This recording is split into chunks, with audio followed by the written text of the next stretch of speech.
you, sir. This one's mine!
For England, but England won't fight for us. Good evening. Evening, Dr. Reed. Do you need medical attention? Don't get me wrong, sir. I'm grateful for what you've done, but I've never felt comfortable with doctors. I'm certain you have your reasons. But let me assure you, I'm not like other doctors you may have consulted with. It is true. You risked your life to save me, after all. It would be impolite to refuse your counsel. Goodbye, Mr. Thatcher. Try to take care of yourself.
Oh shit, I am muted. Fuck. I've been alternating between playing my PlayStation and my Xbox. And for the Xbox, I need to actually mute myself at the Switch on the headset. On the PlayStation, I just have to mute myself by pressing a button on the controller. So I still had the Switch on my headset in the muted position, because when I streamed Assassin's Creed 2 yesterday, I streamed it on the Xbox. There we go. Hey there, Lucas. Hey there, Keone. Sorry about that, guys. You know, it would be cool if there was an AC game based on assassinating vampires. That would definitely be interesting. I don't know how you would sort of like explain it within the confines of the universe of Assassin's Creed, but you could make it that the Templars want to play on people's fears of vampires and actually convince them that they're seeing a vampire, maybe. Dr. Darling is Rod Vampire Gamer. Maybe we'll change the name again next year. Oh no, not likely. Not likely. This Rod being silent at the start, yeah.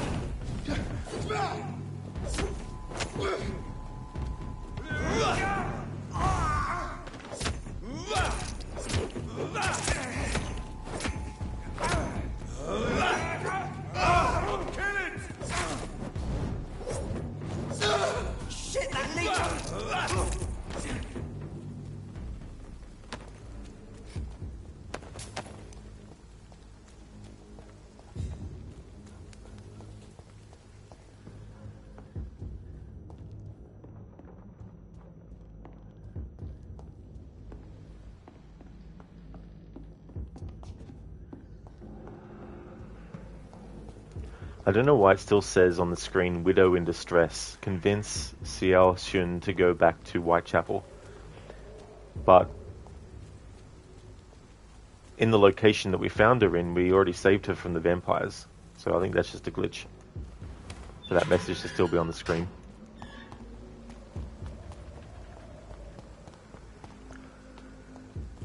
I don't have any concrete plans for what I want to do next year on the channel, but I've been looking at maybe doing more content that's for YouTube.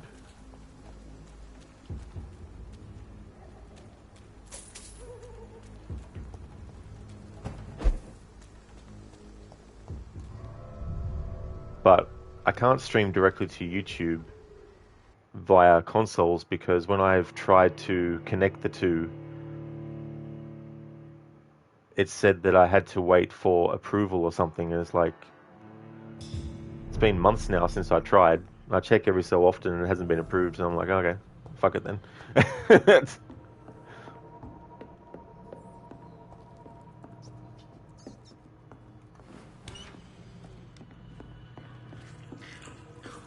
Oh yeah, this place. I don't want to go back to this place. They're all done.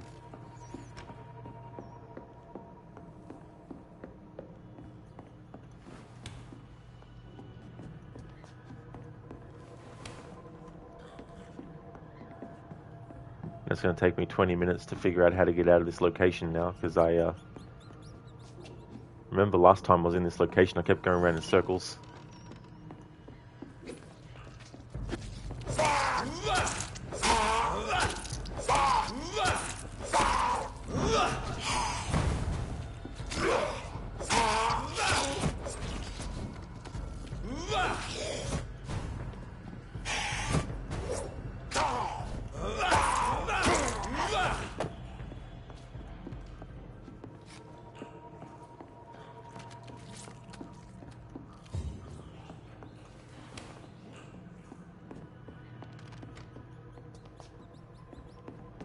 I wish this game had fast travel.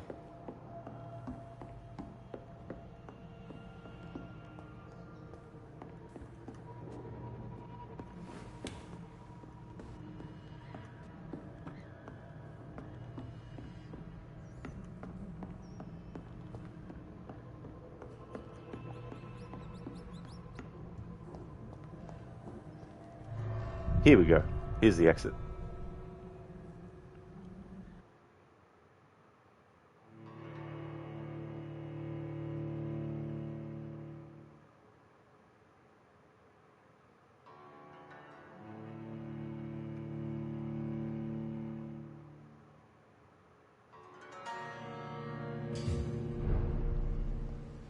Sometimes too, I find myself looking at a game and I'm like, damn, I want to play this game, but I've already committed to doing 5 other games on the channel already.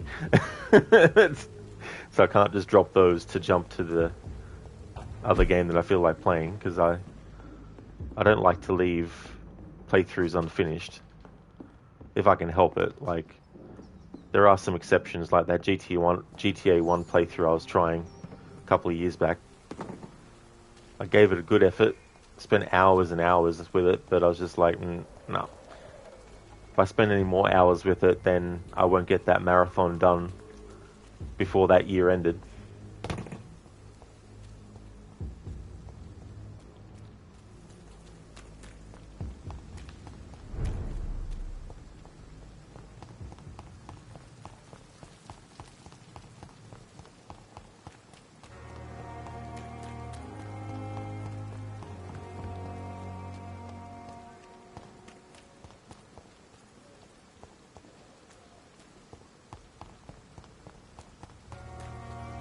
Also been thinking about challenge runs with games. Like, what I really should do is I should figure out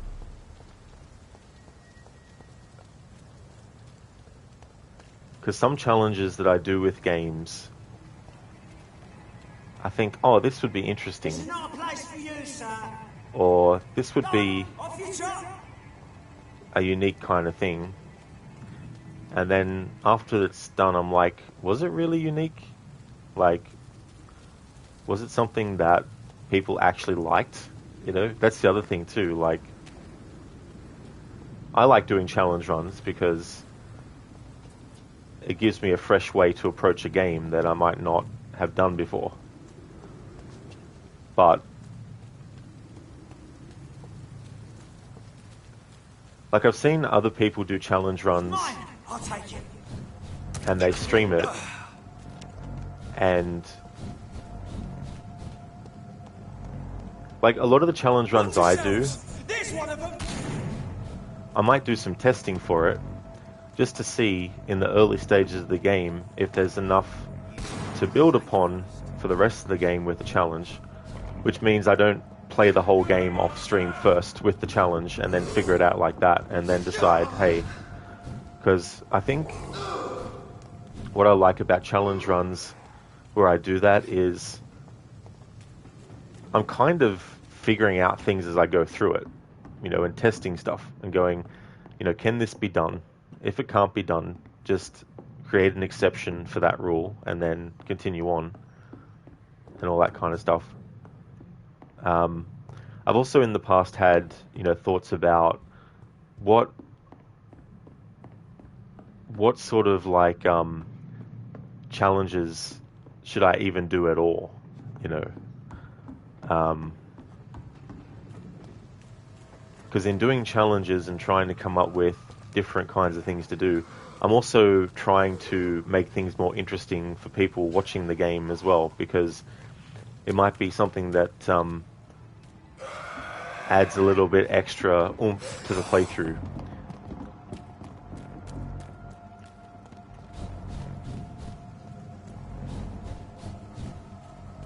There's definitely been some challenges with games where I've gone, I don't really want to do this again with that game or any other ones. Then there's challenges I've done a few of, and then I've sort of thought, well, It's like, one of them. no damage challenge playthroughs. Like, I've done plenty of them, but the last time I did one was Splinter Cell See Conviction. them fancy clothes. This one's a top.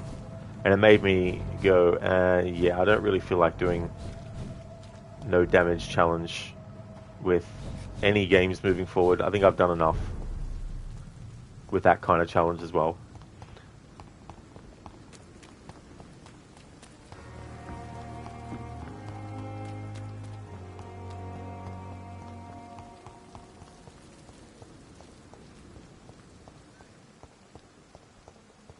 Kieran, what challenge do you dislike? With the no damage, the problem with that is you have to be 100% of the time, 100% accurate. in order to get through something, and at every single second there's the chance that you will get hit. And having to be mindful of something so intricate that can go wrong easily in a split second, and then having to retry something over and over and over and over and over and over again.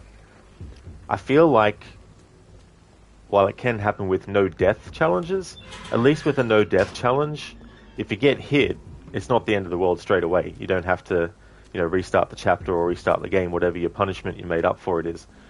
So yeah, probably no damage would be my least favorite kind of challenge. I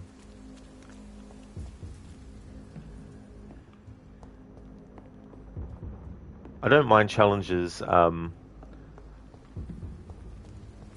where it's sort of like you got to try and get to the target without being detected. Sometimes that can be bullshit too, as well, depending on the game. That's why whenever I do a stealth challenge, I always have it that it has to be a full detection, not just a simple, oh, the enemy thinks something's over that direction. It's they've actually fully detected my character and they're going after me specifically, and they know that I'm there and they're shooting at me, Plus there'd be some games where it's like really tricky to do it in the other way, like because the acknowledgement. I mean, if you're doing a playthrough where you're doing a ghost challenge, I guess the idea in that sense is to not have any moment where the villains even sense that there's something there. But then again, I guess you could do a ghost challenge, but not to that fullest extent. Die, vermin!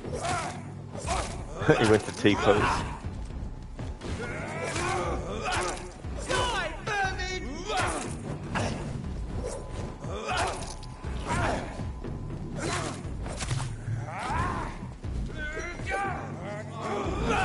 Here, have a blood bomb.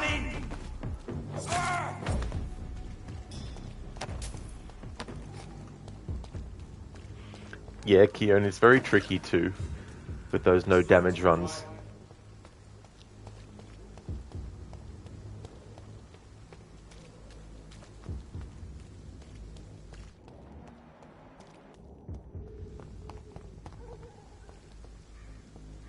Over there! There's one of them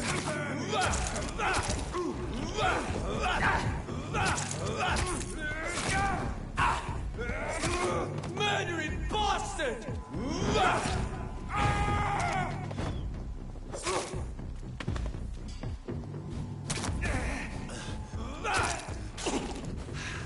See how it likes a bit.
Over there!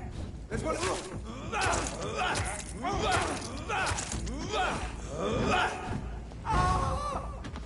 Oh, that's gonna smart. Bloody leech!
Are you all right, Miss Shun? My name is Xiao Shun. This is the proper way to address someone in my country. I do apologize, Xiao Shun. Are you all right? Yes, I am. This is the only place where I can find some kind of serenity. Some way to remember my dear Matthew. Here we go. So you had to come back at a later point. So I had to make time pass by going to the next night for her to spawn in at a different location. Yeah, Dr. Dali. Xiao Jun. You know, it's so funny. I still see people think that Xiao Jun is Japanese. I'm like, Assassin's Creed Chronicles China is the game that she's in. Now, granted, someone from Japan could travel to China, obviously, but Xiao Jun is actually Chinese. She's not Japanese. People are like, say, oh, maybe Xiao Jun will appear in Assassin's Creed Shadows. It's like, I guess, if she was traveling from China to Japan, maybe.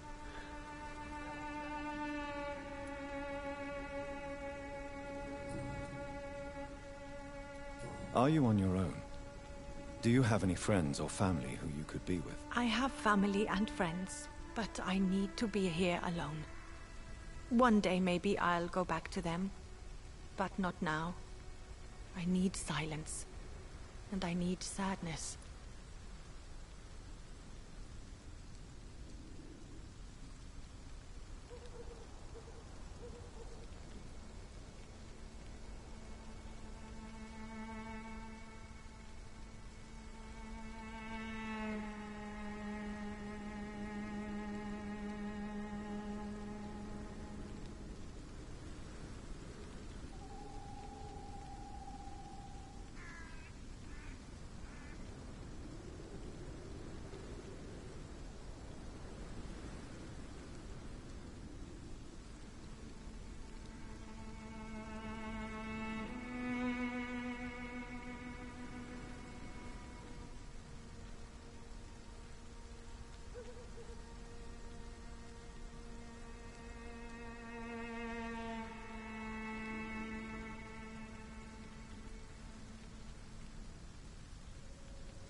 Trying to find the guide I was looking at last week for this game to make sure that I'm choosing choices that don't result in a hint being cancelled.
There was a site that I used last week, and I can't remember what I typed into Google to actually find it in the first place.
Alright, finally found the site.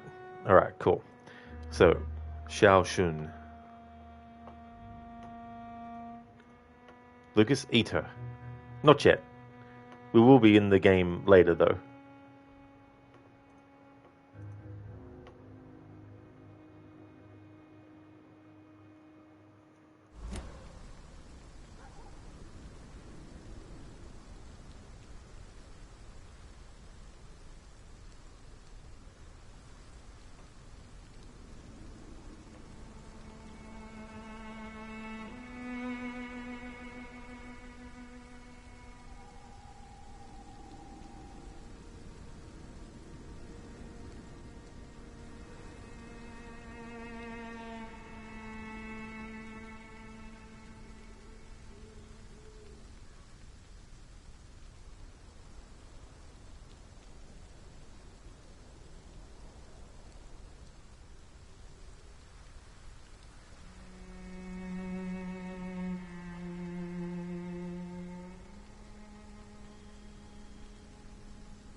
Alright, so the guide doesn't mention what to choose here.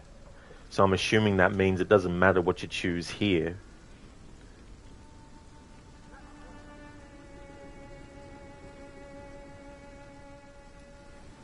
I've seen many deaths in my life, and we all grieve in our own way. Some stay silent, or need to shout. Others need company, and some just can't stand it. Thank you for your sincere words, Dr. Reed. I sense you trying to help me, even if I don't quite understand why.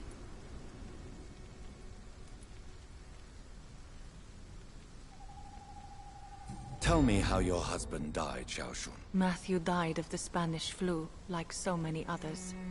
It's a mundane cause of death these days, but for me it meant the end of the world. At this time, there is so little medical science can do to defeat this terrible epidemic.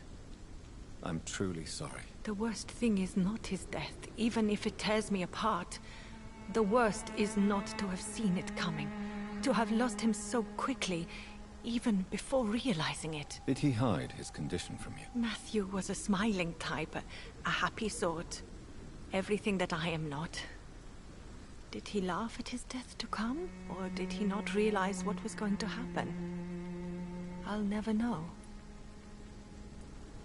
The Spanish flu may be the worst disease mankind has ever faced. Why are you blaming yourself? You don't understand. I didn't know he was so sick. I didn't realize the gravity of his situation until it was too late. As harsh as this sounds, we are all equally vulnerable to this awful disease. It can take the strongest man in just a couple of days. I never said goodbye to Matthew.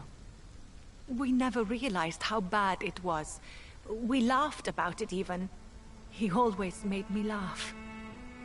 Now I don't have enough tears to shed.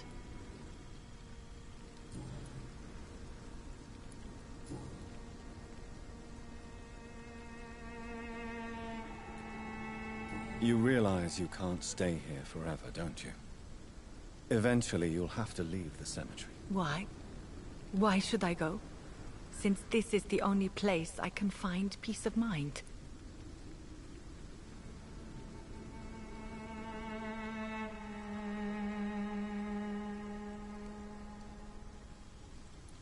You're right. I believe silence has a curative effect for the pain we feel. I suppose it provides space for reflection. You sound like you're no stranger to the pain I feel. Let's just say, I too have a good reason to visit cemeteries at night. Please accept my condolences for your loss then, Dr. Reed.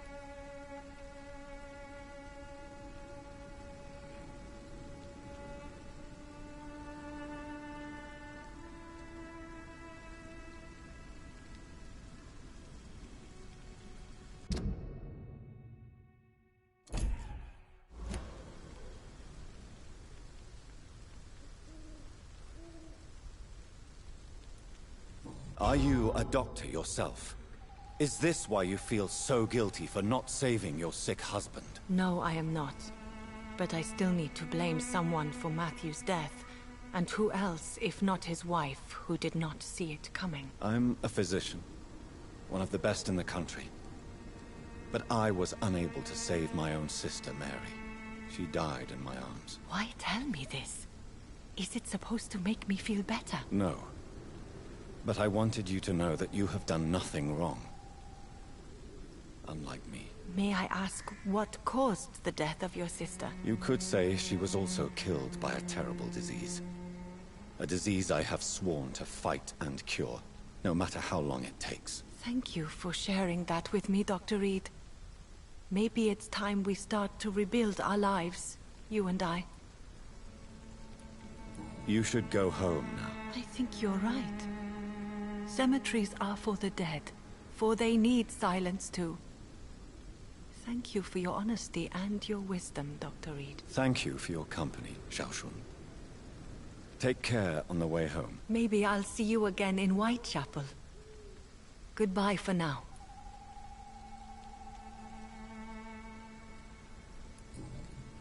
Goodbye for now. Matthew, the world has gone. There we go. So she'll return to Whitechapel, and then when she returns to Whitechapel and we speak to her again, we'll get some more choices, and there is one choice that will make you lose a hint if you choose it. Dr. Darling, blood. Blood.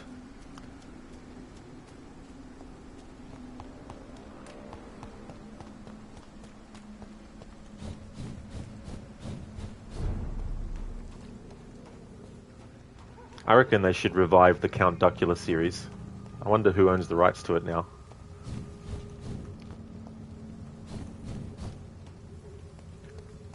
Dr. Darling, you can't see the emote. I can. Yeah, it's the grayed out delicious one.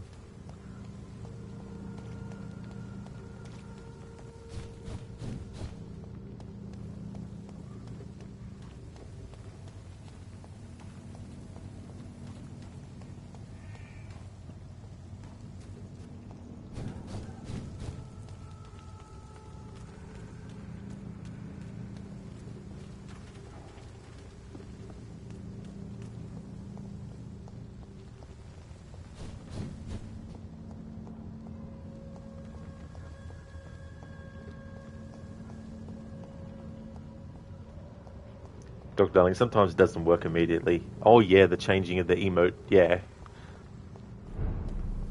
it's so funny just now. I swiped up on the PlayStation 5 controller to create a waypoint, and I'm like, this isn't Ghost of Tsushima.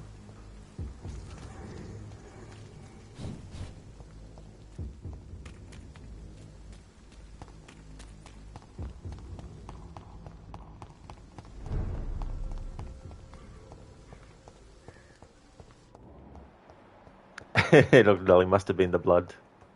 Must have been.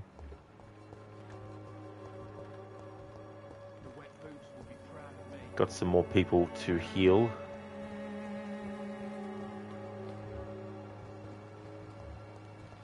Here we go. Need to heal Benjamin Palmer. He has a migraine. The Swanborough cordial can be the answer to Good all evening, your Benjamin. problems. Can I help you? I'm afraid not, Mr. Reed.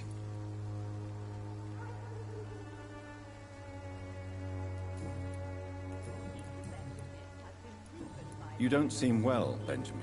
Do you need any help? I always feel ill, sir. It's like I'm never right.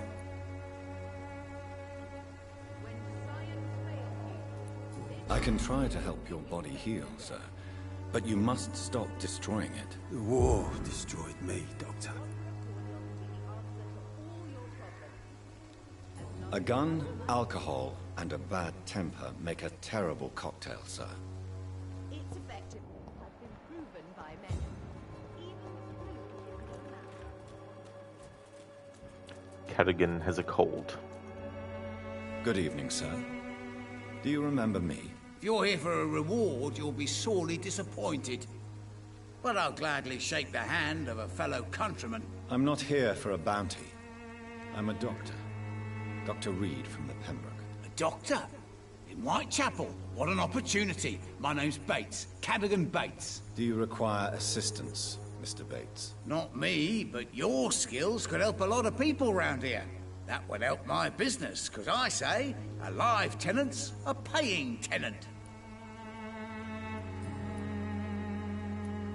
It's unusual to see someone so happy around here, especially considering the current situation. Why should I be sad now? There've always been wars, disease, tragedy. There always will be. That's an unusual way of seeing things in these trying times. I don't see why I should shed a tear for another man's woes. I'm healthy, and I intend to stay so. What help could I possibly be to your business? That's simple. I already get good money from all those fleeing the war. Can you imagine what they'd be willing to pay if I could offer medical assistance too? Mr. Bates, do not make me regret saving your life in this quarantine zone. I understand, Dr. Reed, you're from a good family. Don't want to get your hands dirty. That's fine. I'll be happy to act as your middleman.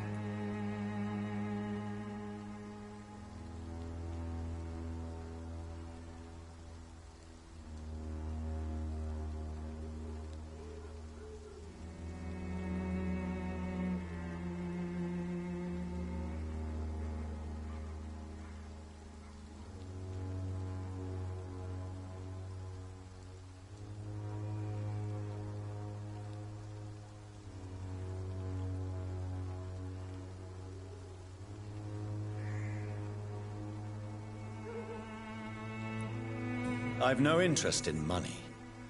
Perhaps one night I will visit you and take what I require. If that should happen, there will be no need for a middleman. So it's a no, then. That's too bad. The Reed tonic could have really helped people, you know, save lives. Isn't that what you do? I mean, people buy that Swamborer's shit. What is your business, exactly? I offer fair lodgings for a modest price to the poor and weary of Whitechapel. I see. And what about those who cannot pay? Well, deals can be done, if you know what I mean. Money's not the only currency. After all, I'm not immune to a pretty face.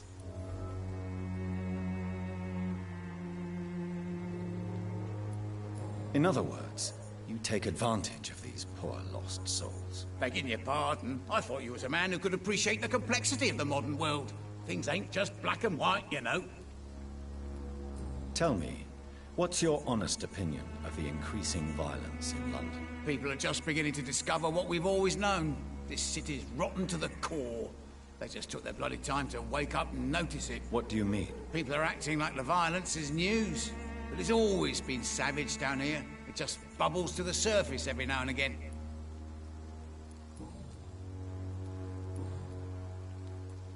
You seem to have recovered well since your attack.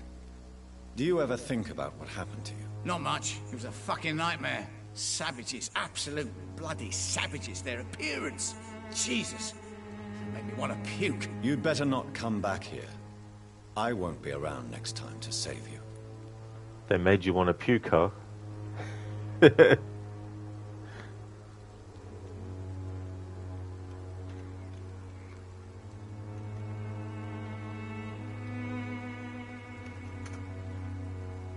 There we go, that's it. That was the insult. That was the comeback I was waiting for.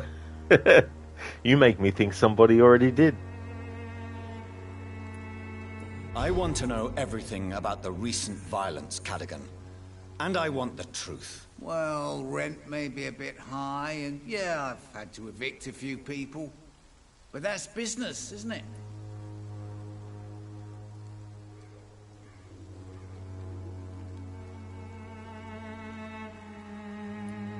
I don't believe even you deserve such a cruel fate, though you have tested my patience beyond its limit. Glad to hear. Nice to know there's another civilized individual in these parts. Not like those bloody savages. Goodbye, Mr. Bates. Oops, forgot to heal him. Mr. Bates. Evening, Doctor. Since I took an oath to help people, can I be of assistance? Well, seen better days, that's for sure. But it was bound to happen with all these refugees about. Infecting you is probably the last thing on these people's minds. Take this, in any case. What?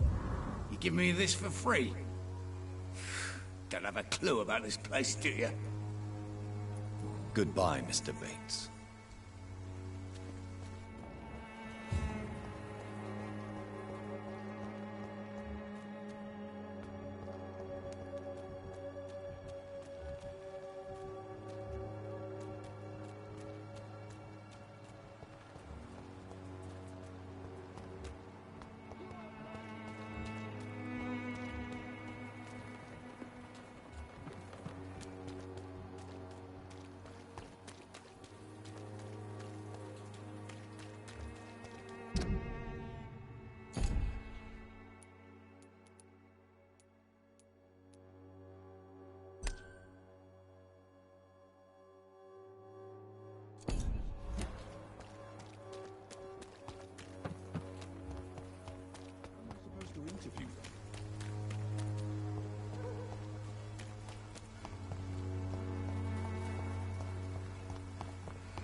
Good evening, Mr. Nithercott. And good evening to you too, my good sir. Can I be of any help? Hey there, Star. Welcome on in. How's things going?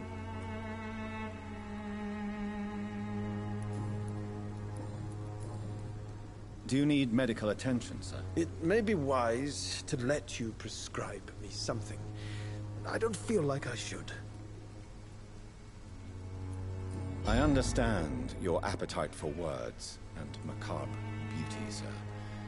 But you should be more careful. The nutrition of my mind is more important than my physical health. But I appreciate your concern, sir. I'll leave you alone, sir.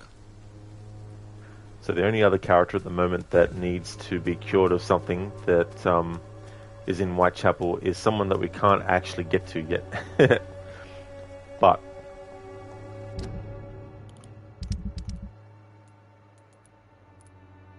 which is this character, Mason Swanborough. But we've been able to heal the other ones that needed it.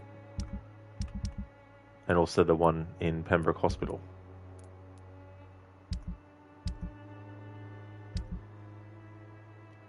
Star, it's going. Lots of packing. Oh yeah. I know what that can be like. Having to get everything sorted and then get it all packed and then transport it all. And then the other fun thing afterwards, having to unpack it all again and figure out where you want it. Hey there, Stan. Welcome. What would Ryu from Street Fighter say if you asked for permission to do something? Sure you can. Absolutely, Stan. That's what he would say.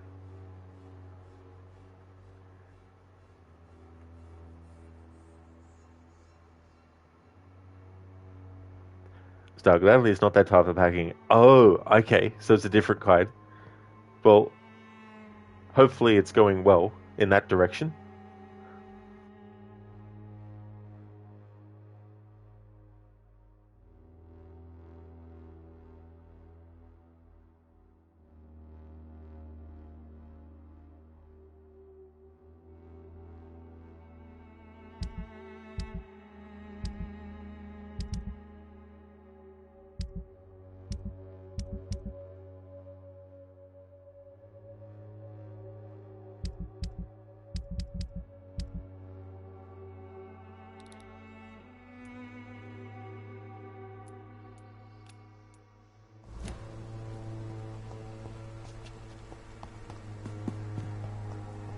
Star, you going on vacation in a week? Oh, nice. That's cool. Yeah, hope the packing for that goes well. Hopefully you get everything packed that you need. I hate it when you think you've packed everything and then you find out later that there was something that you actually forgot. Stan, awesome. Have fun. That's awesome. Absolutely. Definitely have a lot of fun. Especially playing a vampire as well. Star, yep, oh lord, you know. Yeah. It wasn't like a major loss, but I remember one time I forgot to take my earbuds while traveling on a train, and I didn't realize I'd forgotten until I actually got to the train station. I was like, well, I'm cheap and I'll just have to not use it.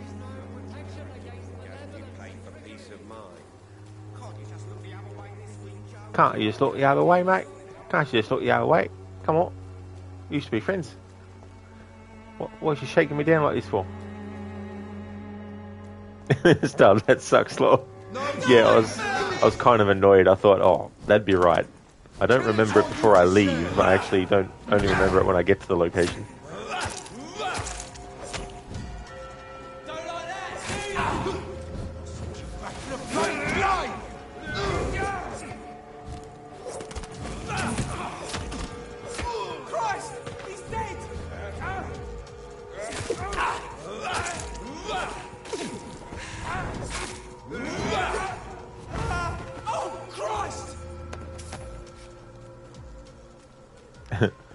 Christ. Guess again.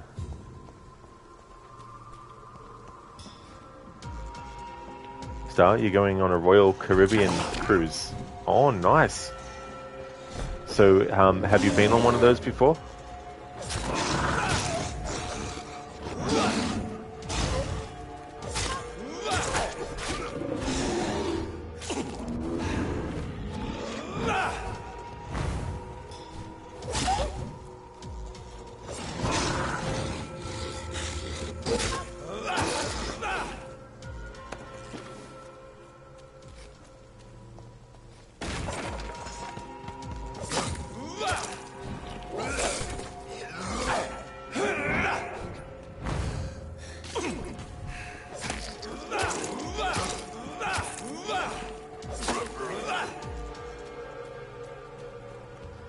Star. It'll be your second cruise with Royal, but third cruise in total, taking the kids along too. Oh, very cool, Star. That's good. I hope that you all enjoy your time. I've never actually been on a cruise before.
Star, they're fun, expensive but worth it. That's the thing too, you know, like if it costs a lot of money, it's always good when you have a great experience to make it feel worth the money that you've spent. It's one of them! It's a leech! Catch it! Shit, that leech is fast!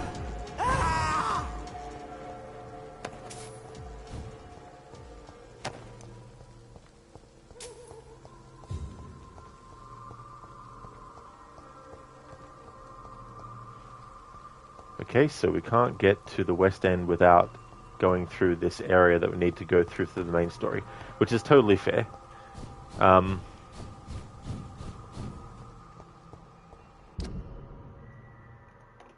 was reading earlier about something related to the pillar of Whitechapel, Dorothy Crane.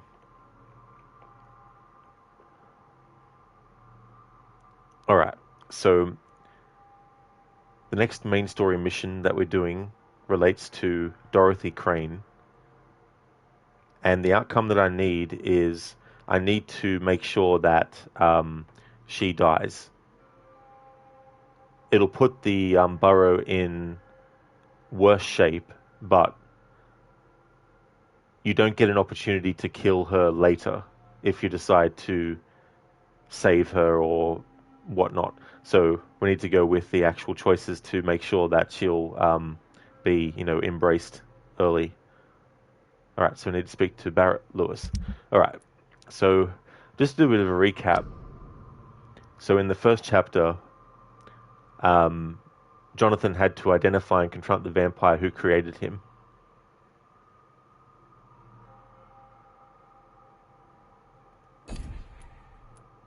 Now in chapter 2, take me to a hospital. I have accepted Dr. Swansea's help. I will work at the Pembroke Hospital. I have no choice.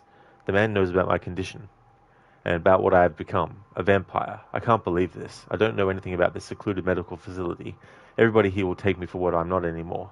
Jonathan E. Reed, the famous surgeon. I must lie to them all, to the patients, to the staff. This is my new home, where I will hide from all those who are after me, where I will hide from everyone until I get a better understanding of what's going on. So we had to analyze William Bishop's blood in the hospital, which we did. So now we've been in chapter 2. We did night shift. We had to help Pembroke Hospital cope with the epidemic. Then we have to identify the blackmailer to help Lady Ashbury. Edgar Swansea just asked me to meet Lady Ashbury and help her in any way I can. The woman appears to be the Pembroke's main benefactor, and the administrator simply cannot afford to lose her support. I'm to meet the lady, now, who is visiting with the sick and poor somewhere in the nearby tents outside the building. Her reputation has been threatened, jeopardized by a blackmail of some sort, and I need to protect her good name, for the good of the hospital, of course. Alright, blackmail in Whitechapel. I've lost the trail of Nurse Dorothy Crane after her meeting with some shady gang member. Luckily, I found a useful hint on the man's corpse after some frenzied skulls murdered him. Some sort of coupon for a free medical exam in Whitechapel. The flyer is written in English and Romanian. The owners of the voucher are invited to find one Darius Petrescu's house and ask for Dorothea. Are this Dorothea and Dorothy Crane the same person? Is she the author of the blackmail letter sent to Lady Ashbury? I think I had better go to Whitechapel as soon as possible to get all the needed answers from the nurse, if I can find her there. So we spoke to the character of Lady Ashbury, so that's all done.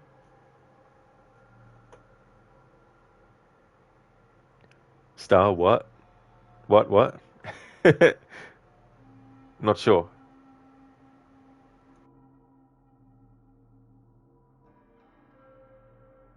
When my wife gets angry, I like to put a cape around her that makes her super. Hang on. That Pringle can is weird. When my wife gets angry, I like to put a cape around her that makes her super angry. What do you do to make her mega angry? Thanks for redeeming that, Dr. Darling. Oh, I see Star. Who you killing and why? To get the worst ending, you don't have to, like, kill all the NPCs in a burrow. But you also get an achievement for getting rid of all the characters in the burrow to create a situation where all the burrows go into chaos as well. So that's my goal for the playthrough. Dr. Darling, Bane's mask is malfunctioning. It really was malfunctioning. You're not wrong there.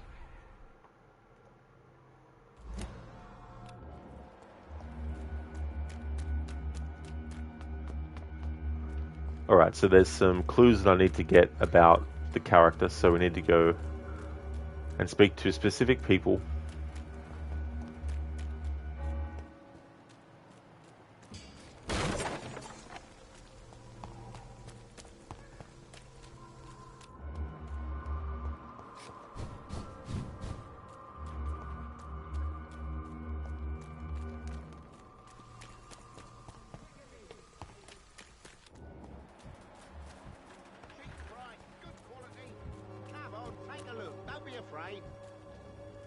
Fancy buying something, sir? You never lose your focus, do you?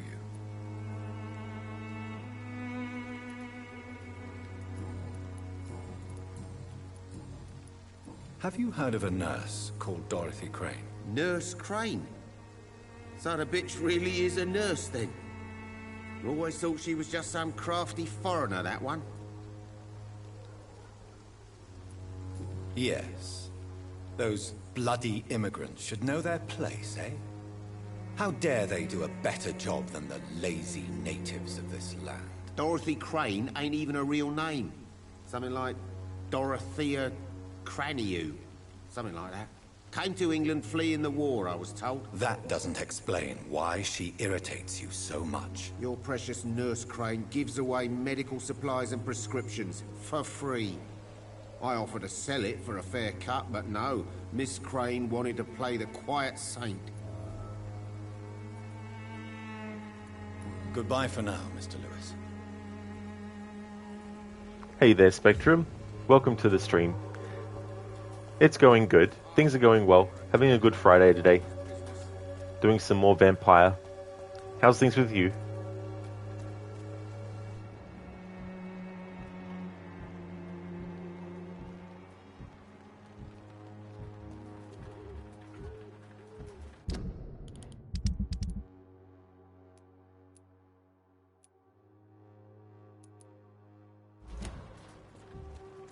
Now I need to speak to the preacher, Tobias. Should not be your main concern. Good evening, Mr. Whittaker. It's Father Whittaker, my son. So, are you still lost in your rational delusions? Do you know Nurse Dorothy Crane from the Pembroke Hospital? I'd like to know more about her. I don't like the liberal ideas of nurses, but I especially abhor that Nurse Crane you mentioned. Why do you hate Nurse Crane more than other nurses? Before coming to London, she was a member of the communist resistance in her country. That's what happens when you let a woman get involved in politics. So, you're not exactly a fan of Florence Nightingale's work. But nurses are essential for modern healthcare. Nuns should be the only women allowed to take care of male patients. It's obvious only they have the necessary moral fiber. I have heard enough for tonight. Goodbye. Spectrum, you're tired, you woke up early. Well, I hope you can get some good rest next time you go to sleep. Hopefully you can enjoy some coffee, and that hopefully that helps a bit.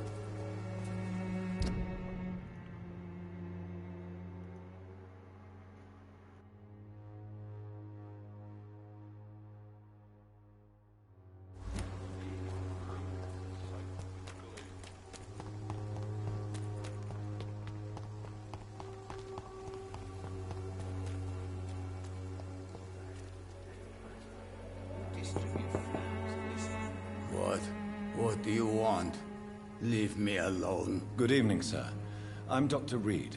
I'm looking for Nurse Dorothy Crane. There is no Dorothy Crane here. Now goodbye. I'm afraid this medical leaflet says the opposite, sir. Really? Well, I'm afraid I'm going to close this door right now. Go bother someone else, Mr. Doctor. To enter that house, I must discover who this man really is. Maybe I could start by observing what he's up to.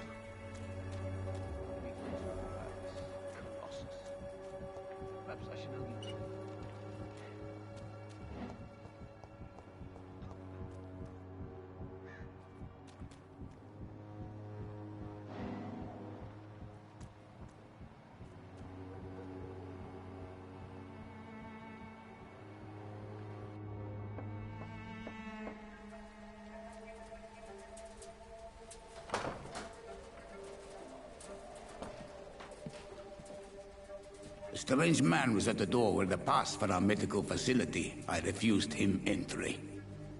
Darius, how could you know he didn't need our help? His clothes were too finely tailored to be from Whitechapel. Perhaps just a friend of that stray poet who is always about. Richard Nethercott? No, not of the same cloth, this man. I suspect some machination from that journalist. Clayton Darby. Is he still asking questions? Yes. I saw him drifting around St. Mary's Church. I swear he is tracking me just downwind.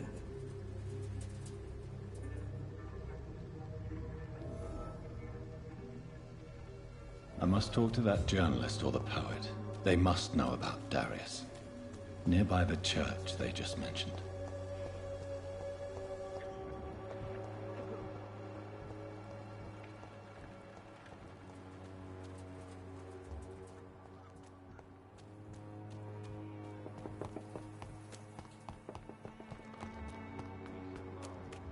Can't you just look the other way this week, Joe?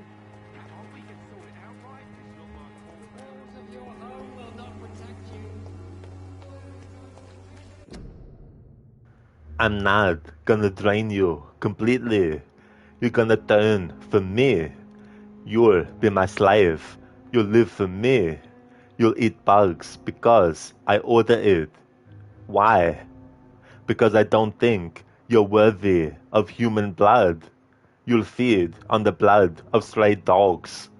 You'll be my footstool, and at my command, you'll lick the dog shit from my boot heel. Since you'll be my dog, your new name will be Spot. Welcome to slavery. No thanks. I've already had a wife. Thanks for redeeming that from Dusk Till Dawn, Dr. Darling. I was actually watching some interviews with Robert Rodriguez about that movie recently. Haven't seen it for a very long time. I should actually watch it again.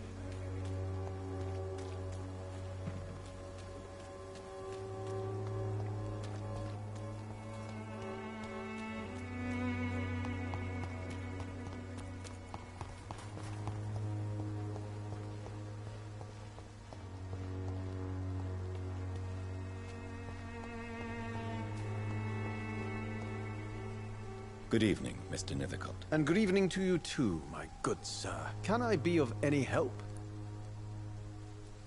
May I ask you a few questions about the district? Extraordinary part of town, is it not? I'll be glad to help you, if I can. I'm looking for Dorothy Crane, a nurse who lives in this vicinity. Dorothy Crane. Oh, I love the name. The Crane of Whitechapel. Sounds very mysterious. But, sorry, no, never heard of her.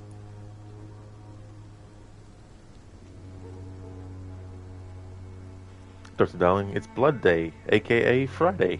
Absolutely. Yeah, I do plan to do more horror games on the schedule on Fridays. So Vampyr is the first of those games slotted in for Friday. That's a horror game.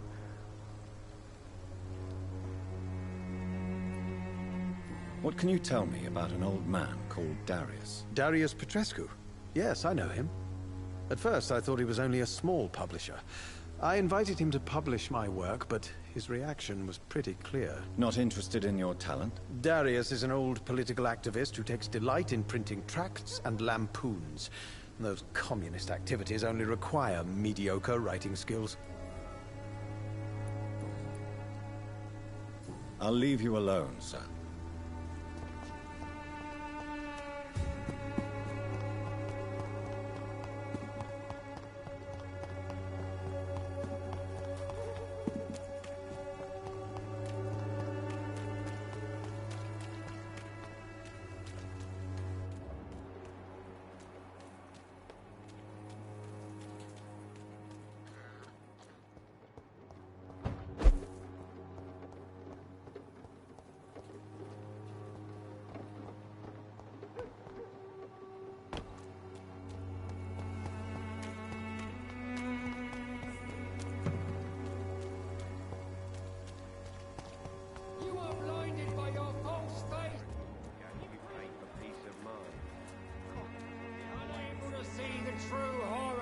Good evening, Doctor.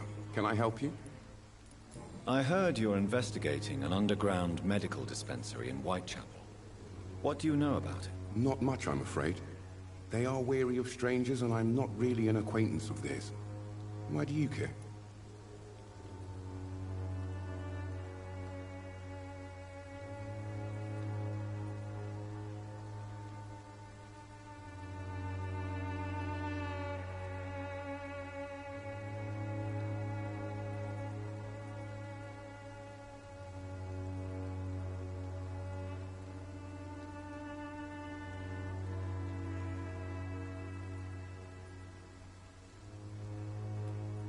I'm afraid one of the nurses from the Pembroke Hospital may be involved with unsavory activities. Ah, could it be Dorothy Crane? Without a doubt, you are a damn fine journalist, Mr. Darby.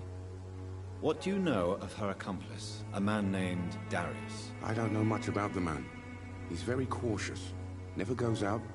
Doesn't seem to have any friends or family. He has no relatives at all? No. Except for that strange man, a poet named Richard Nethercott, who sometimes comes by. Darius would never let him in. Where can I find this Mr. Nethercott? He spends most of his time lurking around Whitechapel, talking to himself or declaring verses. These days, you can usually find him behind the church. He never goes out? No. A few days ago, he unexpectedly did. I followed him, but it was just a ruse to keep me away from his house. Really? How do you know? He went to the nearest mailbox, but just before posting his letter, he ripped it up and threw it away. A letter? For me? He's like, no, I ripped it up. Sorry, Jacob. Goodbye, Mr. Darby. Farewell.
Darius Petrescu's letter. My dearest, most beloved children, I am so sorry you have not heard from me for a few months. The situation in London has been difficult. I know it may sound selfish and silly when you, my children, are still living in a country consumed by war, but there is also a war going on here in England, a war against poverty and against injustice. This is a war I intend to fight despite my advanced years. This is why I'm writing to you today. I won't be coming back to Romania. That probably means I won't see you again before I die.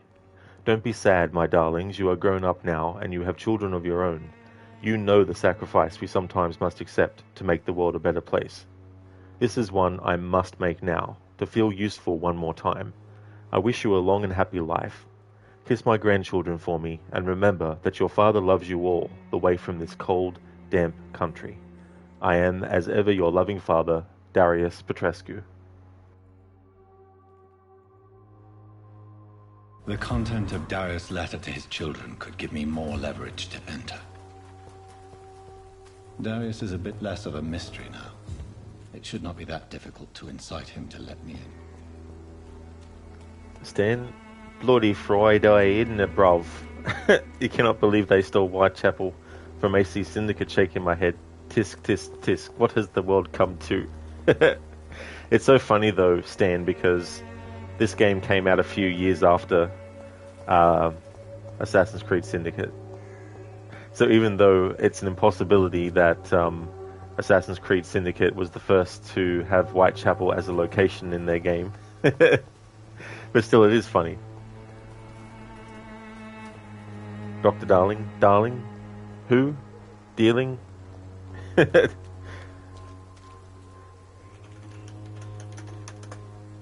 Stan, they stole London too? What the hell? That's a very big place to steal.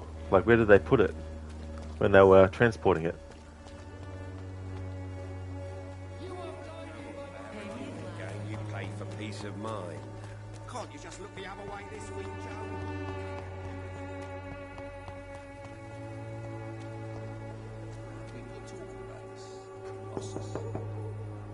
Mr. Petrescu, just 1 minute, please. You again? Go away. Sir, wait. Stop this nonsense. I know Nurse Crane is here. Shall we speak man to man, you and I? All right. Speak up. Don't you see we're on the same side? We fight to help the poor, sick, and abandoned. I'm nothing like you, Mr. Doctor. Yes, you are. You too believe in providing medical care without charge. You know what we have to sacrifice to make the world a better place. I have to admit your words have conviction. All right, I'll let you see Dorothea. Don't make me regret this, though.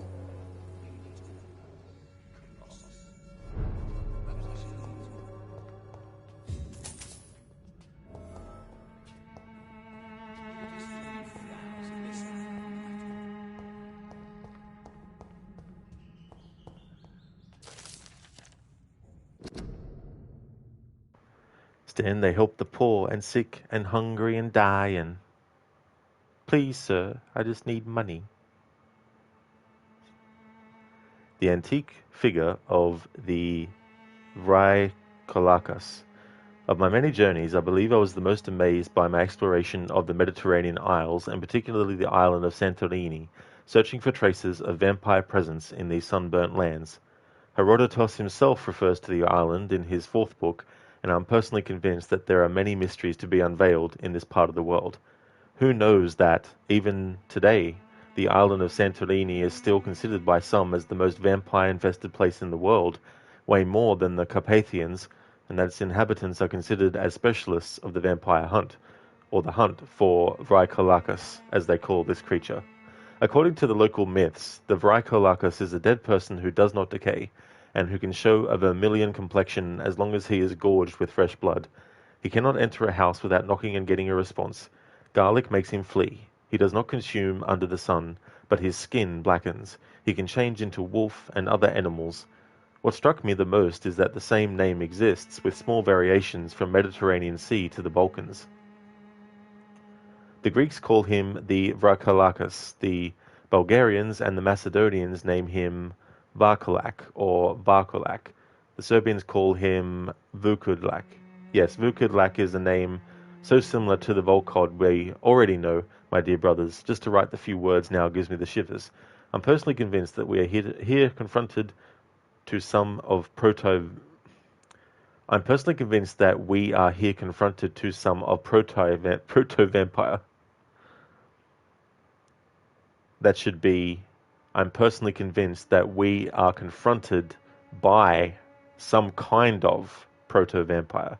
Maybe they are a missing link between the modern vampires and the creatures that came before them.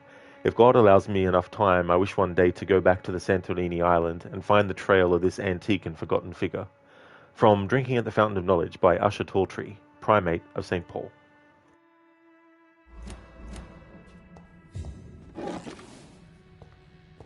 It's locked.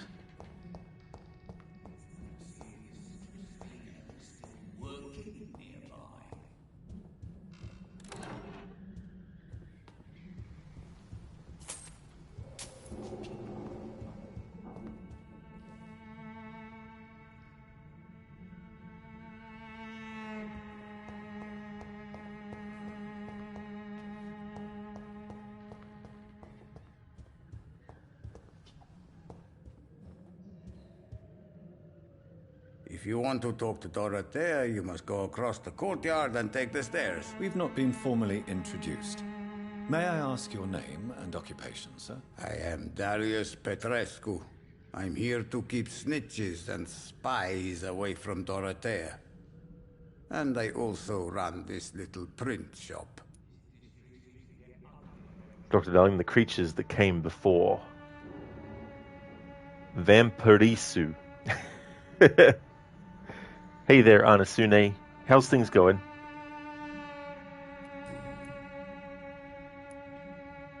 So Dorothy's real name is not Crane? Like myself and many people in this area. Dorothea is from occupied Romania. That's all you need to know. She seems important to the community. More than you can imagine. The West End does not want to hear of Whitechapel's misery.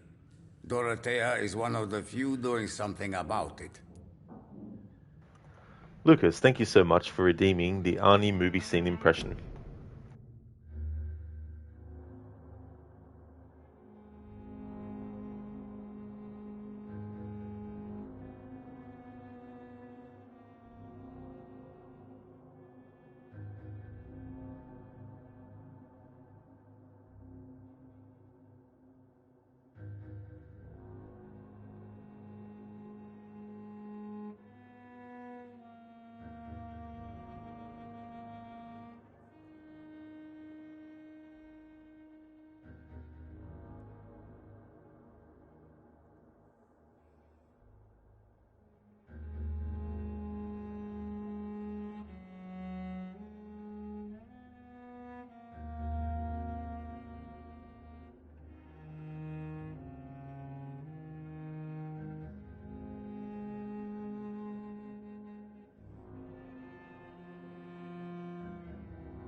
Alright, so I've got a scene from an Arnie movie.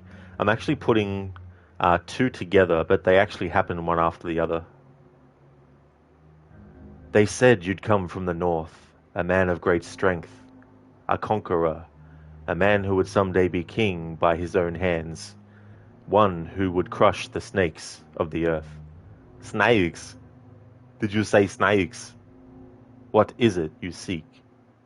A standard, a symbol, perhaps on a shield, two snakes coming together, facing each other.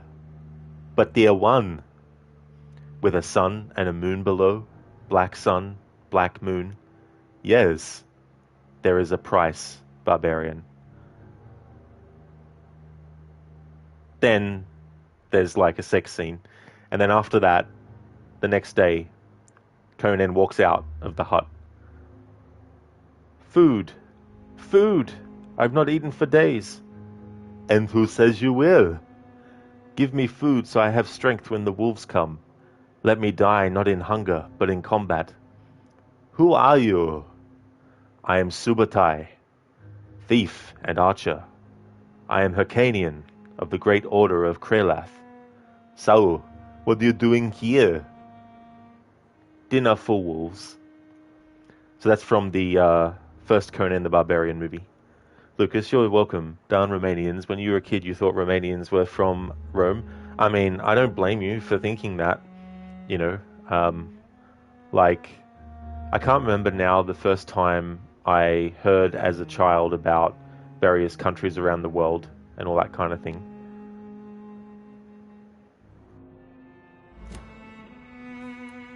Did you refuse to publish Richard Nethercott's previous works, Darius? Yes, his manuscript is as pompous as he is starched.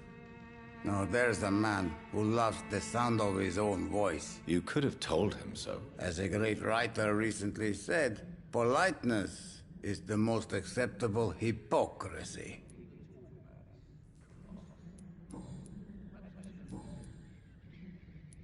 Do you have any family left, Mr. Petrescu?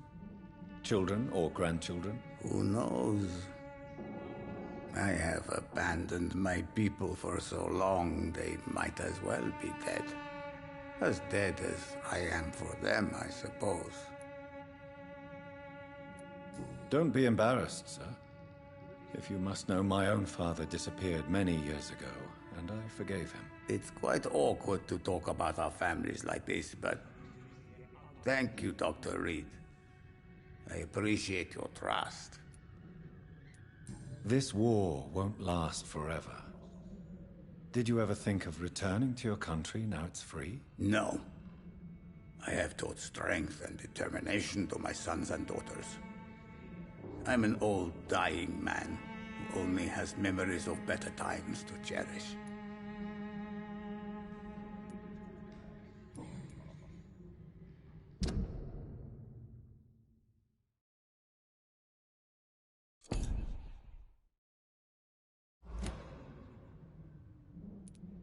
I know you fought for your country when it was occupied, Darius. Tell me more about it. I know my days are numbered, and I know I won't see my homeland again. But I fought for Romania all my life, and I will until my last breath. But Romania escaped the grasp of the Austro-Hungarian Empire. It's a free country again. But it's not the country I fought for. My homeland is not appeased, Doctor. And I still see a dark future ahead for my people.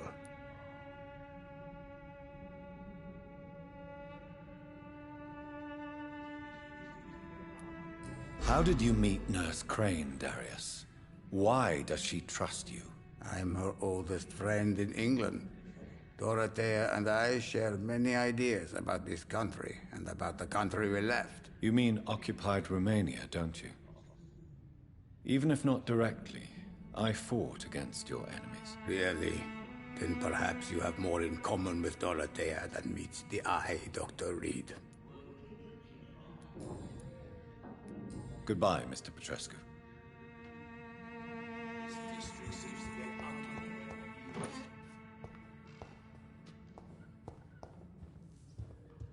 We distribute flowers at this hour.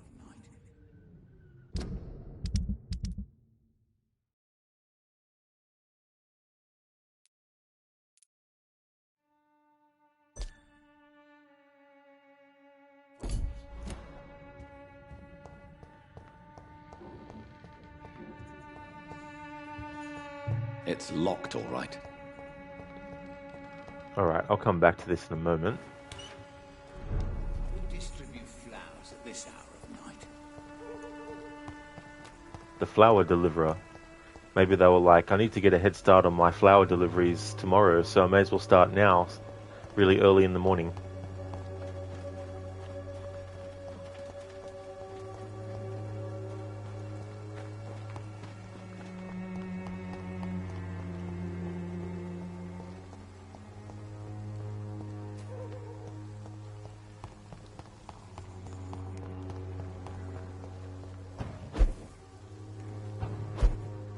It's locked. People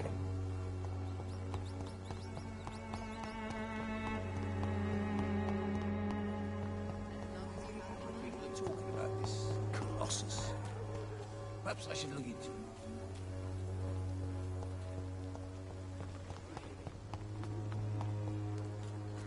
Cheap price, good quality.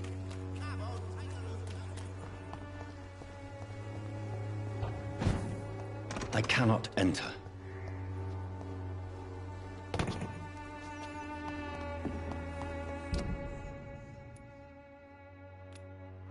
Ah, they've locked me out of being able to go into the hideouts. So I can't get the cure for bronchitis for that dude. Very clever game. It's locked. Very, very clever. Alright. Hopefully I can embrace him. Maybe I might have to make an exception and not embrace this character with full XP. Because the thing is, I don't know if I can be locked out of embracing him after we deal with Dorothy.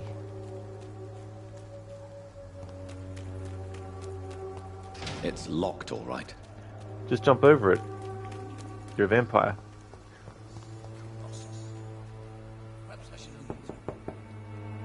Hello, Mr. Petrescu. Hello, Dr. Reed. Come on in. Alright, just need to double check something in that case.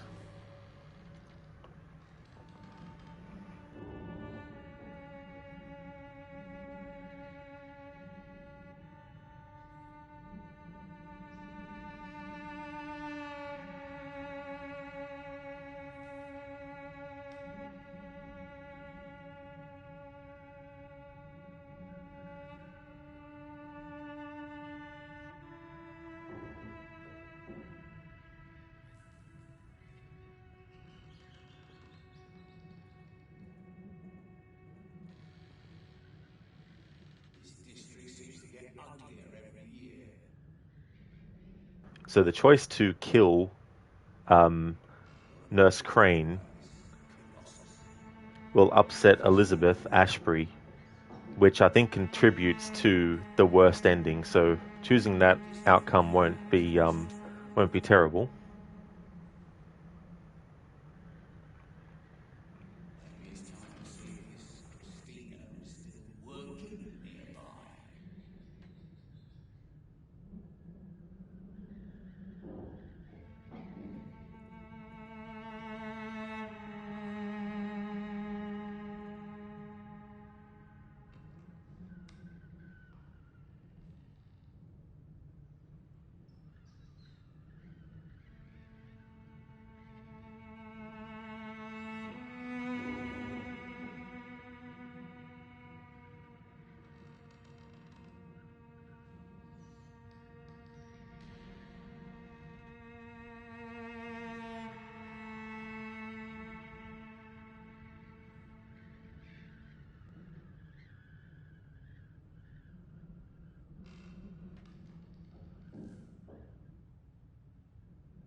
Okay, so it looks like if Nurse Crane dies, you can still actually kill Darius as well. It doesn't lock you out of being able to kill him. So that works out fine, though. The death of Dorothy Crane does not prevent you from embracing Darius, Petrescu, and Vampyr. These two events are independent of each other. Your actions regarding Dorothy Crane, whether you embrace her, charm her, leading her, to turning her, or spare her, will affect the Whitechapel district and your relationship with other characters there. Similarly, your decision to embrace Darius is a separate choice you can make when interacting with him in the Pembroke Hospital district. The game doesn't link their fates in a way that would prevent you from embracing one based on what happened to the other. So, even if Dorothy Crane has died due to your actions or choices, the option to embrace Darius will still be available when you interact with him, provided you meet the necessary mesmerize level if you choose that route initially. Alright, there we go. So I'll hold off on dealing with him now, so I can then get the bronchitis cure for him, heal him, and then that means when I am ready to actually embrace him, I'll be able to take full XP from doing so. Alright, so there we go. Lucas, do we want the bad ending? Well, we actually don't want the bad ending. We want the worst ending. So last playthrough I got the bad ending. The worst ending is for every single district to fall into chaos. And you do that by killing the people. But yeah, I'm going to be killing all the NPCs in the game. Hey there, Lidus. Welcome on in. Vampyr, oral. Things are going well, Lidus. Welcome on in. We're just doing a main story mission at the moment. Just having a look at sort of like what choices I have and how that will affect things, because I'm trying to get a certain outcome, so I want to make sure that I'm able to get it. How's things with you, dude?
Yeah, the redemption's on cooldown. You gotta be quick sometimes.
Letter to Nurse Crane, London, 31st of October. My dear Dorothea, when you read this letter, I will be on the boat that will take Anton and me back to Brazov. England was not for us, and I confess I cannot wait to see again the proud hills of Transylvania. As soon as we are there, I promise I'll light a candle in the Black Church and pray for you to survive this terrible epidemic. I know that you do not agree with this decision, and that you are determined to be more useful by helping our comrades exiled in the East End, but Anton cannot wait to return to our beloved country and see our long-awaited revolution bloom. He is my husband, I will stay by his side. I know we had our arguments and our fights. I know you would have wanted me to stand by your side and help you manage this clinic of yours, but now that I'm leaving England, to be assured that if anything would happen to you, if you ever were in great trouble or danger, I would come back immediately to London, with or without Anton. Please think of me as much as I think of you. I am your affectionate sister, Theodora. Dr. Darling, going to restart your laptop to run a RAM test, so you'll be watching on your phone until it's finished. That's definitely fair enough. I hope it goes well with that.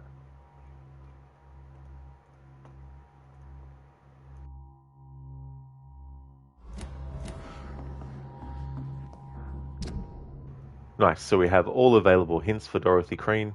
Because we're going to be embracing her, we're going to get the full XP from that.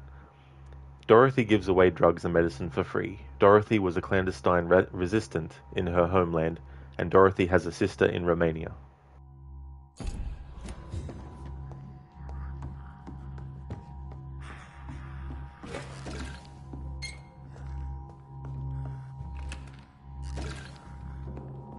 I need help! What do we have here, nurse? Patient Raz Van Vasily. High fever running on 3 days. Complaints of dizziness, muscle aches, and head pain. Diagnosed with influenza. Treatment? Aspirin and salicin for the fever and discomfort. Liquids for dehydration, but he's having trouble keeping even water down. Thank you, nurse. Anything else I should know? He did lose consciousness this morning, but he's never had convulsions like these. He's not convulsing, he's choking. He's not getting any air. Scalpel! Hand me that scalpel! What can I do, Doctor?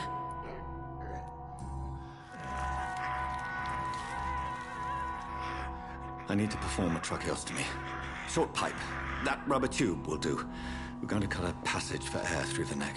Yes, Doctor. He's breathing again, but he's coughing up blood. Internal hemorrhaging.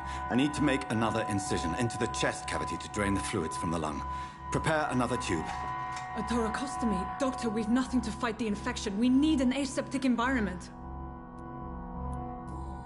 Don't question me, nurse. I need a drain. Now. Yes, Doctor.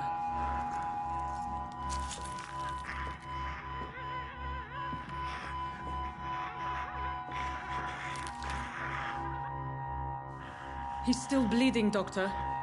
I'm losing his pulse. The drain must have punctured the intercostal artery. There's too much blood. Are you all right, Doctor? I can't see.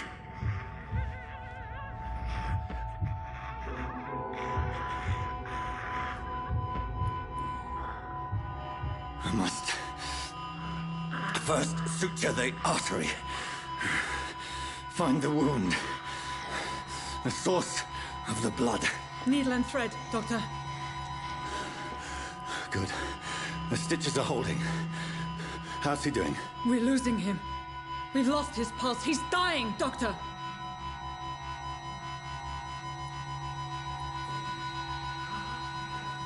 A dose of epinephrine, now. Yes, Doctor.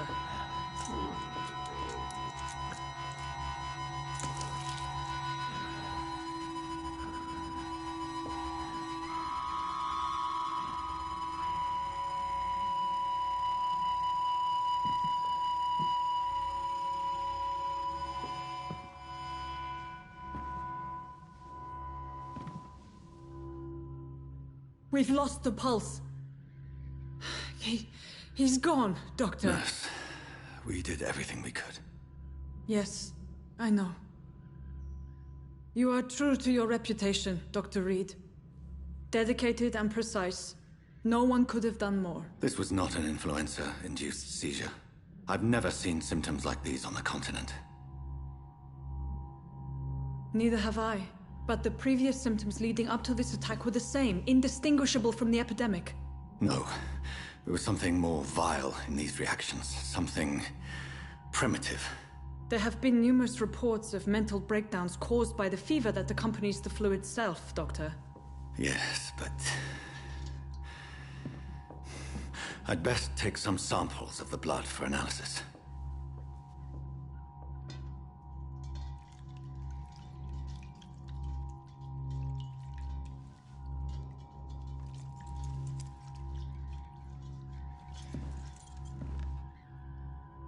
I doubt you're here to test my bedside manners.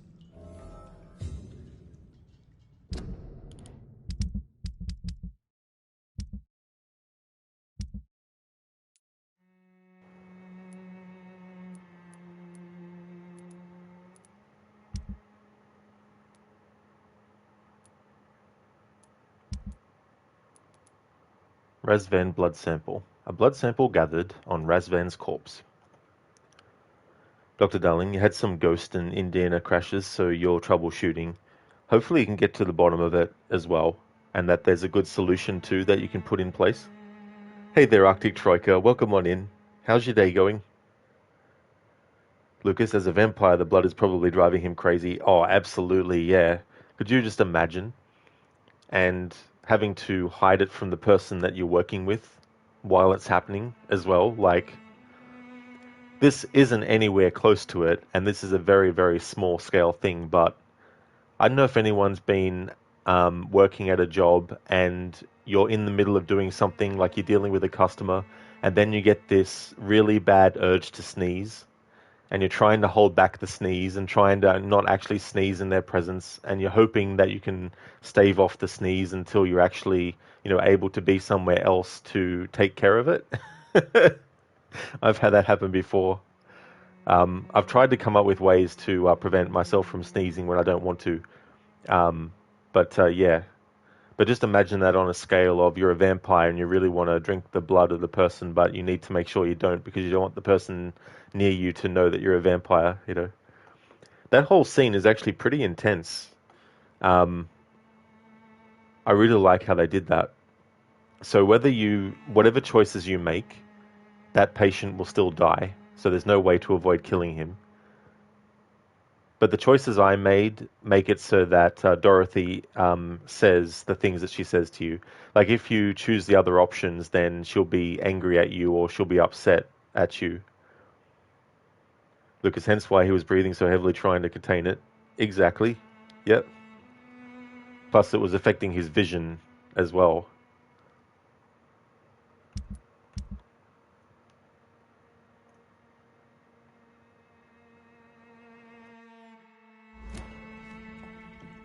I suspect it was more than intuition alone that led you to us. So, how might I be of service, Dr. Reed?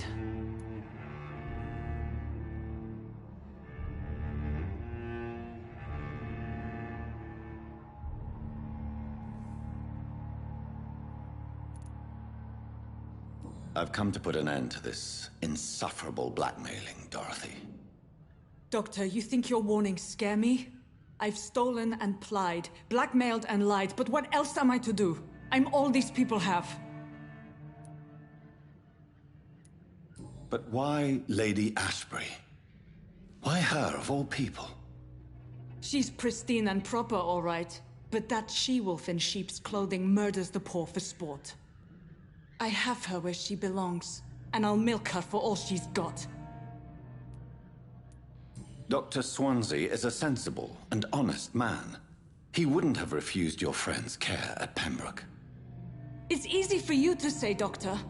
These people cannot go to the police, nor to the hospital. They don't even speak English. They depend on me for everything.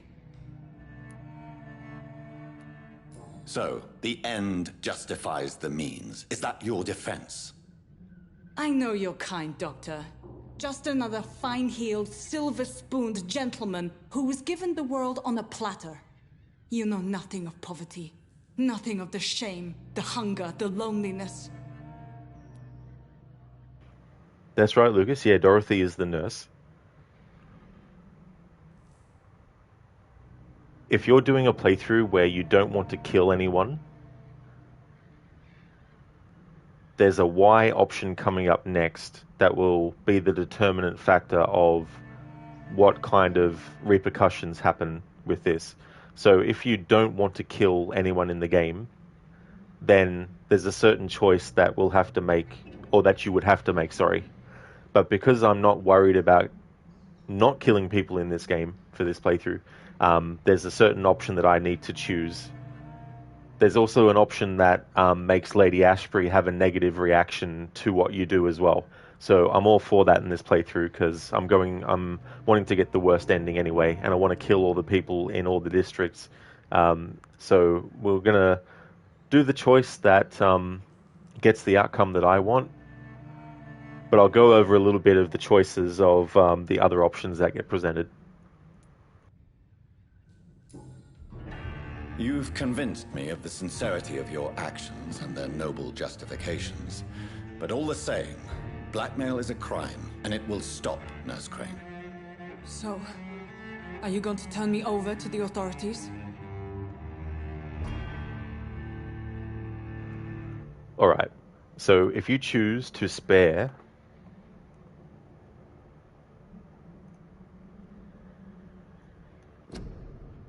So if you choose to spare, what will happen is Nurse Crane will leave Pembroke to concentrate on running her dispensary to help the people of Whitechapel. She agrees to stop blackmailing Lady Ashbury for money in exchange for your business arrangement. Note that you do not actually have any in-game obligation to buy from Dorothy Crane. The compromise is a story element only that does not extend into gameplay. So the upside is that Dorothy Crane lives and the Whitechapel thrives with the district's pillar character alive. So she's actually what they call a pillar character for the district. You keep your record for not embracing anyone intact for the Not Even Once trophy. So if you're going for the trophy Not Even Once, then you need to make sure that you choose to spare. Dorothy Crane becomes unavailable as a new merchant, carrying huge supplies of... Dorothy Crane becomes available as a new merchant, carrying huge supplies of medical components at a low cost. The downside is you get very little XP from this decision, and any hints you got for Dorothy Crane are essentially wasted. Elizabeth Ashbury is not entirely satisfied by this solution, although she'll come around and accept the compromise so long as you're the one paying Dorothy's extortion fees instead of her. So this all happens if you decide to choose the spare option. Lucas, no killing? Of course not. Can you feed on her? Yeah, so in this game, when you actually embrace a character as a vampire, there's no option to keep them alive afterwards and just use them as like a blood source. Like once you commit to actually killing a character, then basically they're gone. So Jonathan will get his blood fix and then they'll just be dead as well. But yeah, with Dorothy, you can't feed on her after a certain point. So if you want to feed on her and you've chosen the dialogue choices that make her still live, then you won't be able to embrace her later, embrace/kill her later as well. So the other option, if you choose Charm, so if you choose Charm, where is it in the options here? It doesn't actually give the options for that. Oh no, yes it does. So if you choose Charm,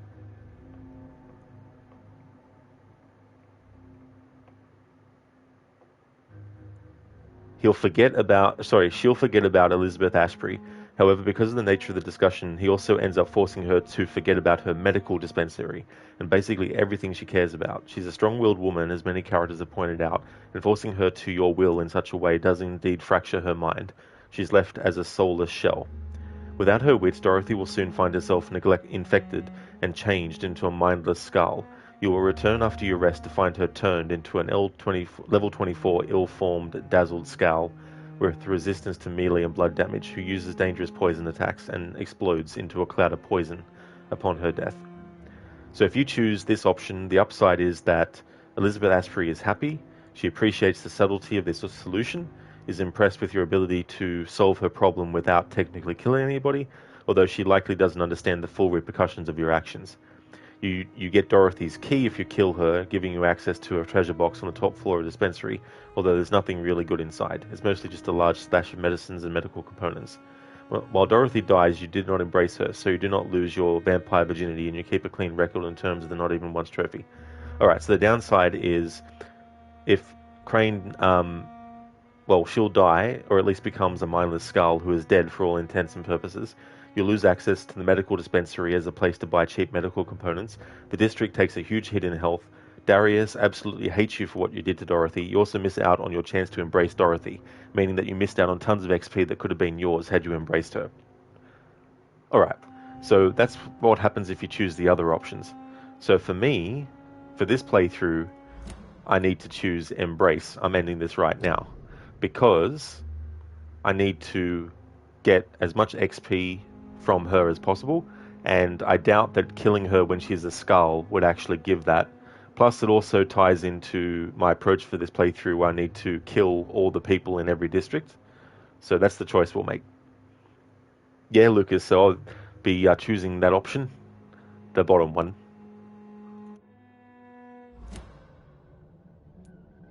Nurse Crane, there is no question that the work you've done here is extraordinary, but this dispensary is incapable of coping with the outbreak.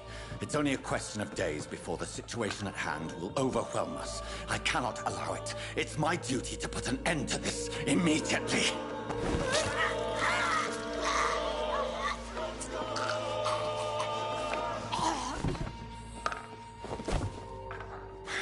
I'm not ashamed. I did what was right.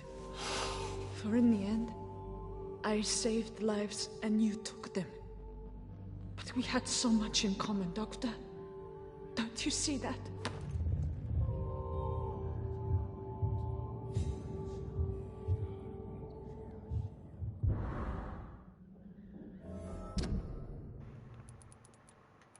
Small key. A small key that belonged to Dorothy Crane, probably used to open a small chest or trunk. There we go. So that's the embracing option. This will have massive repercussions on the health of the district, which in this playthrough isn't a problem. Right now it's at 84% in the stable range.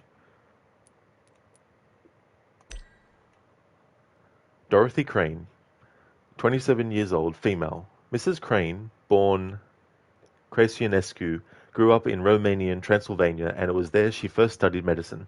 A Romanian patriot and partisan who dedicated herself to the independence of her country. She fanned the flames of revolt in her comrades leading the resistance. In 1916, she witnessed the defeat of everything that she believed in, and that ended with the repression of her people and the slaughter of her loved ones. She fled to England with her sister and her brother-in-law. Together, they embraced the life of exiles and finally ended up in Whitechapel. Her medical background allowed Dorothea to find work as a nurse at the Pembroke Hospital. She changed her name to Dorothy Crane and worked hard within those walls. But when the Spanish flu epidemic hit London, her activist instincts drove her to aid the suffering and dying migrants within Whitechapel.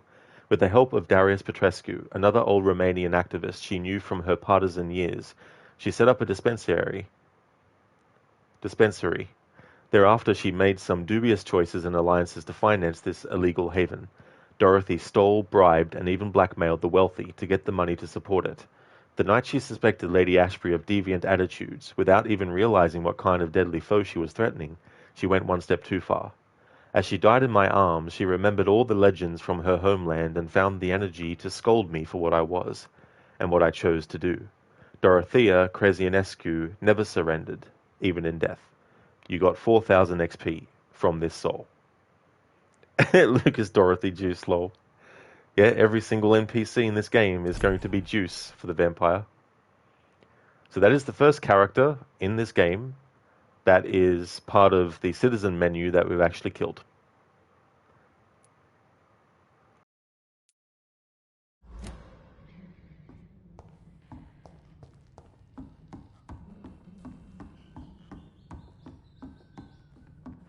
Yeah, Lucas fresh squeezed.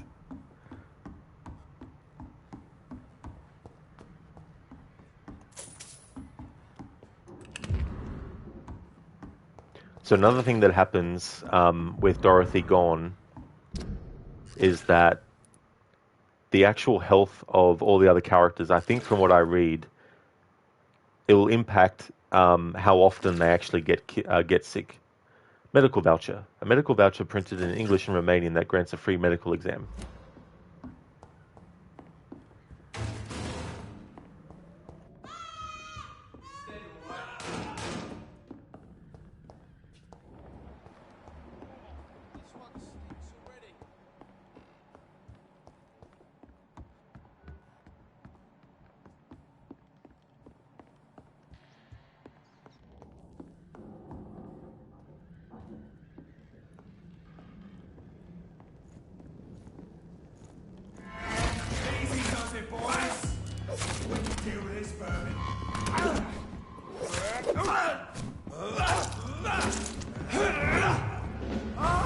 He's dead!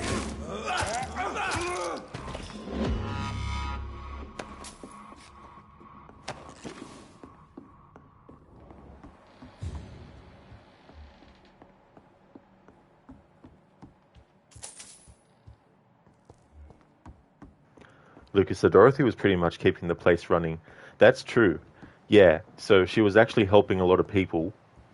And so because she's taken off the board now, so to speak, it means that those people don't get the help. And so therefore the district will get more sick more easily. It's locked.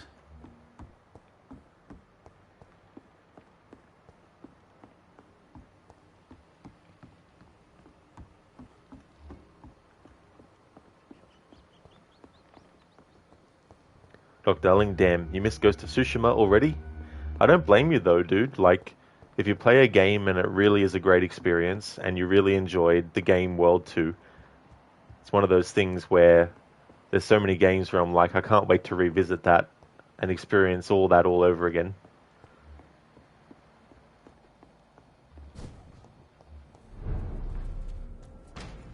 He's on to us!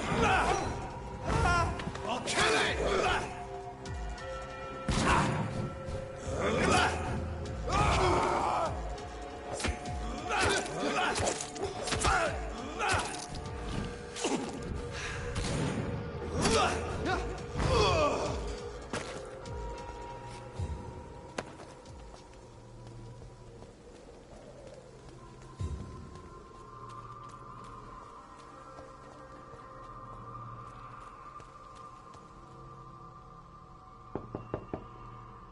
Hello, Mr. Petrescu. Hello, Dr. Reed.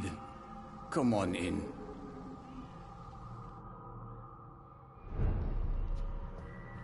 Dr. Darling, you'll get your fix in tomorrow's stream. That is true. Yeah, I'll be jumping into the DLC. It's locked.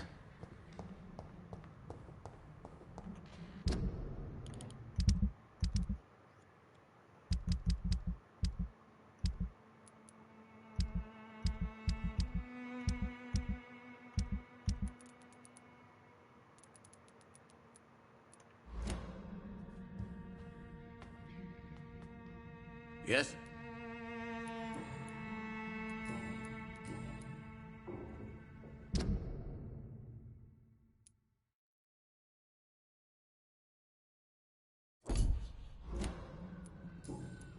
Goodbye, Mr. Petrescu.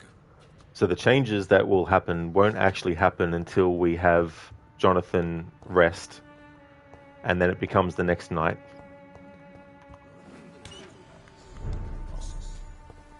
Perhaps I should look into it.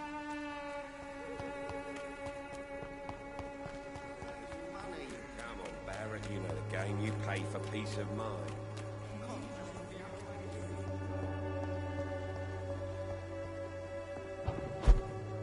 I cannot enter. Okay, so I can't enter that anyway. It's interesting. I thought it was only due to the fact that I'd already started the next phase of the story that I wasn't able to go into that safe house, but guess not. Alright. Dr. Darling, you will get an OP armor from the DLC. Too bad it was too short to enjoy it, but you'll be using it in New Game Plus. That's definitely good too. That's one of the benefits with New Game Plus as well. If there's a really good armor you want to actually use,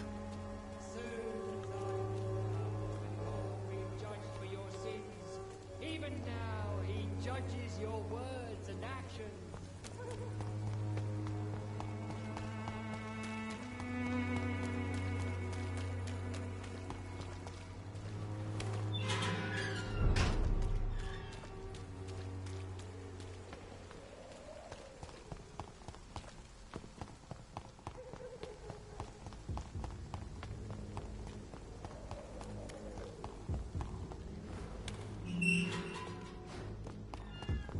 Human blood.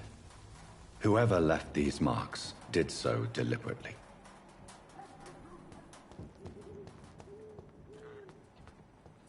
Kill it, boy! Cross the leech, boy! Die, Bernie! Burn it!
So because we outright killed Dorothy Crane, Elizabeth Ashbury won't be happy, but that's good for this playthrough, because I want to get the worst ending.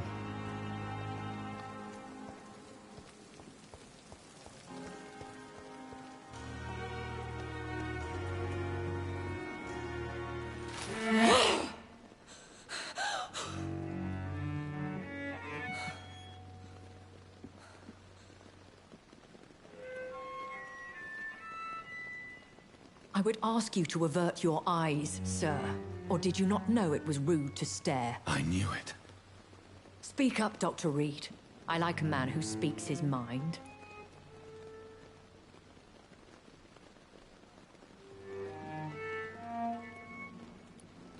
Hiding your true appetites behind a facade of compassion. Bravo. Very clever indeed. Spare me your sarcasm, Jonathan. You are but newly born in this world.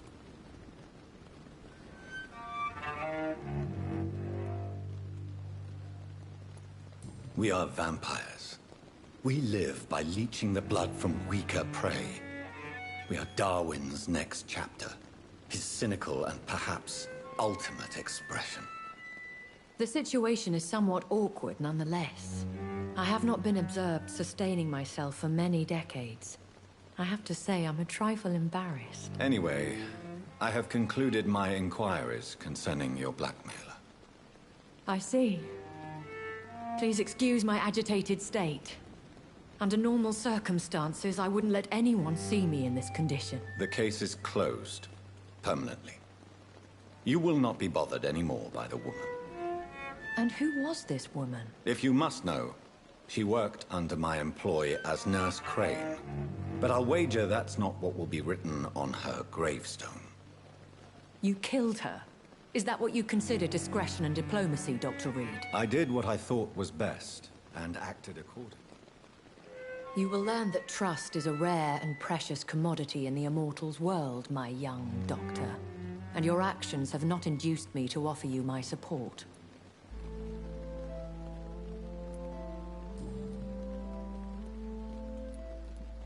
Why did you save me in the canning factory? I could hardly stand by and watch such a promising young blood as yourself be torn to shreds by some gutter scowl. What type of vampire is a skull? Not a true vampire. The deformed offspring of lesser vampires. It is a shame these creatures run wild, slaves to their baser instincts. William Bishop wasn't the vampire that created me then? No, Jonathan. Whatever their strength and demeanor, Skulls are the progeny of careless vampires. It cannot be the other way round. I know this is beyond the pale, but may I inquire your age? Really? And I thought you were gentlemen.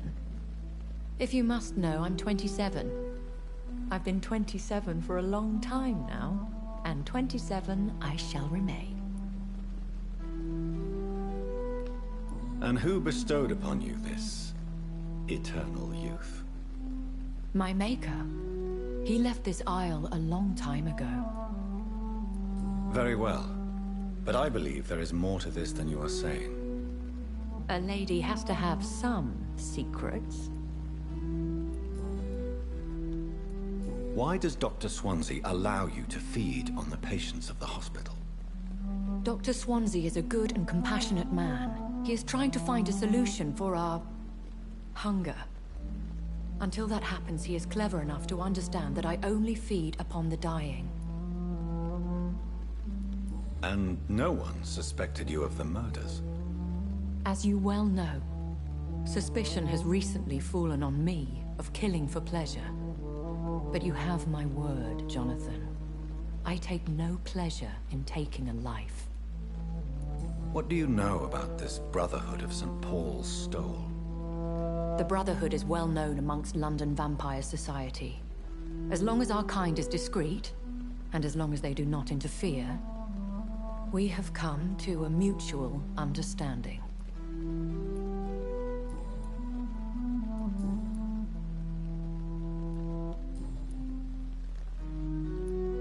Are there many vampires here in London? Immortals are of a rare breed, and we often tend to hide. But you may occasionally meet some of us at night. Will they all be as affable as you, my lady? I do not see why not. But remember, even the shark smiles before he bites. That sounds like a lesson from experience. Vampire politics are as intricate and sometimes tedious as a game of chess in a gentleman's club. I've learned from experience it is best to decline to play. Do you know any of them? Have you an idea of the identity of the vampire who attacked me? You mean your maker? No, Jonathan, I have no clue. But I fear he or she is as careless as cruel. To let you discover your new condition by yourself. What do you mean? Every now and then, you may discover an immortal in the deep of the night. But we are a rare and reclusive breed. Our progeny is almost never accidental.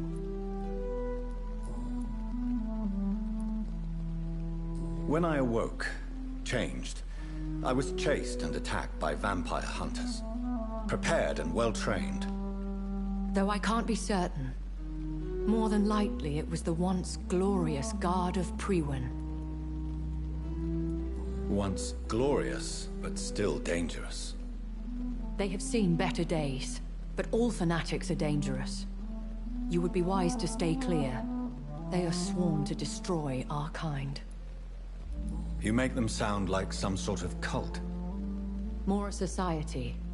And like all the best ones, a secret society. I thought them almost gone, but it seemed they have been recruiting. I've been away from London and England for 3 years. This isn't the city I remember. Things have gone from bad to worse here, Jonathan. I've lived in this city for a long time, and I've never seen it like this. What is it you fear? Fear has long since flown this form. But there is something malevolent circling us. I feel fear is merely waiting in the wings. The Spanish flu has hit London that bad? Yes, but it's not just that. I've heard things. Things I've not heard for a very, very long time. There are whispers in the shadows. Something far worse than the Spanish flu is here in the city.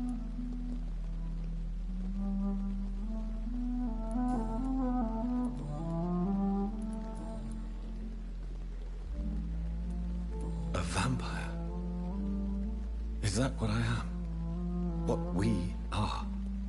Such a crude word, defined by penny dreadfuls and drunken hacks. No. You are now an Ekon, and that you shall remain. So we are Ekons. How can I identify us amongst other vampires? How to put it? All Ekon are vampires. But all vampires are not Ekon. We are but a branch of the immortal tree. Are you an Ekon too? Yes, I am. We are the closest thing to what man refers to as vampires. Forget what you think you know about us. I've been hearing a voice talking in my head. Is this some kind of insanity? It feels like the voice of the vampire that created me. Hush. Tell no one this. It would be unwise to talk of such things amongst British immortals. Speak no more of your maker. Excuse my forwardness, but... are you my maker? Me? Goodness, no. Only a foolish immortal would create a progeny without taking precaution, and I'm no fool. How could this cause offense? Only the powerful immortals can mentally call to their progeny. No vampire or hunter will sleep easy, knowing that an unidentified elder is stalking the streets of London. I don't understand. Why was I created and then left for dead? That is a question only the one who made you can answer. It's not normal practice. I doubt even if you find him, he will answer you, considering how cruelly he treated you. I'd like to avoid creating another vampire by mistake anyway. Tell me, how is it done? The process is dangerous. It could even kill your potential progeny.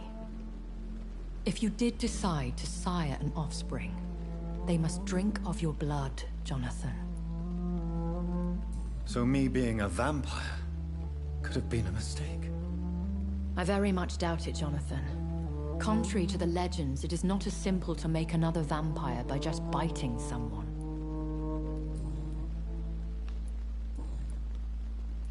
I bid you farewell, for now, my lady. I must quickly analyze the blood I took from Nurse Crane's patient.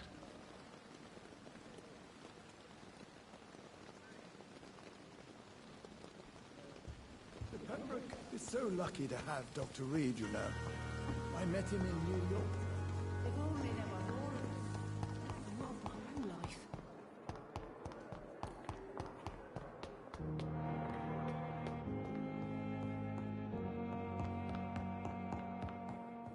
Not now. Please come back later. How about now? I'm busy right now. But what about now? Not now. What about the next now? Please come back later. Will it be now later? I'm busy right now. You mean right this now? Not the now that just went, but the now that's now? Not now. Okay.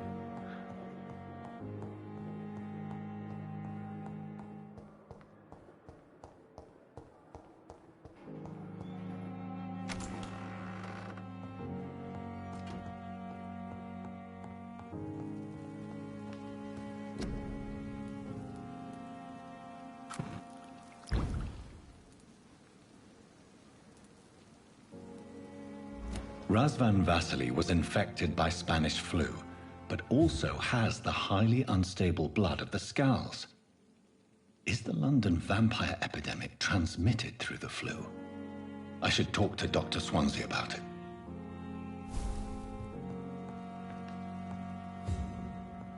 All right. Up to chapter 3.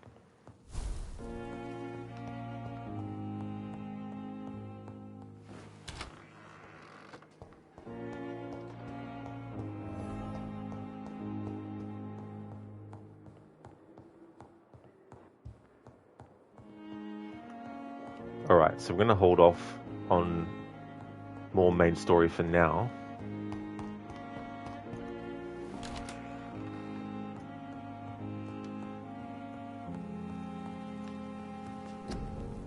Alright, so that Petrescu, what did he have the affliction of?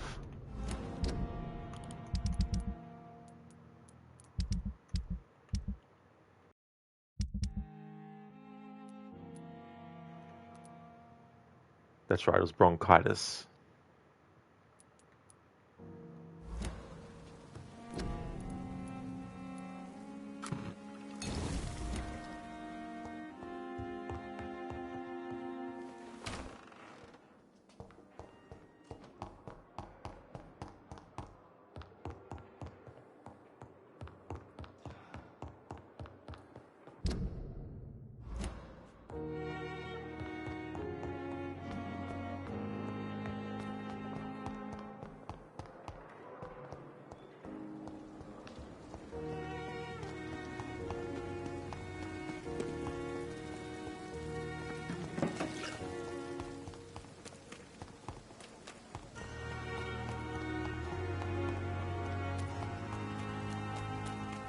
Hello there, Anmita.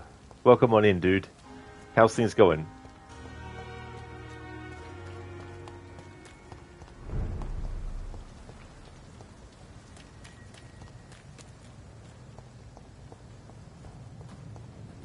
Look at it! This is bugger!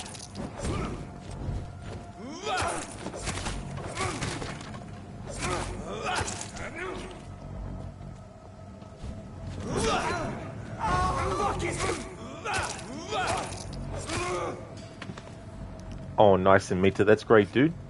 Glad to hear that's going well. As for me, I'm doing good. Enjoying my Friday. Jonathan claimed his first victim.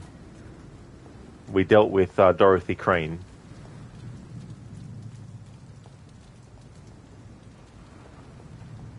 Because I was reading that there's no way to save her and be able to embrace her later on. So just got that part of the story done.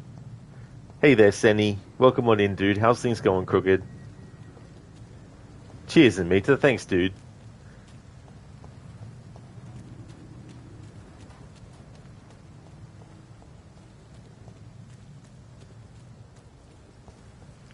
Crooked embracing, is that what we call it? It well and truly is. This embracing, though, doesn't have a very happy end for the person being embraced. This is not a place for you, sir. A leech! A leech!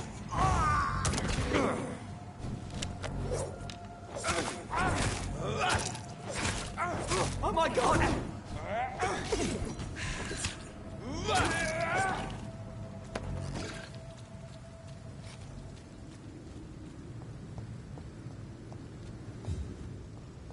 Crooked embracing with that happy ending. It's definitely not a happy ending in either sense of the word.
Crooked, doing well, thanks, Senny. It's Levy's birthday today, so you're just having some celebratory breakfast with Eggs Benedict on toast and homemade banana bread.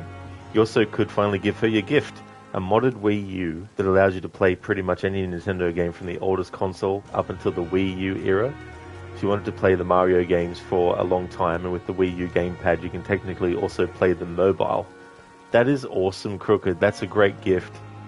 Happy birthday to Levy as well. I really hope that she enjoys her birthday. That's cool to be able to do that with those games, because there's a lot of really, really good classic Nintendo games, so it'll be good for her to play the ones that she was interested in for a longest time. Great choice for breakfast as well, and dessert too. I love banana bread. It's delicious. No worries at all, Levy. I hope that you have an excellent birthday today. I hope that you enjoy your day and that you have a great weekend as well for it too.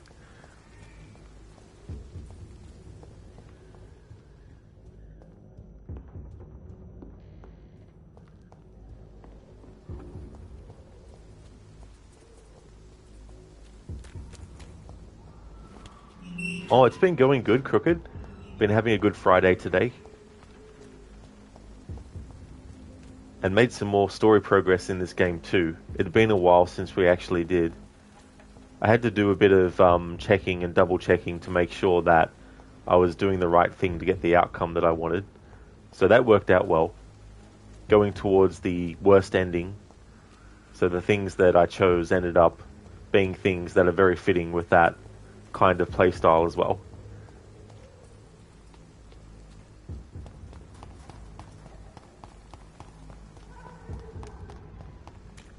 Nice, glad to hear your Friday's going well. How far into the game are you roughly now? Oh, cheers, dude. Yeah, it's crazy how quickly the week has gone, though, too. Still very early, really, in the story. Like, we've only just got to chapter 3. And there is a bit of grinding that is good to do in this game, because there's the use of your stamina to be mindful of. And some of the enemies have these really devastating moves that you need to be careful with. And so it's a bit of a game of like balancing your stamina with your attacks and all that kind of stuff. And you've also got special moves that you can use, and you've got a blood meter as well, and so that will dictate what you can actually use as special attacks. And there's like a bit of a cooldown as well, and all that kind of thing. But yeah, there's definitely... Oh, and something else to give you a heads up for as well is that you can't reload autosaves. Like, there's no autosave kind of feature as well. So once a decision has been made, you can't reload and be able to go before the choice.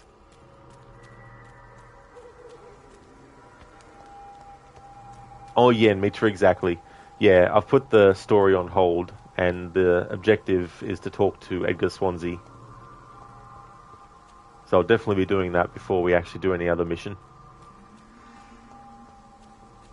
Okay, that's good to know. Would definitely be tricky if you're trying to get a certain outcome too. Oh, absolutely, dude, you know.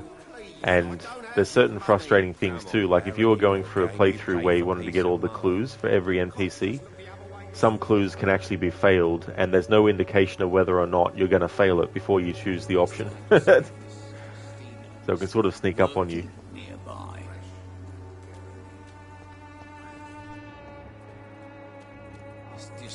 And basically you have to talk to him after every chapter if you want to get all the clues for him. Oh yeah. Yeah, that's definitely understandable. Hello, Mr. Petrescu. Hello, Dr. Reed. Come on in.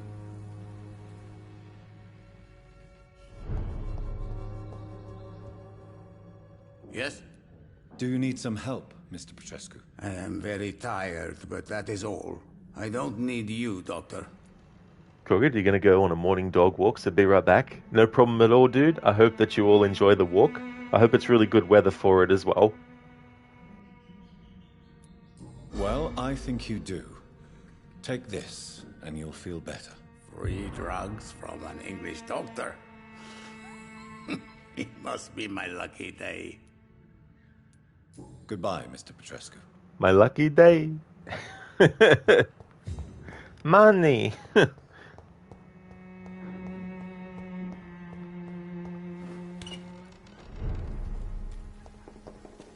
Yeah, and Mita, it's like, for now, all these NPCs, and we're like, you know, keeping tabs on their health, making sure that they're healthy. Only to kill them later anyway.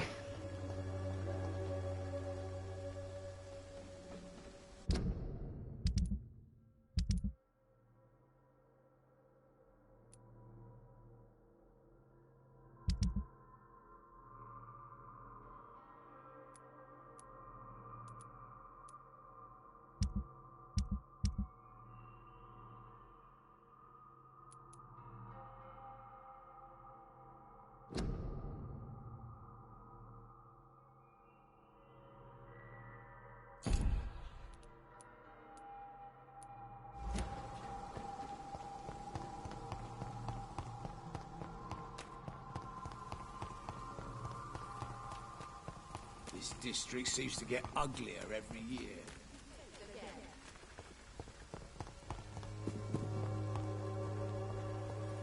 Its effectiveness has been Boy.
Oh yeah, and Mita, that side quest with the journalist and the lady. Yeah, I ended up coming across that too. I was trying to actually avoid it from happening, but I overlooked something that I didn't know about, and so it caused that to happen where I could only give the scarf to her. I couldn't give it to him.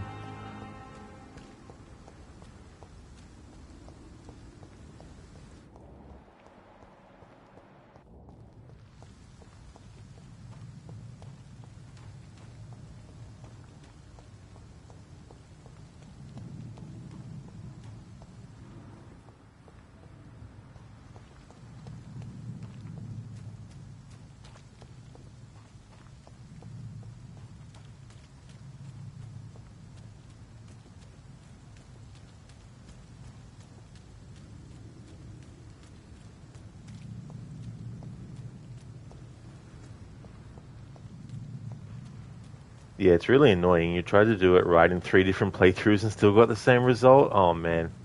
Talk about extra frustration 3 times over.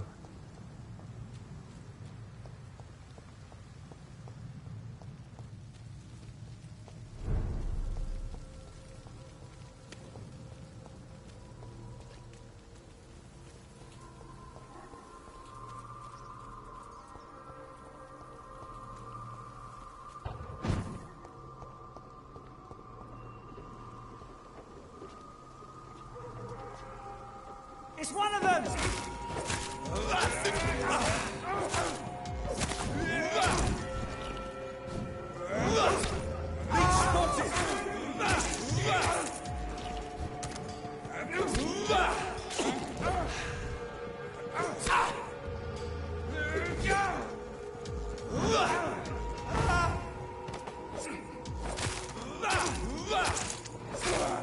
Christ, he's dead!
He's done for! Over there!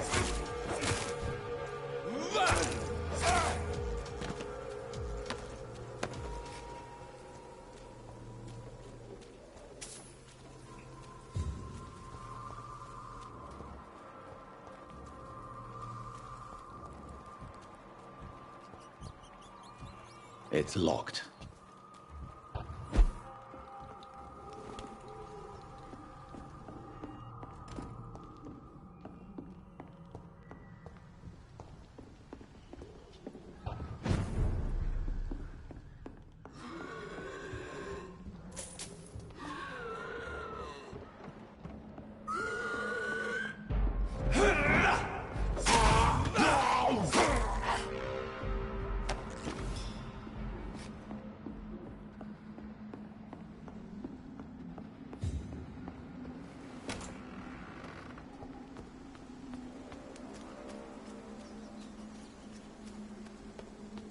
Vampyr usually plays the good guy, but man, playing the bad guy in this game is so satisfying. Oh yeah, it's good to take that approach in a different playthrough as well too, you know. Kind of just see what also happens as a result, what the repercussions are. It's locked, all right. It was really fun to do that low honor challenge playthrough I did of Red Dead Redemption 2. I'm going to do the same for Red Dead Redemption 1. Of course, it won't have the exact same elements to it, but I still want to do a low honor playthrough of it, because I've never actually done a low honor playthrough of that game either, where I've purposely wanted to keep Marston's honor to very low. What I'm going to do, so I can make the most out of playing as Jack, I'm going to do the stranger missions as Jack.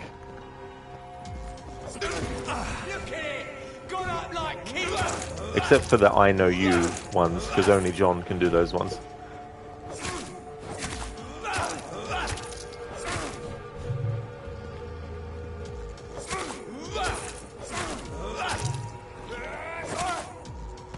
Oh, thanks, Inmita. Yeah, I'm looking forward to that playthrough as well.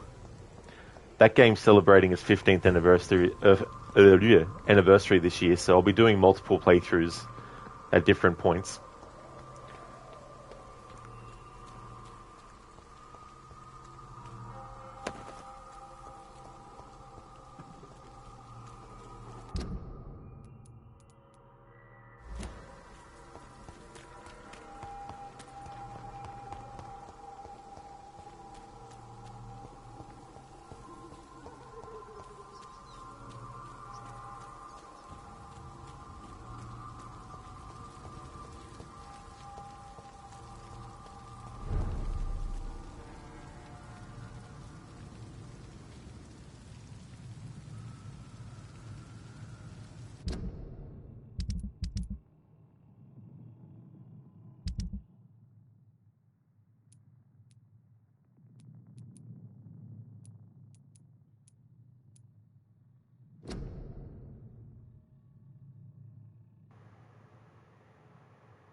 And Mitch, you don't know why, but you feel excited about Alien Isolation? Oh, cool, dude.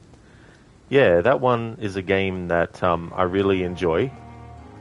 It's probably one of my favorite first-person horror games, along with games like Outlast and Outlast 2. Just to name a few. It's locked, all right. Excellent sound design with that game too. Like, they just did such a great job, and they did a really good job at making the world of the game match the first Alien movie.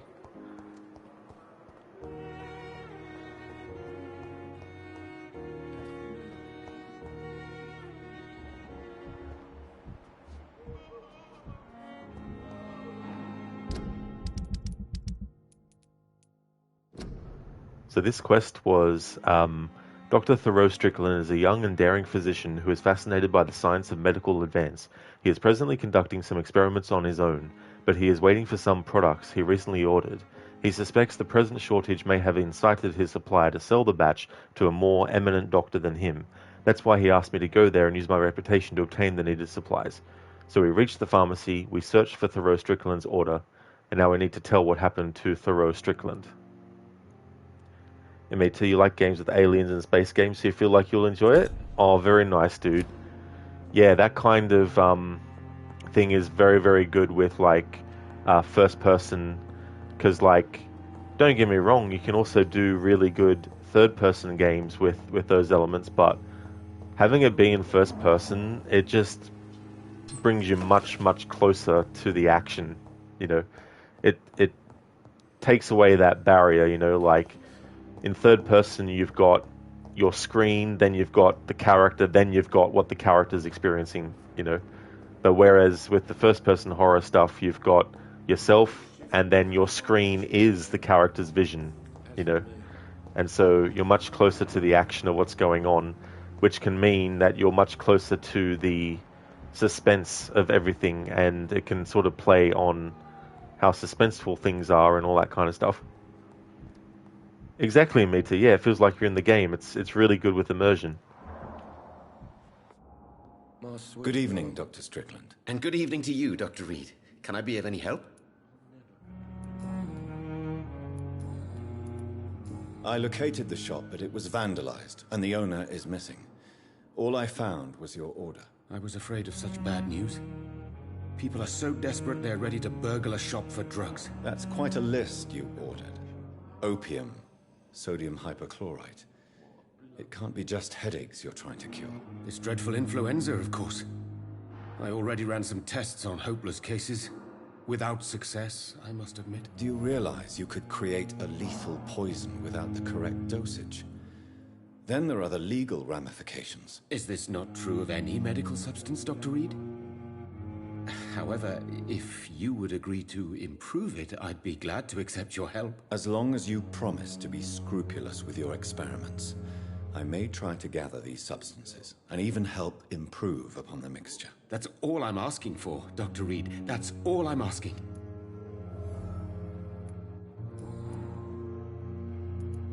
I want to know about these secret tests you run, and if they can save people from this epidemic. Speak to me now, Thoreau. I know I may sound presumptuous, but I'm just following your steps, Dr. Reed. I'm casting away the shadows of ignorance by daring to face them. Self-confidence is essential in our line of work, my young colleague, but only if tempered with the correct amount of cynicism. But you never doubt yourself, Dr. Reed. I've read all your articles and books. You performed the most daring research during the war.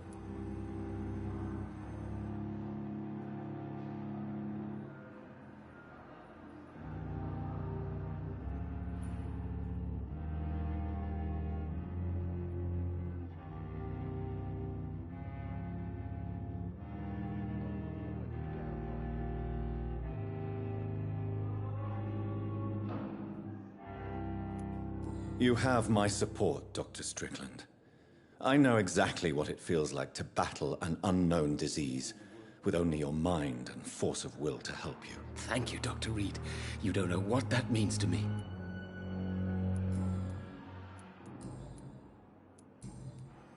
Goodbye, Dr. Strickland. I can't let Strickland put his patients at risk with opium. Perhaps an adjusted formula will deliver more of a placebo effect. Yeah, and Mitra, I've got a guide with me, so I'm looking at that as I play.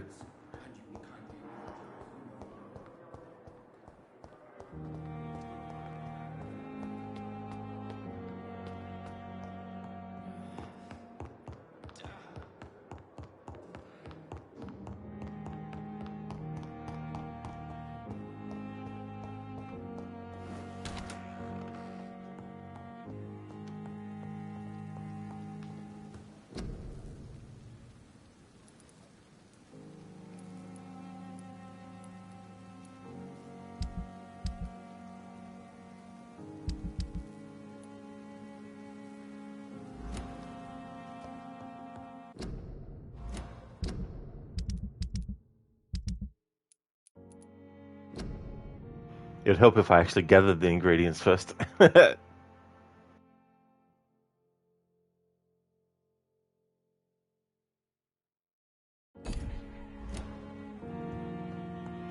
In Midnight, she also used the guide, to be honest.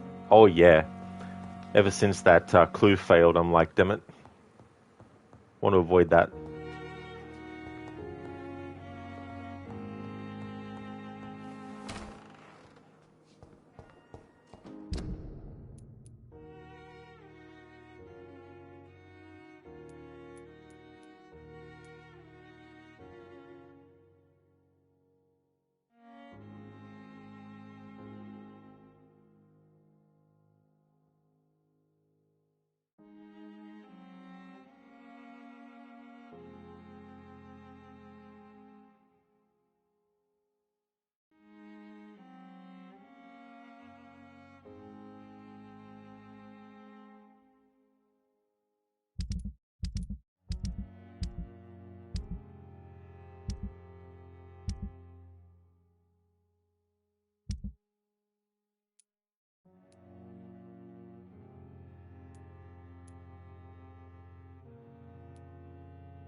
Strickland's project could be dangerous. I have a mind to report him to Dr. Ackroyd. Hey there, Ryu. How's it going, dude? Welcome on in. Alright, so we need to choose what to do about Thoreau Strickland. Bring the medicine to Thoreau, or report Thoreau to Dr. Ackroyd. Dan.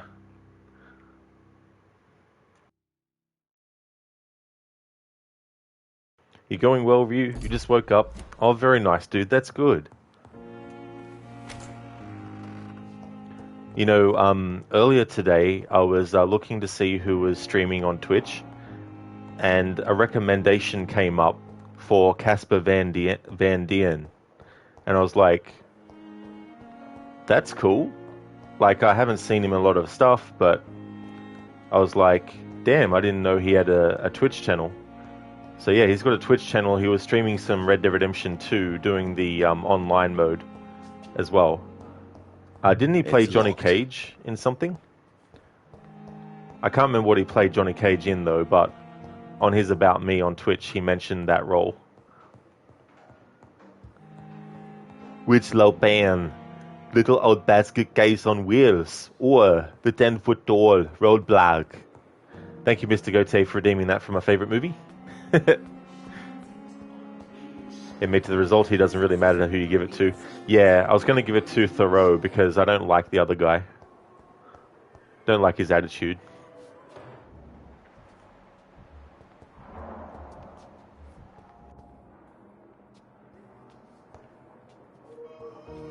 Good evening, Dr. Strickland. And good evening to you, Dr. Reed. Can I be of any help? I have managed to improve the mixture by diluting it. Have you ever heard of Sir Joseph Francis Olive, or the placebo effect? No, I don't think so. Why? A placebo is a substance or procedure that has no actual physical effect. You made a placebo of my project. Why? Research has established that a placebo, as long as the subject believes in the effect, can provoke a positive physiological reaction. Really? That's fascinating. And you want me to, what, administer the placebo and see what occurs? Something like that, yes. Well, I'm a bit surprised, but I trust you, Dr. Reed. Please take the key to my cabinet and put this placebo there for future use. Goodbye, Dr. Strickland. Okay, so we had the placebo, a small bottle containing the improved recipe of Dr. Strickland's new drug, and key of doctor's office, a small key which gives access to the Pembroke Hospital doctor's office.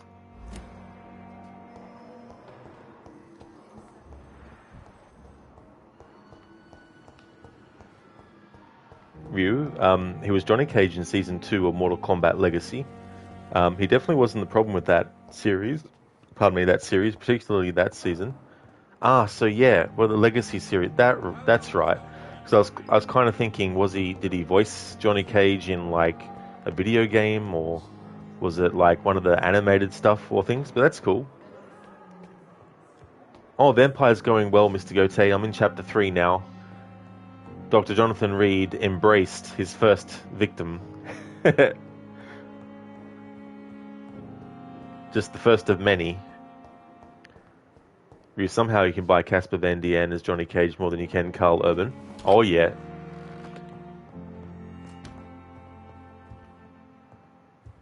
It's locked, all right. It's locked. It's locked, all right. It's locked, all right. At least Strickland can't kill anyone with this formula. Strickland cannot kill anyone with this formula. M. Goswick's medical file. Patient Mortimer Goswick, male, age 23, followed by Dr. Aykroyd. Status, convalescence. Date of admission, 27th of October. Date of release to be determined.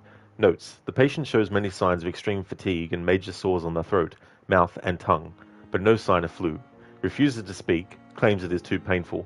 Needs rest and healing of throat mucous membrane before any decision can be made concerning his release.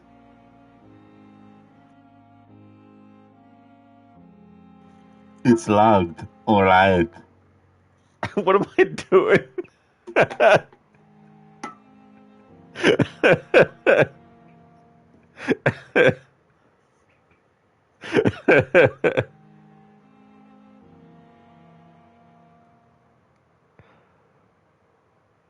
Arnie Bane.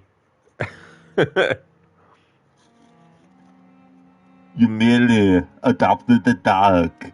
I was born in it, molded by it. I didn't see the light until I was a man, but by then it was nothing to me but blinding.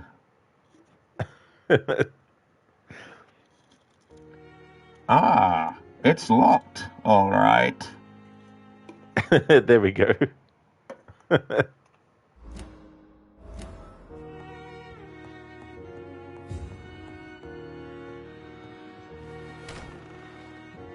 You happy with that, Mr. Goatee? Yeah. Yeah, and Mita. I don't know what I was doing.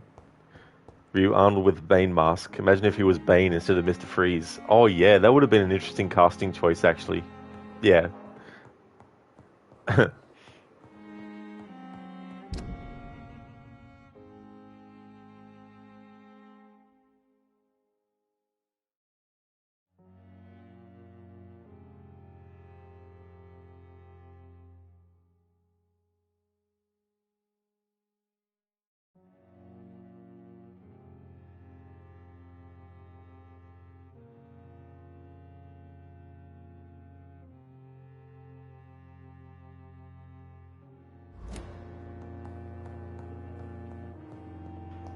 Mr. Goatee, Rod was going as Mr. Goatee, so it's probably Arnie he wants, but has Pringles can ready for some reason.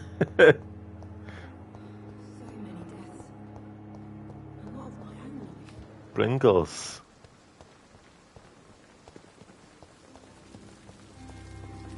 Put the Pringles down. Now. It's mine.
As you go, take one for me, one for Arnie, one for Arnie, one for me. What's wrong, CIA? You got you pushing too many Pringles? You're getting a little tubby there, Sully.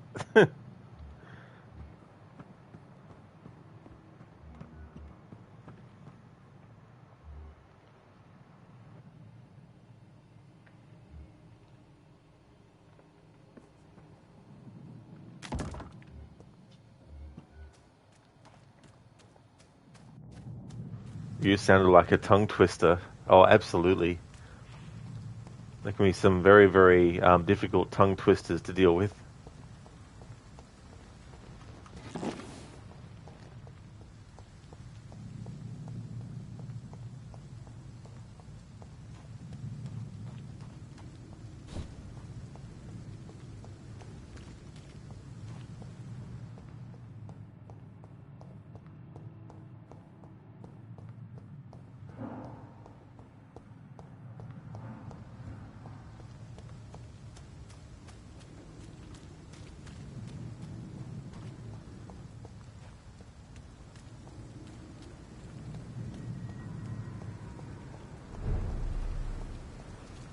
Rod was also showing off his wrapping skills.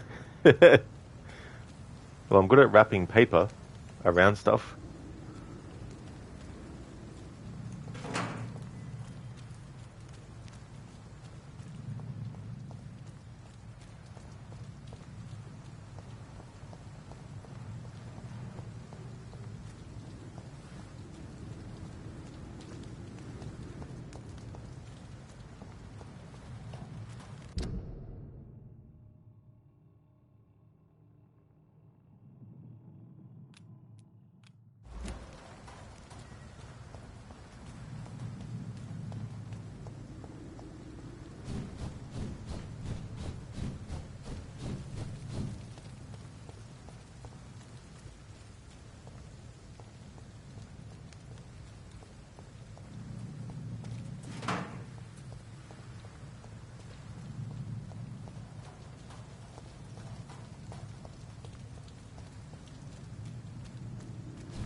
Steady, boys!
In Me Too, don't know if you ever found that vampire sleeping in the Novigrad sewers in Witcher 3. He has very dialogue. I don't recall. Very funny dialogue. I don't remember if I came across him or not in Meta. But that's cool to see a vampire in like the main game.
In Meteor, it's a unmarked side quest you can do, but it takes a bit of time to find it because it's hidden behind a breakable wall. And it's easy to miss.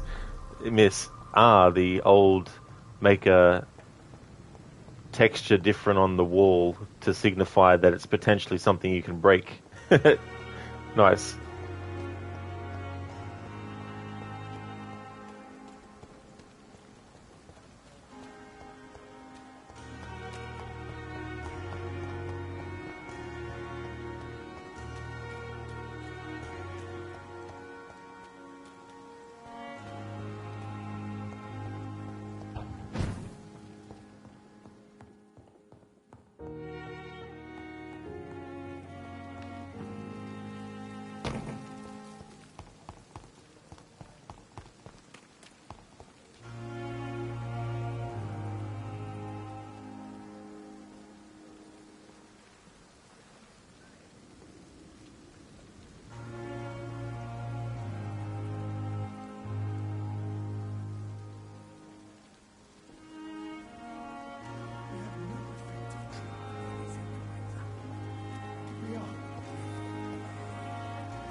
Here we go, finally found it.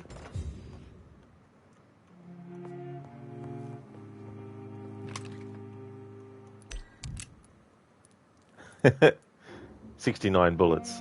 Nice.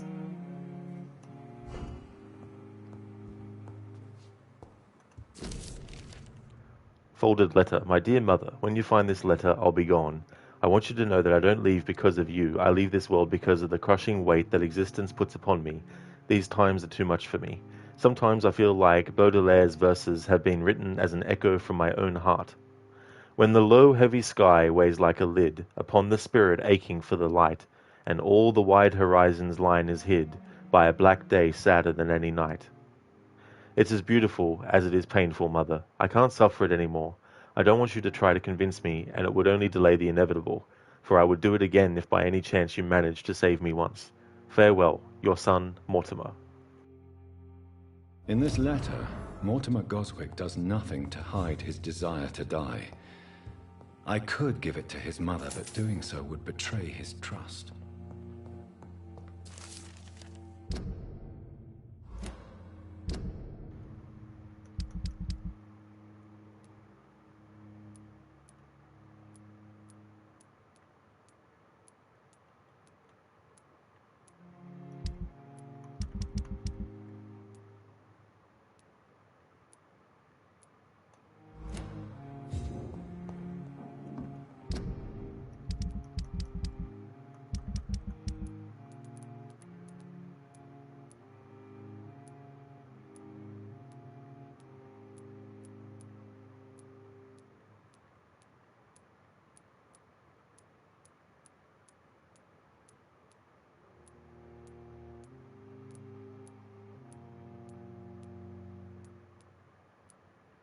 Don't know what that document was, because when the button came up to tell you to actually look at it, I pressed it, but it only went to the map menu.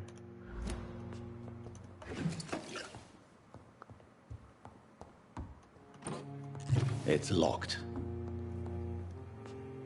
Mr. Goethe, hey, break this mysterious crack in the wall with his hidden illuminate symbol on the wall next to it. Exactly, you know, and then you got like the Legend of Zelda game, the very first one, where you had to find a particular bush in a line of bushes and then burn it to reveal the hidden entrance.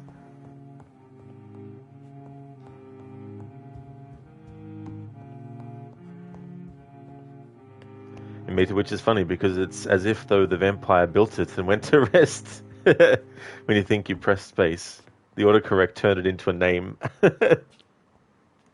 Yeah, that's the other thing too as well, you know, like you think, oh yeah, I pressed this, and then you look again and you're like, oh shit, I didn't recognize it. Mr. Goethe, you found the hidden entrance, plays fancy music. That is so true. The secret found music in Legend of Zelda is just so good. It was good a couple of years ago to do my marathon of Legend of Zelda games that I grew up with.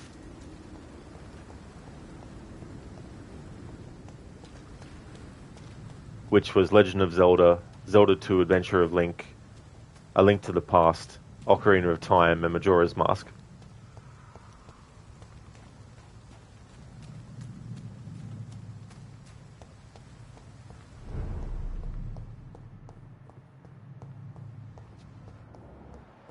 Mr. Goethe, you can't wait to play the Switch. It's going to be fun. Oh, absolutely. So what game did... I don't know if you mentioned what game you got for it. Thank you for redeeming the Red Dead 1 or 2 quote, Keone. Thank you.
Here's the document. Okay, so when I get back after doing the quote, that's the document that I discovered that I didn't, I couldn't access straight away when the button prompt came up.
Alright, so I've got a quote.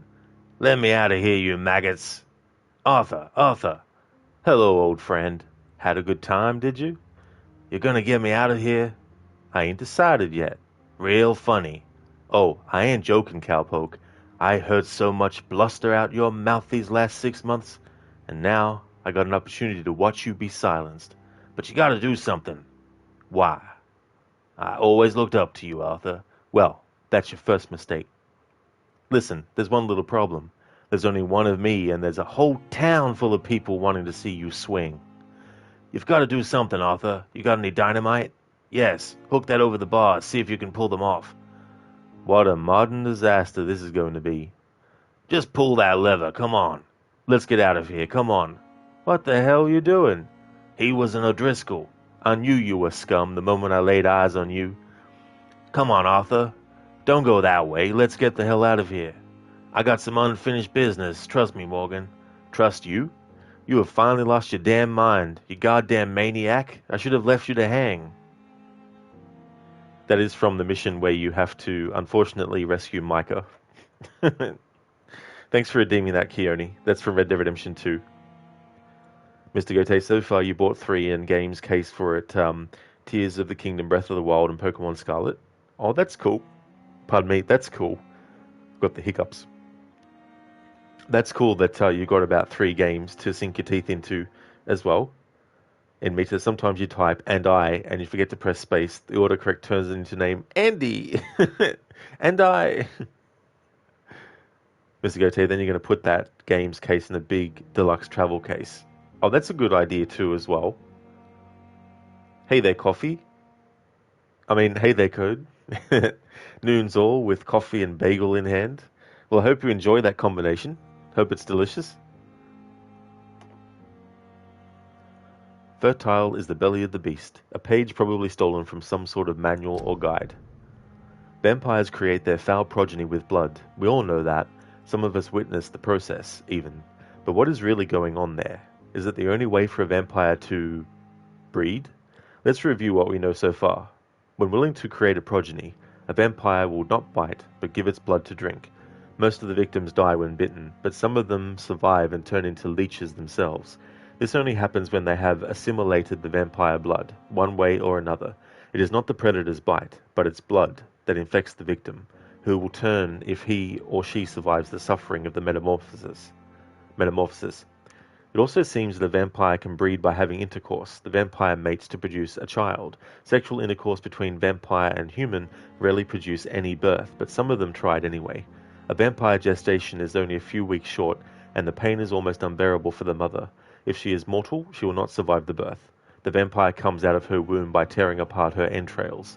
If the mother is a blood drinker, it will probably survive and regenerate. The newborn vampire will quickly grow and turn into an adult vampire in only a few months. From The Adversary by Kendall Stone, founder of the Garda Prewin.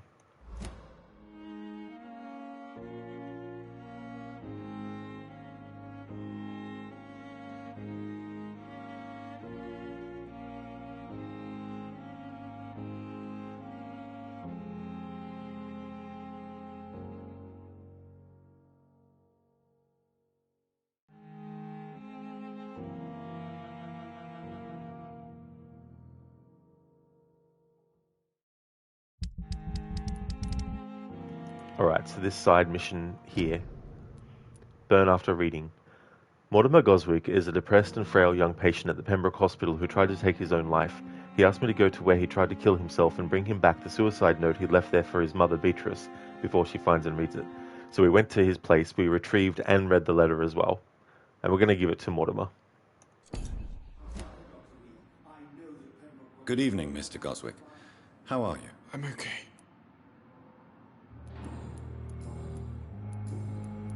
Your medical report says you're not affected by the Spanish flu. What do you think of that, Mortimer? Does it make me happy? Not in the slightest. If it was up to me, I would have left this place long ago. I know I don't belong here. And why do you think you don't belong here? I know the staff have more important things to do than look after me. There's plenty of patients here who need their attention.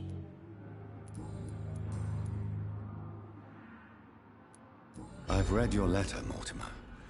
You wrote about an unbearable feeling of despair while the world crumbles around you. Tell me more about it. There's nothing more to say, really. It's hurtful, it's unbearable, and I don't ask anyone to understand what I feel.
Despair is a deadly poison I've tasted myself, sir. We're only tempted to drink it because we're terrified by the uncertainty of the next minute. I know that perfectly, Doctor. For I waited for so long, hoping that the next minute would be less unbearable. Code, if Spanish flu is not sticking, let's try some polio, yellow fever, or perhaps Black Death, shall we? Oh yeah, like, if one doesn't work, how about the next, and then the next, and then the next after that?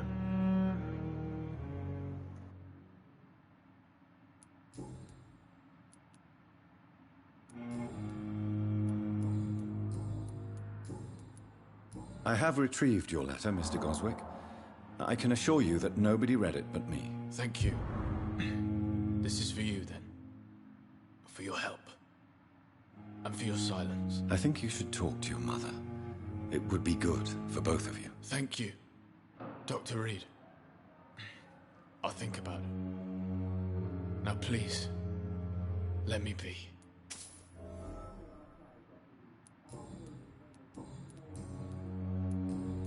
I have to go now, sir. But don't hesitate to contact me if you need any help. Good evening, sir. Doctor. My sweet girl. Reads me like a book.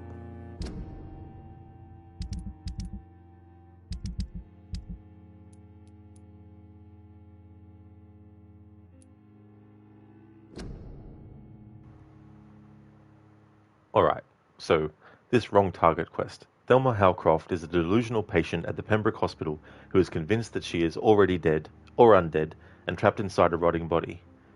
Despite her obvious mental issues, the woman claims she is being spied on by some men and women who want to hunt her down because she is a vampire.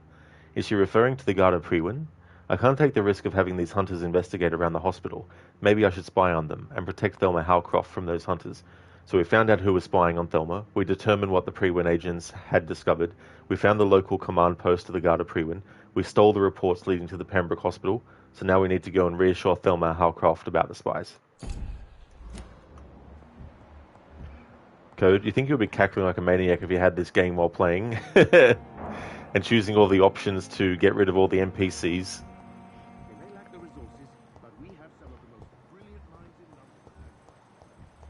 Making Jonathan a vampire who absolutely has no regard for human life at all.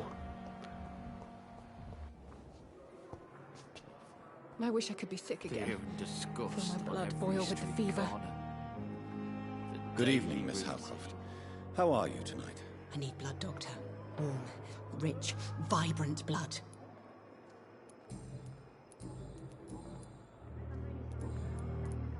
I have made inquiries about the men who were tracking you, Miss Howcroft. I did not expect a mortal to have this sort of courage. Speak, Doctor. Why are they hunting me down? Because you're a menace, just like Dennis.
It was a misunderstanding.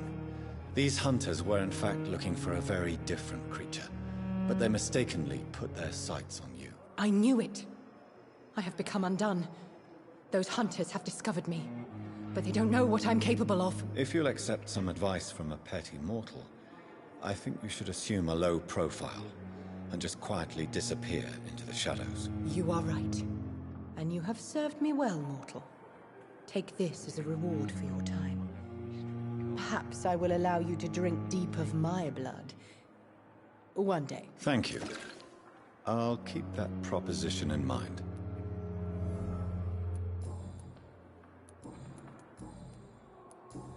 I'll leave you, Mistress of the Dark, to your nocturnal activities. I wish I could be sick again. Amita, she's the real vampire of the game, lol. That's true, yeah.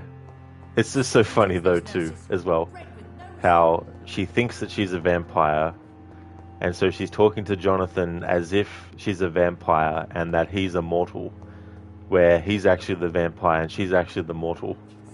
It's a great sort of play on that sort of like archetype of a vampire who believes that they're able to use their influence on others and all that kind of stuff. But in her case, she's not a vampire, so it's not going to work in the way that her psychosis, I guess, believes her to think. In Mita, thank you so very much, dude, for the 20 bits. That is amazing. Thank you so much, dude. Really appreciate that a lot.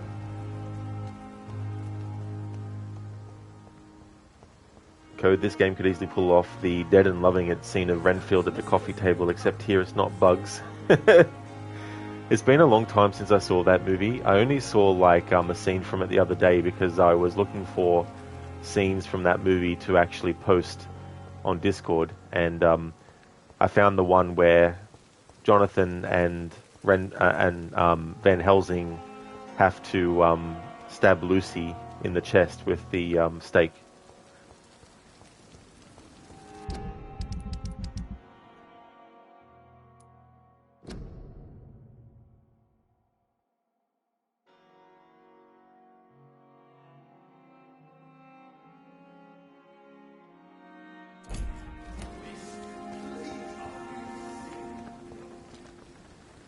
Good evening, Nurse Brannigan. Good evening, Doctor.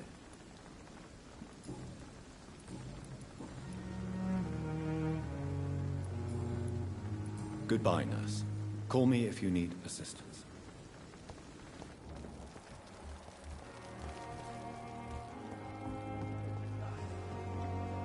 Good evening, Dr. Tibbets.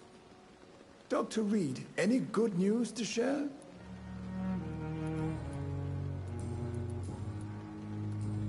Goodbye, Dr. Tibbets.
Hey there, Cody. Good morning to you as well, dude.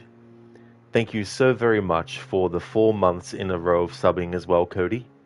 You forgot all about your Prime, lol. Well, thank you for using that as well. That's awesome of you to do. I really appreciate that. Thank you so much for that. How's things going with you today, dude? Hey, Mita, alright, you'll leave a lurk while you have lunch? Awesome, dude. I hope you enjoy your lunch. Thank you for leaving the lurk, too.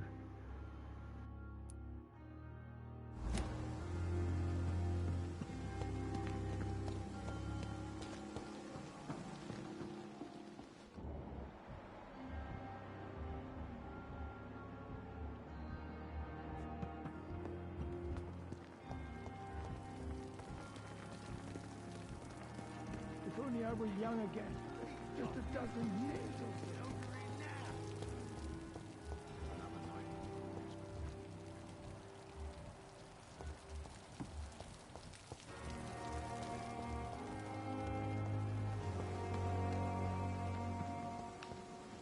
Excellent, Cody. That's good, dude. I'm glad to hear that you're going great. That's excellent. As for me, I'm doing really well. I'm having a good Friday today.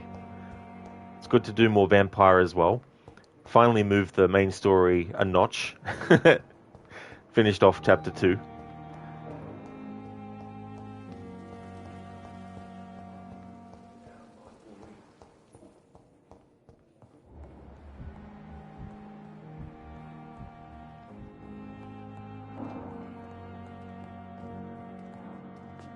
Good evening, Dr. Strickland. And good evening to you, Dr. Reed. Can I be of any help?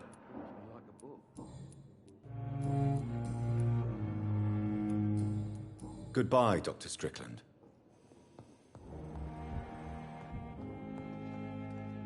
I'm quite busy right now, Dr. Reed.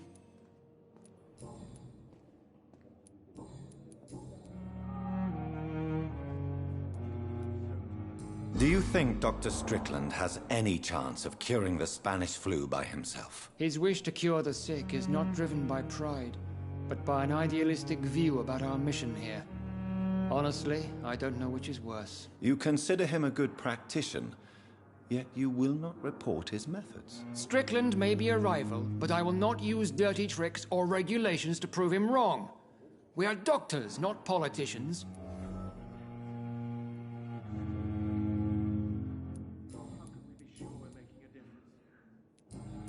Thank you for your time. We'll talk later. Cheers, Cody. Thanks, dude. You had to book today off as working in a printing firm. You're having issues, so all presses are down with no film, so not back-to-back work until Monday night. Oh, damn. Are they issues that you've encountered before, or are they something that you haven't yet? That's definitely understandable too, you know, if you don't have anything that you can really do, you know, at least for now.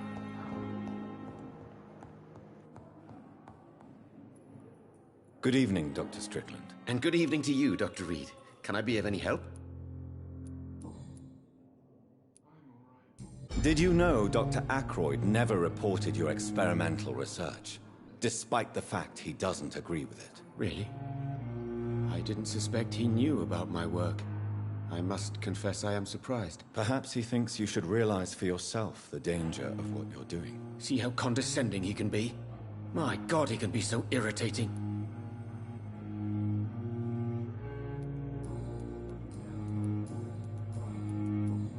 Goodbye, Dr. Strickland. It's the second time it's happened. So what would be like one of the causes, potentially, of that happening?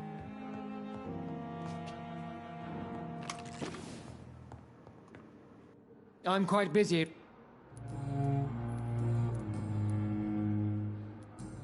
Thank you for your time. We'll talk later.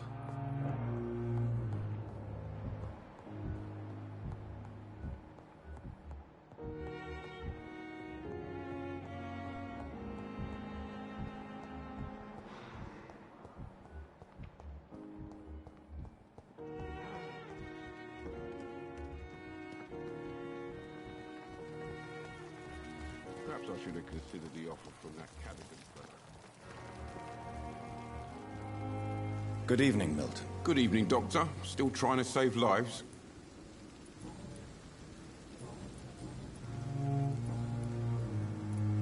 I'd like to see your goods. Wise choice, Dr. Reed. A reliable gun is what everybody needs these days. Cody, your machines for making the film keep breaking down and no other company has film available.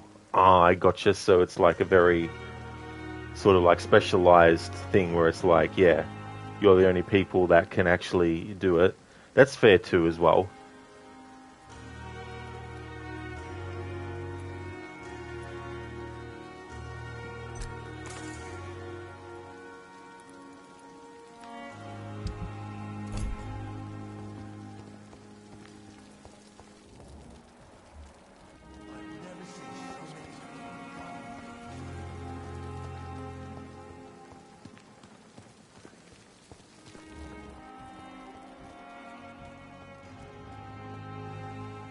Good evening. Good evening.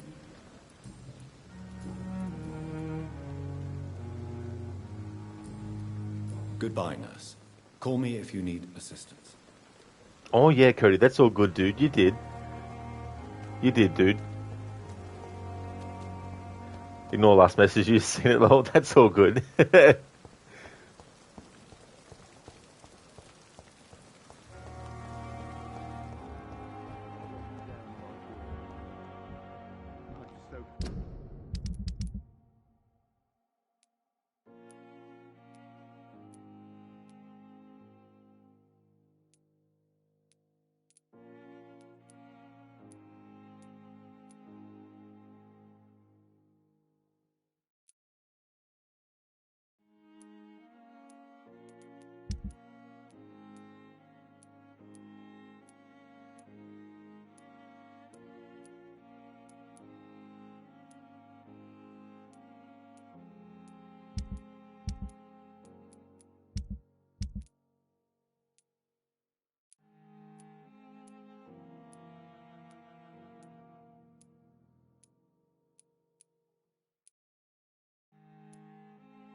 Traces of a pinkish foam at the corner of the lips. Some sort of drug overdose, perhaps? The chest was originally open to perform the operation. The sutures are clean, but the chest has been reopened. Multiple abrasions and scarring on the arms and legs. Old and distinctive injuries of a sailor or a fisherman. Cody, you found out the other day, all those that have bought Days Gone get the remastered for free. That is really, really good.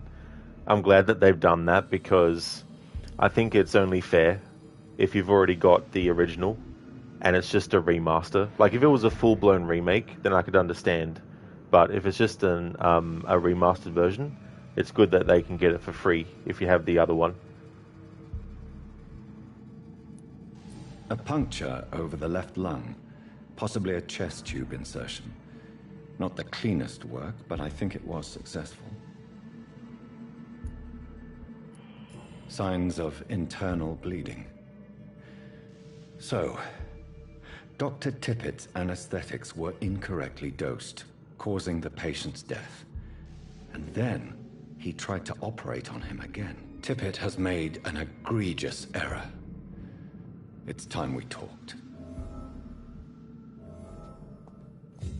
It's locked, all right.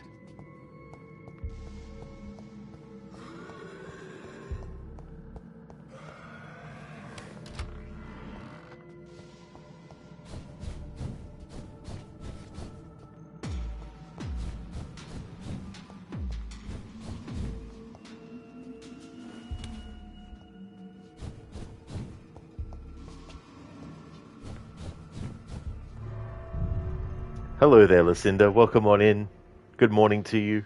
Happy Friday. Did somebody say Days Gone? They sure did.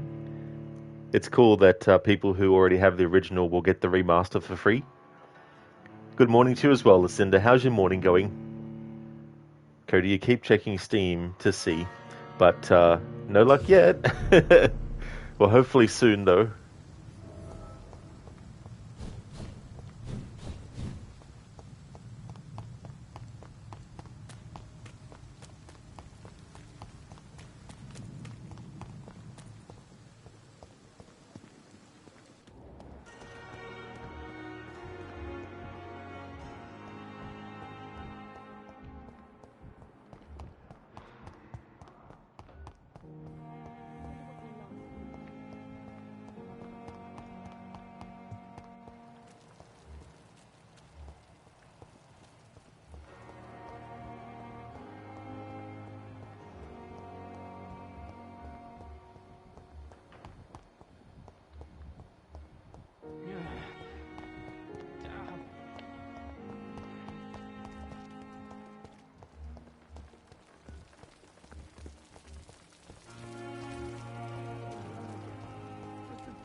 Good evening, Dr. Tippett.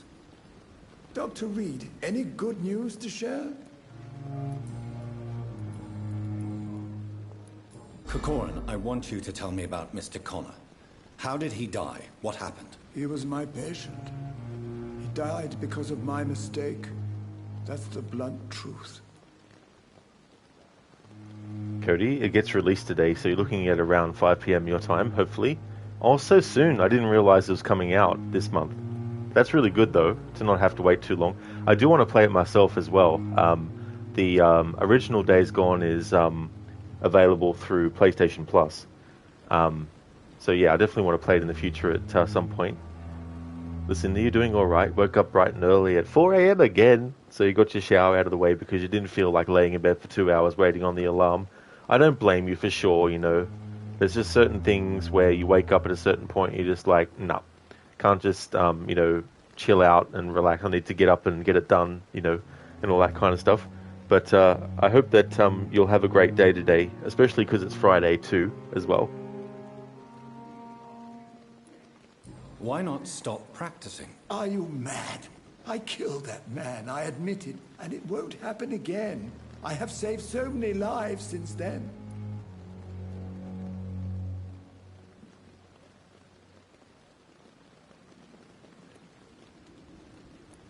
What was the nature of the mistake? It was a twofold error. My diagnosis was wrong, and the administered dosage was too strong. Who was this patient? I don't know. Some sick man from the docks, maybe a fisherman. I had no time to talk with him. No one claimed a body. Lucinda, yep, and since you have to work this Saturday again, you only have to work from 8 a.m. to 11 a.m. today.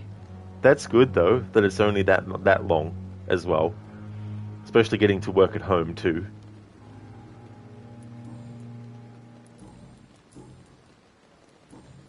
Goodbye, Dr. Tippett.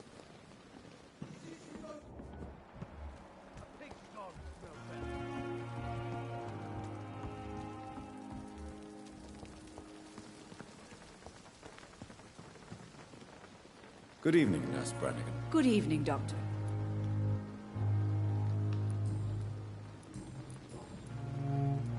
Tell me what Dr. Tippett did. I know his mistake caused a patient's death. If I had not covered up his error, Dr. Tippett would have been fired from this hospital. I could not let that happen. You can't allow your emotions to dictate your conduct concerning patients, Nurse Brannigan. Look around you, Dr. Reed. Do you really think we can afford to lose a brilliant practitioner like Dr. Tippett's in our situation?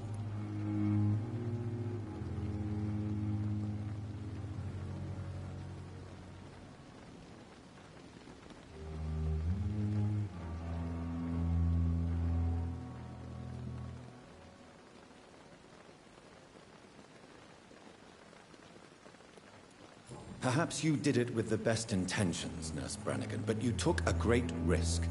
Must I remind you that a man died? You mean you've never made a mistake? Never covered your tracks? Come on, Doctor. I wasn't born yesterday.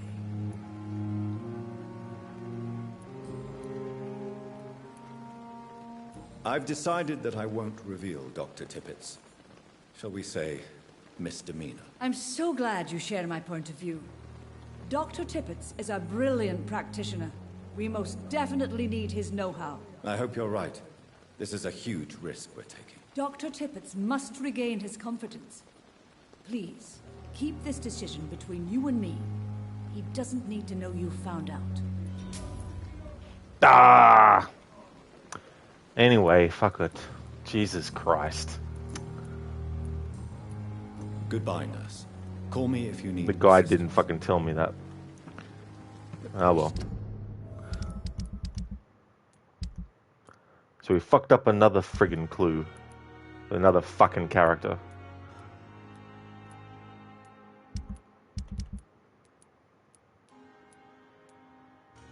So we fucked up one of the clues with Dr. Corker and Tippett's.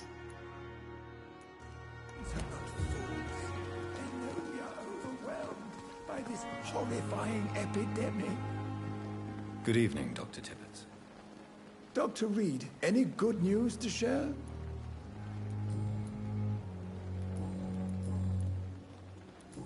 Goodbye, Dr. Tippett. Lucinda, was it just wrong, or was it missing information?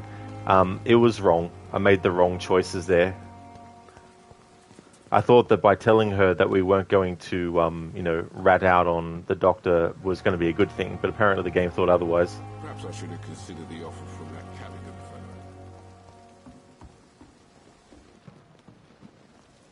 Cody, must point out though, console owners have to upgrade Days Gone Remastered by paying $7.50, 10 euros. I gotcha, so that's the... Yeah. Well, that's definitely understandable. At the same time, though, I think it would be cool if the console gamers got to experience that too. I mean, A Plague Tale Requiem and Innocence, if you had the original console version, you would get a free upgrade to the well, it was the upgraded one.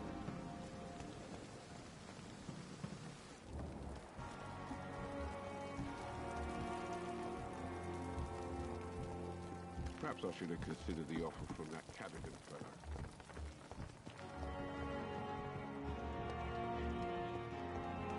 Listen, in most other games are a $10 upgrade. You don't know why they'd only choose PC players. Seems a bit unfair.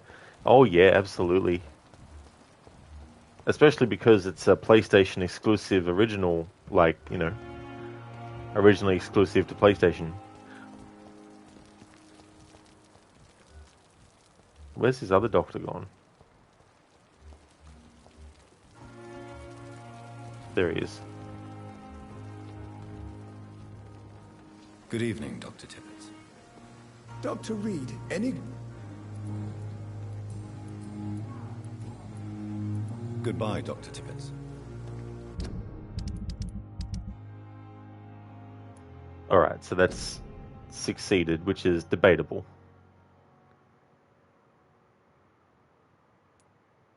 The harder they fall. I have read the report of Dr. Tibbets concerning the death of Samuel Connor. I'm not quite convinced right now. Perhaps I should conduct my own investigation to determine the patient's real cause of death. So we found out the cause of death. We interrogated Tibbets about the medical error. We interrogated Gwyneth about the medical error. We chose what to do with Dr. Tibbets. We chose to trust Gwyneth Brannigan and cover Dr. Tibbets' error. But by doing something positive, we fucked up on a clue. So, go figure. The game's like, oh, you did some kind of positive thing? Fuck you. We're going to make a clue disappear for you.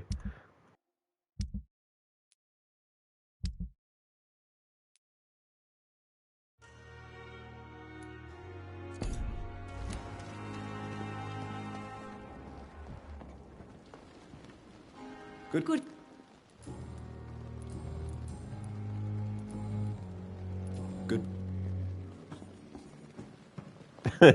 Good. Good. Good.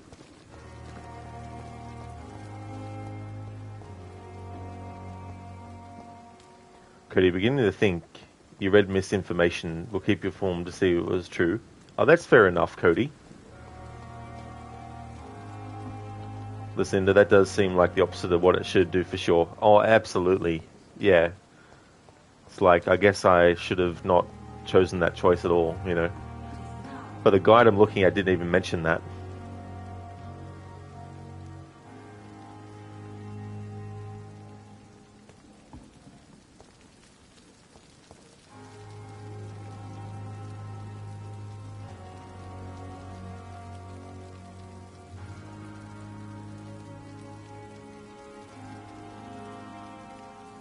And I thought last summer's epidemic was difficult.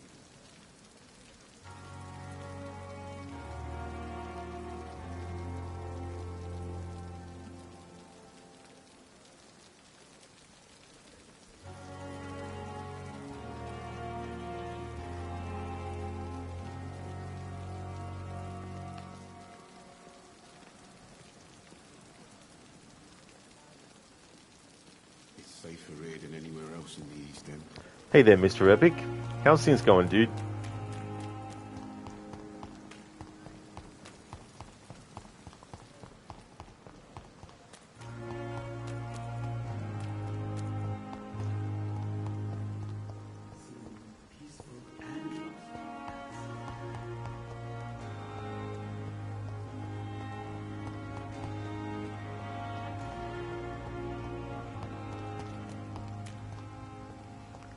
I mean, the playthrough wasn't intended to be a must-find all the clues playthrough, but still it is a bit annoying because if I'm going to be killing all the NPCs, I would like at least to get the maximum XP from them, but if it doesn't end up being that way, so be it. The important thing is that all these NPCs are going to die, so, you know.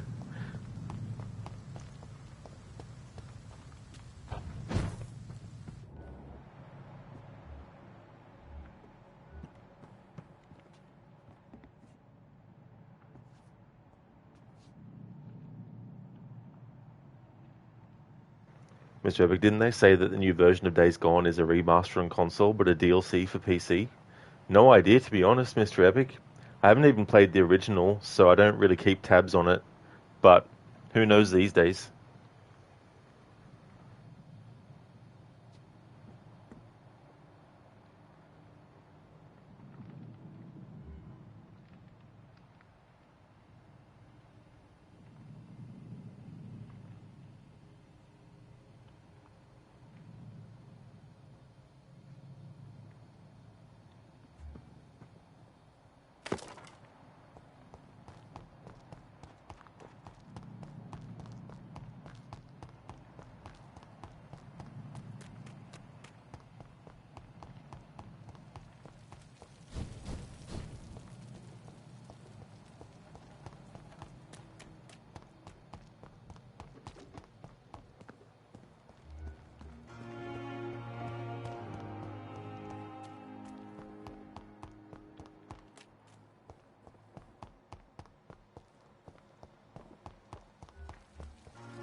Alright, so Dr. Tippett does his rounds. The Pembroke is so lucky to have Dr. Reed, you know. I met him in New York once. If only there were more of us, with less resignation and more determination. I know I can count on you. I wish I could say the same for the others. You look exhausted. You're pushing yourself too hard. You don't have to bear the burdens of this hospital alone. Perhaps I should have considered the offer from that But Callaghan fellow. every so often he sneaks into a locked room on the second floor of the hospital.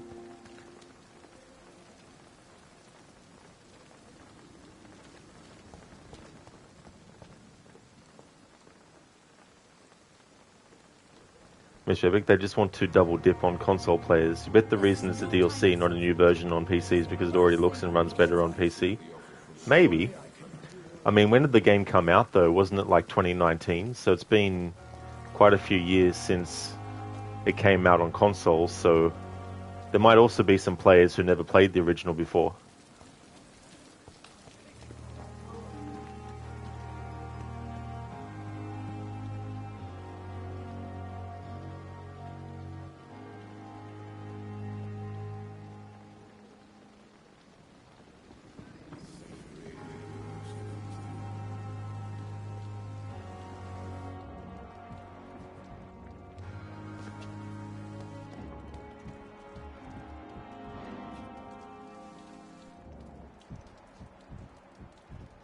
There we go. So, wait until he goes in the hospital, then go out the door through the front storage room to the right of the main stairs. There.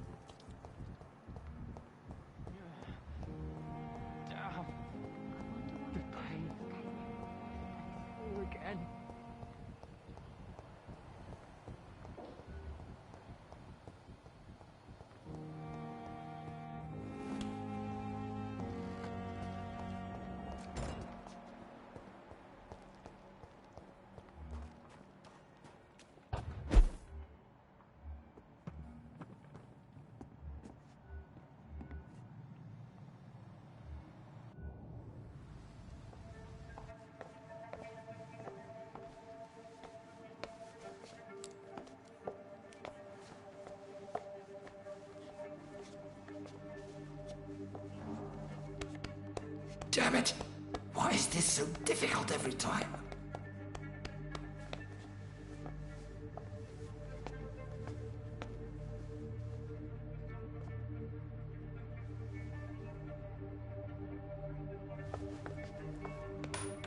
That is better. That is better.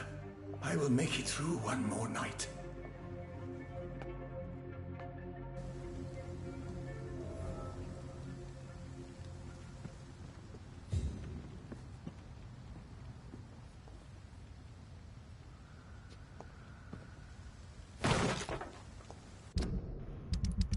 There we go. So we got that clue from him, at least. Alright, so we can't get the clue that we missed, but we've gotten the majority of them. I mean, 1,900 XP, that's still a decent chunk as well. Hello, Biko. Going well, thank you. How about yourself? Mr. Epic, you really find it strange that the sequel is cancelled while I got more than 1 million copies sold, all for a multiplayer project that got scrapped? Yeah. Don't really know what went down with it. Like, you would think if it was successful financially that they would do a sequel, you know. Lucinda, are you waiting to kill everybody last, like for the end of the playthrough, or getting them as you go? I assume word will get out if you're embracing people if you don't save it for last. Well, I'd like to get it done before the point of no return. But the mesmerized level, which allows you to actually put them under a trance before you kill them, you need to have that at a certain level for certain ones. So right now we've only got level, I think it's level 2. Yeah, only level 2 mesmerize. But Imita was telling me that if you wait until you're able to mesmerize the highest level and then start doing that, then that's probably the better way to go about it. What happens is, if you look at each burrow, like for example, Whitechapel, on the left you've got the health status, so it's 84% in the stable category at the moment. Each burrow has a character that acts as the pillar for the burrow. In the previous chapter, we actually embraced Dorothy Crane. What happens then is when you actually have the character go to sleep and evolve, the next night, the repercussions of your actions start to happen. And so because we've taken out the pillar of this district, it means that the people in the district will get sicker more often, which of course affects your health status as well. But for this playthrough, one of the things I'm doing is killing all of them. So the idea is to get all of them dealt with as well.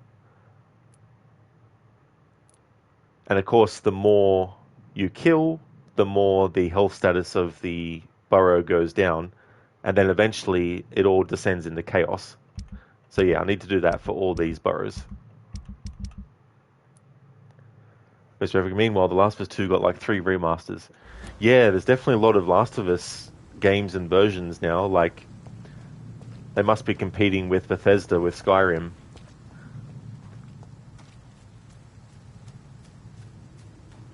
I mean, I think too, like, you see this effect with mobile phones. Not everyone, but there are people that are like, shit, a new phone's out. I need to get the next model. Like, I can't live without it. Meanwhile, they've still got a phone that actually does the shit that they've been doing. It's just that they want to get the new shit, you know. So I think, unfortunately, the same thing is happening with video games, where it's like, oh, I've already bought this game, but I need to get the next game now, or I need to get the next game now. And that's probably what it's turning into with video games, where they want people to want the next version. And so the time between updating games is getting less and less as well. On the same hand, though, backwards compatibility with stuff. For example, if I play Assassin's Creed 1, the Xbox 360 version, there's only one version, which is the Xbox 360 version on the Xbox consoles. Basically, if I play that with an Xbox One, it's emulating that previous version, but it's also slightly, you know, upgrading it in certain ways with the graphics and, you know, all that kind of stuff as well. So it's already been done in that sense, but that's why I think you're seeing a lot of remasters, you know, only 2, 3, 4, 5 years after the original release. Instead of, you know, waiting a long time, and then you get remakes as well. I mean, the thing is, there's not, you know, any predefined period of time that every single game that's a remake has to wait before it's allowed to be done. You know what I mean? Like, you could remake a game a year after the game came out if you wanted to, you know. Listen, so can they die from being sick rather than you embracing them, or does the sickness just affect the quality of their blood? You know, that's actually a good question. I don't know if it has that major effect where they'll just die and it'll put the burrow at risk. But definitely, whether or not you heal them does affect their blood quality, which in turn, of course, affects how much XP you get from them. Cody, The Last of Us is being milked. Releasing a dual package with 1 to 2 for whatever they're asking is disgusting. Yeah, the collection as well. Like, that's just crazy. Like, there's nothing wrong with, you know, a game that's really good being enjoyed with more versions of it, but at the same time, like, it makes me wonder too, with Season 2 of the show, that maybe they wanted to do the collection version as well to capitalize on that aspect. So if they do a Season 3 of The Last of Us show, I bet you they'll announce some other kind of, like, version of the original Last of Us or something. I don't know. They might do a version where the people who worked on the show do a commentary on the game or something like that. I don't know. Who knows? And more determination. I know I can count. But that's an interesting thing, Lucinda, though. Like, imagine if you could have it be like that. It'd be funny, though, because people would be dying from, like, headaches and migraines, which, I mean, I'm not saying that can't happen IRL, but... Hey, Kazumifu, welcome on in. London Calling, Mean Burning, good game. Yeah, this game, I like it. It does really punish you early on if you don't level up a bit. And if you're trying to get all the clues for a character, you need to be careful because some dialogue choices will actually lock you out of learning a clue about them. But that's only if you really care about each character and being able to get the most XP from them, if you choose to embrace them. You can't turn people into vampires in this game, but you can kill them. But it's a good game, and for this playthrough I wanted to get the worst ending. Last year I got the bad ending, so I figured why not make it worse in this playthrough and just get the worst ending, kill all the NPCs, and have it that way. But yeah, London's Burning is the name of the trophy or achievement. Which I think you like Last of Us 1, but Part 2 really ruined it for you, and their new sci-fi game also looks lame. That's fair enough, Mr. Epic, not to like, you know, a sequel and stuff. Sequels can be tricky as well, because you're trying to build on what the first one did so well, but you're also trying to add new stuff. And sometimes the new stuff that gets added doesn't really, you know, sit well with everyone. And so that can ruin stuff.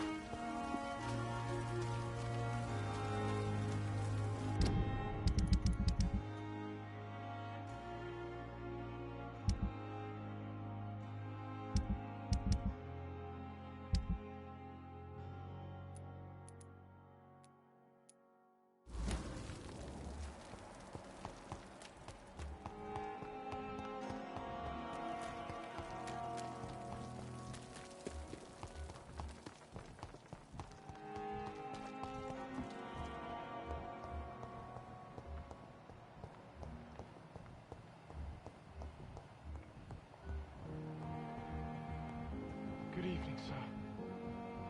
Doctor. Good evening, Doctor. How is my son doing?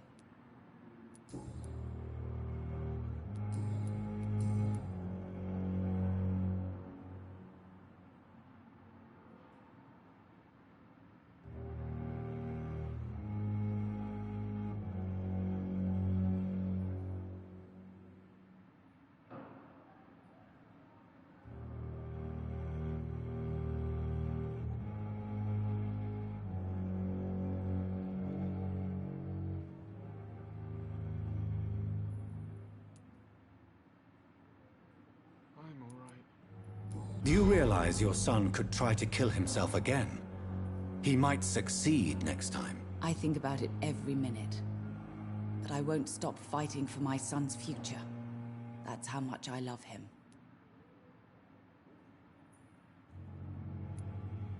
You're right. Your son's death was not fatal. And unlike many on their own, he is lucky to have you by his side. I can't give up on him. I just can't. I have conceded many times in my life, but giving up on my son is something I am incapable of.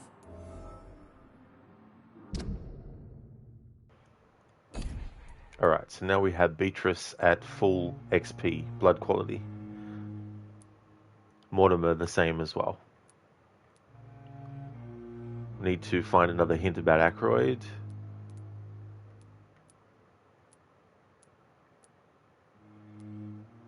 Same with Gwyneth.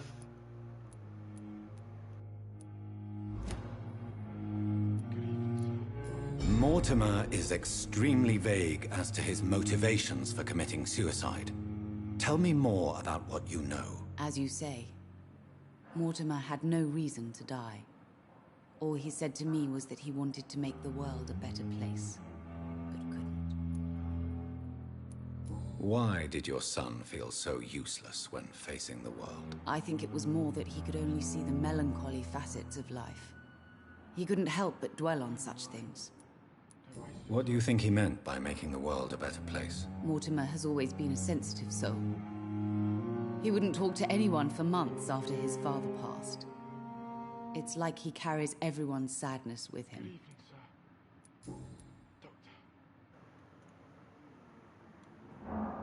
Kazumifu, this game seems a bit different to you, so you're intrigued?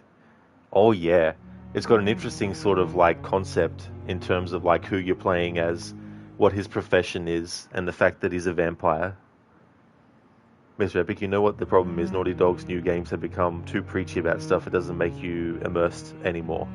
Claire Obscure, from what you've seen, the story looks really good. Why can't we have more of those games? Yeah, I mean, there's always something that in a video game is going to, you know, cause strife with certain people playing it and stuff, and all that kind of stuff. And it can definitely be disheartening when there's something that you really enjoy and it feels like it gets ruined by something else that gets added that, you know, you feel shouldn't be there and all that kind of stuff.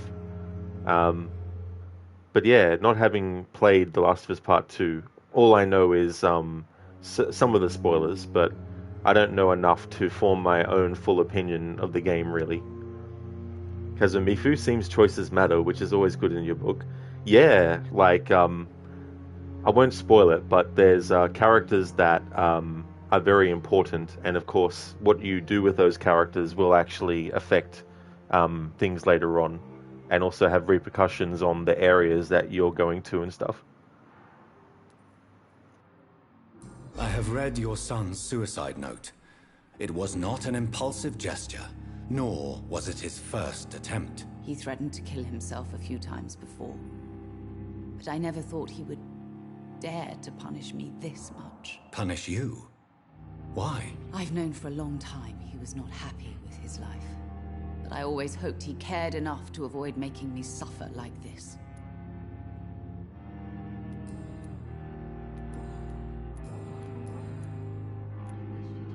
I've read your son's medical report, Beatrice.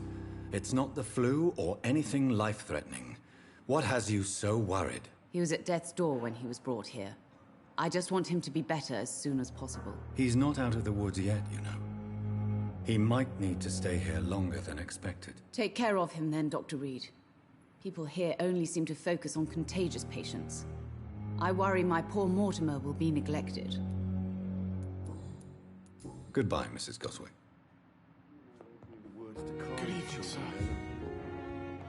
Lucinda, this lady, she was complaining about the hospital. Well, a lot of these characters, they won't have to worry about their complaints about things for the rest of their lives, because the rest of their lives will only extend as far as it takes us in this game to get to them. Mr. Epic, you haven't played Last of Us Part 2 either. Saw enough spoilers to know you would hate it, though, especially that ending that made no sense. That's totally fair, Mr. Epic, for sure. I do want to play it eventually, but I think I'll play it off stream. Because it seems to be a beacon for people who want to come into someone's chat and just, you know, cause problems because they didn't like the game.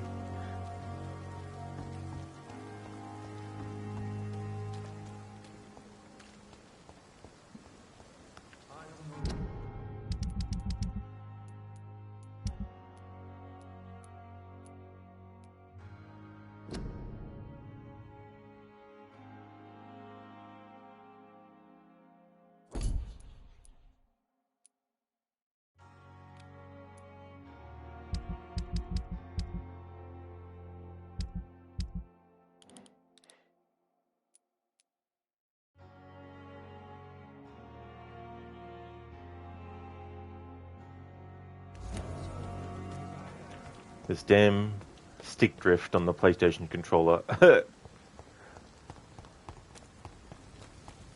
I'll just have to buy a new controller later.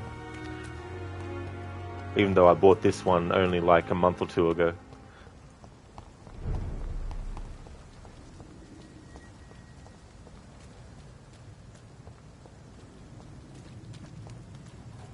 Stan, fun fact, Claire Obscure Expedition 33 was made by 33 people. Their team has 33 people and a puppy. That's cool. I wonder if the puppy had any sort of like, you know, I could just imagine the puppy putting its paw prints on the keyboard to do certain things.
Step away, sir.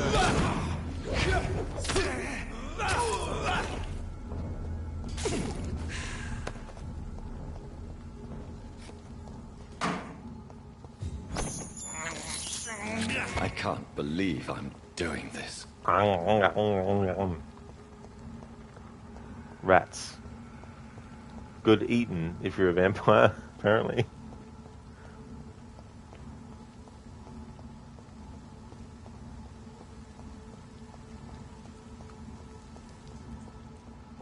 Or you could probably say, like in Australia, there's some good fucking tucker, mate. Cody, you don't have an issue with part 2 on your 3rd run? Oh, cool. Yeah, that'd be interesting too, like replaying that game and also like finding other things that you might not have noticed on the first playthrough as well. Like it seems like it's a game that has a lot of things that you could read about, which would give you a lot of context for stuff.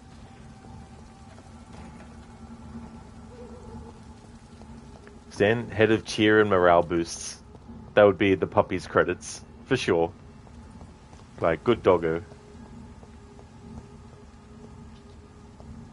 It's funny that small dev studios are making better games these days than big quadruple A studios. Yeah, it's definitely hilarious.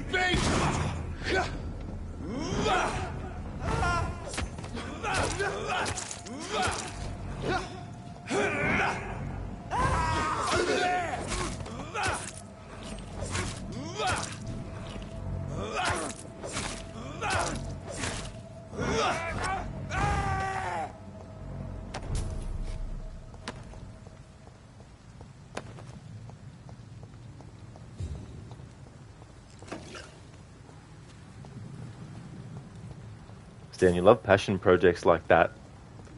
Laugh my ass off, you do the funny Aussie accent amazingly. Thank you, Stan. Just a very, very exaggerated.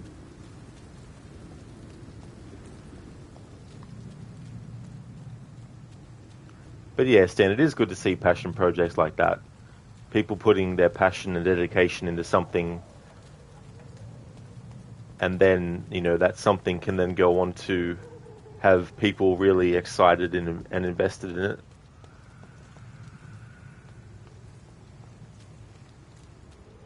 Lucinda Rod, do your parents' family have strong Aussie accents? Not in that exaggerated way. Definitely not in that exaggerated way.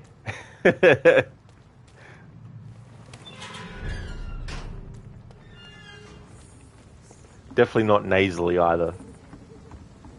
Oh yeah, mate. Causes and effects, eh?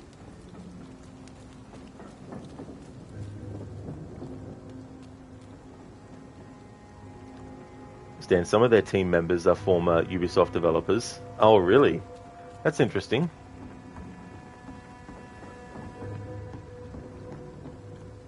You better wake up. The world you live in is just a sugar-coated topping. There's another world beneath it. The real world. And if you want to survive it, you better learn to pull the trigger. Thank you for redeeming that from Blade, Dr. Darling.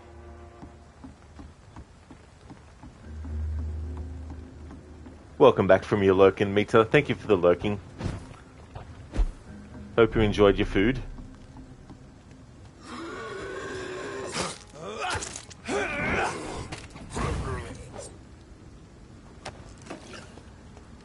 Mr. Epic, which game Claire Obscura reminded you of? How good it looks? The Order 1886. That game till this day still looks amazing.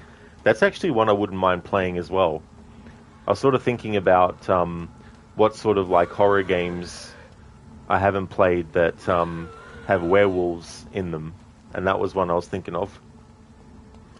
Well, I mean, I've played The Quarry that has werewolves in it, but I haven't played many games with werewolves. Hey there, Lizzie. Welcome on in. How's things?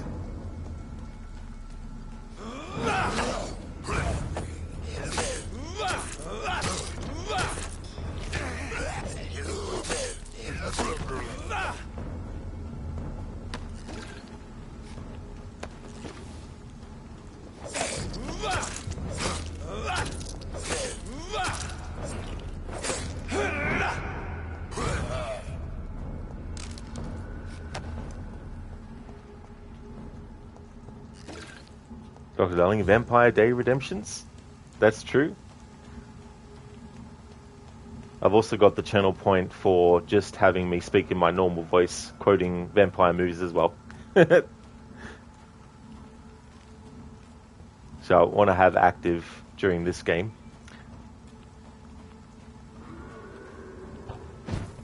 Oh, nice, Inmita. That's great. I'm glad you had a great lunch.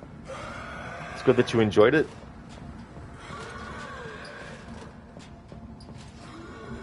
Lucas, you should try Bioshock. You might like it. Yeah, I should actually give it another chance, because I gave it a shot, and I didn't really get into it, so I abandoned the game.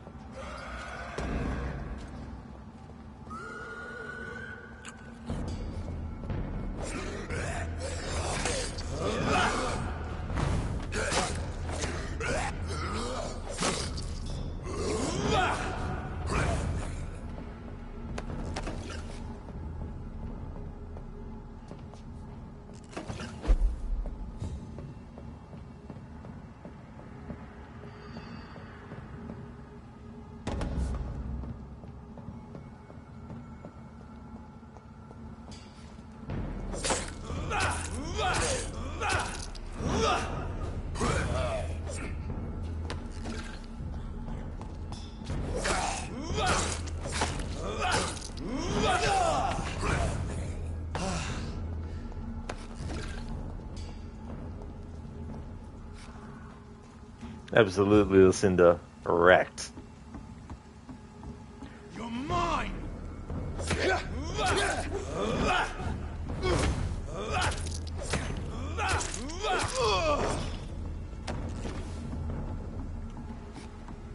It really comes in handy to have an off weapon that when you hit enemies with it, it gives you some blood back for yourself to go towards being able to use your blood powers. In my first playthrough, because I was using the scythe for the whole playthrough, I never took advantage of that. Yeah, Kazumifu, the good doctor, is on a murder spree. He's going around, he's giving everyone a certain kind of treatment, but not the kind of treatment that they actually want.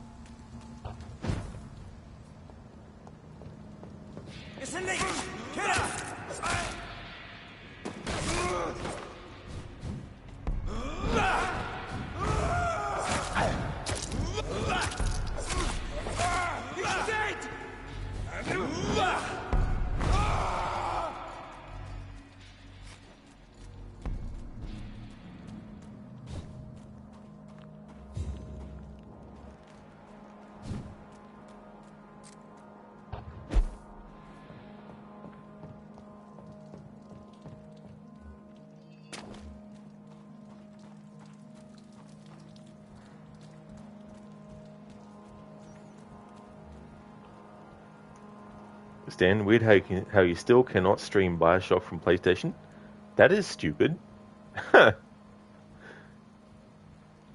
Kazumifu, indeed, absolutely. It's like, your doctor is a vampire.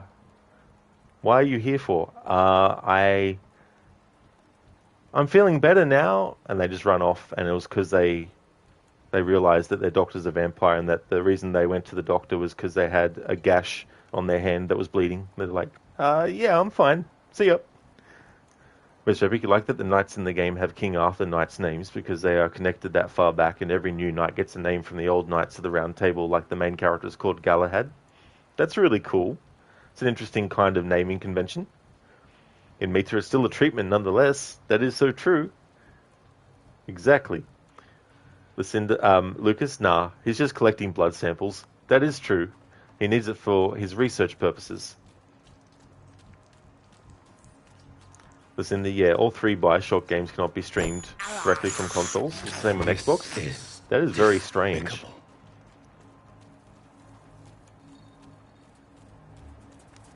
I cannot enter. What do you mean, Jonathan? Just teleport to the top of that and then jump over it. Simple.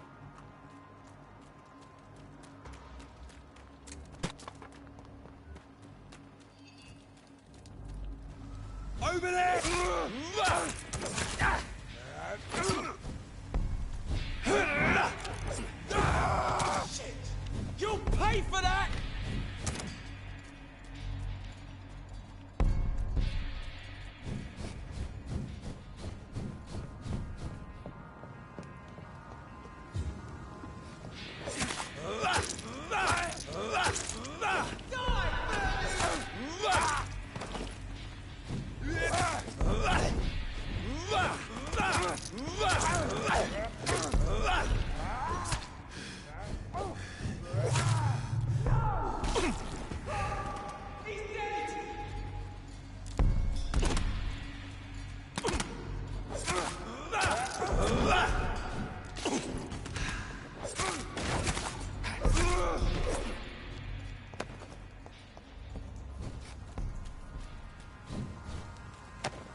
It's locked.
Stanley, you don't remember the reason exactly, but some sort of copyright thing.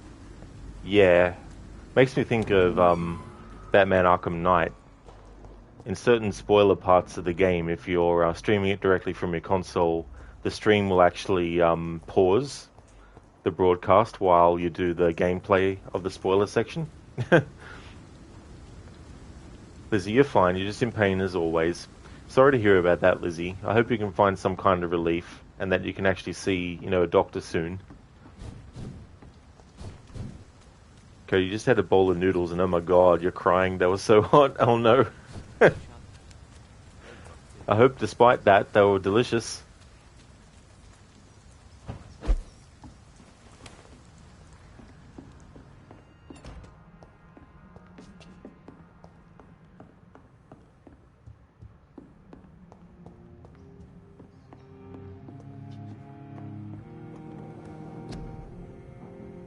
In me, you like how the game says you have been defeated instead of you're dead. Oh yeah, it's cool when they sort of like change that up a bit as well. Stan, you've been dead-feated. Dead-feated. Damn. Something's wrong with that. Something's afoot. Dr. Darling, vampires that can't go through locked gates. That's true. Yeah, it's so funny in this game where it's like, well, we can't let the player as the vampire be too... We can't make it too easy for them to traverse where they want to go. Stan must be barred from the other side. Eye twitch. They want to gain access to see the Alliance map. Mr. Big Bioshock Infinite was amazing. The DLCs were awesome too. Really like Booker's and Elizabeth characters. That's cool. That's for sure. I've seen each of the games in the Bioshock series being streamed and played by Lucinda, and I definitely like the style of them. Hey there, Agorky. How's your day going?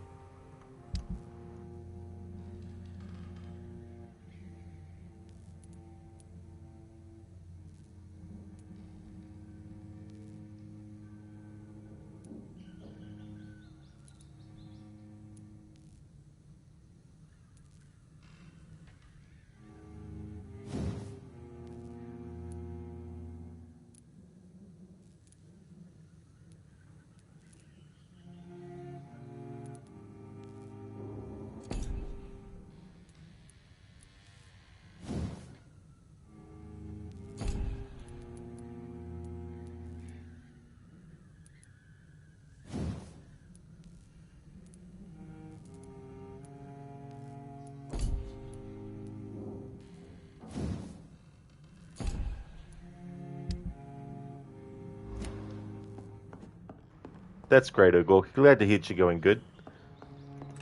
Especially on a Friday as well.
Mr. Epic, Kevin Levine, new game, Judas, also looks good.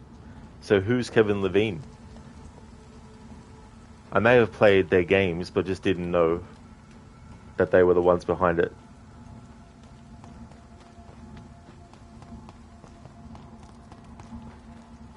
That game by Bloober Team called Kronos: A New Dawn. That looks really, really, really cool. And I watched an interview that Residents of Evil had done with a couple of people from Bloober Team about that game, and one of the inspirations was the movie The Thing by John Carpenter, which I really, I'm a big fan of John Carpenter's work, so it's cool that they were partly inspired by his take on The Thing. And it sounds like it's going to be a really cool mix of sci-fi, survival, gore, and psychological horror all wrapped into one. So I'm very curious about the game and what it's going to be like. It's definitely on my radar. I think it's coming out this year as well, maybe. Not sure.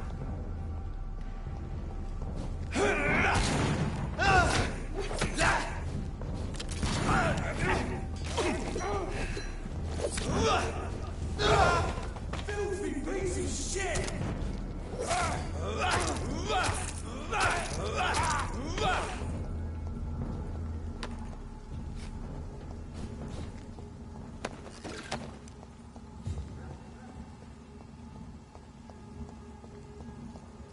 Cody, you've dropped a pic of the package in images and videos in your Discord, Rod. Oh, very nice, Cody. Thanks for doing that, dude. Ah, Mr. Epic, he's the creator of Bioshock. I gotcha.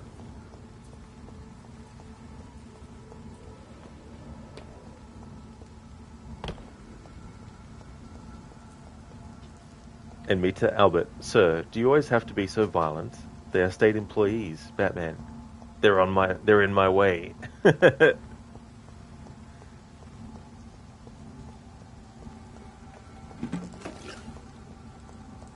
It's like some villains, you know, they know full well the precedent that Batman has set with certain henchmen, and they still want to take him on. Like, it's your funeral. Well, not really, because it's Batman, but still. If you want to spend like a month in the hospital for trying to take on Batman, like, be my guest. Lizzie, you need to go get blood work done. Oh, you do? Well, I hope that it goes well when you have to get it done. Do you have to wait long beforehand? It means you just loaded up some Batman Arkham Origins and you was laughing when he said that. There's some really good NPC dialogue in those games. This year... Is it this year? No, it's not this year. Sorry, it's next year. Yeah. Yeah, next year Arkham City celebrates its 15th anniversary. So I want to do something for that. For sure. And me too, you're trying to hack the police server in Origins. I never really got that far. I think I only got up to the first boss fight.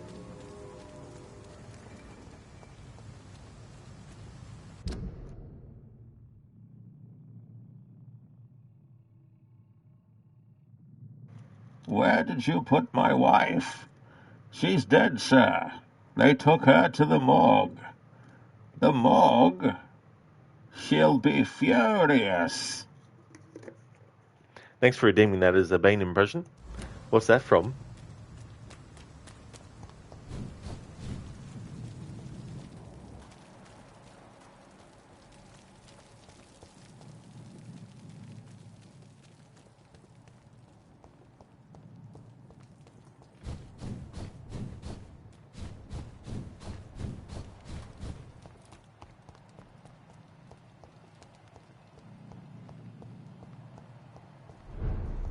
Lizzie, no, you're not supposed to eat anything beforehand, though.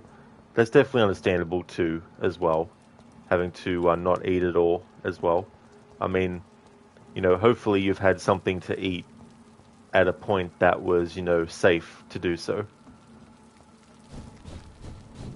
I mean, I thought you had played the game in full. Sorry for the spoiler. Oh, it's all good, dude, for sure. Definitely don't mind.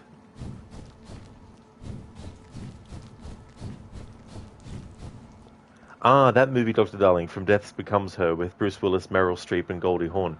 That's right. I mean, I've only seen that movie once, when it was actually on television one time when I was probably... I don't know, I want to say I was like 11 or 12.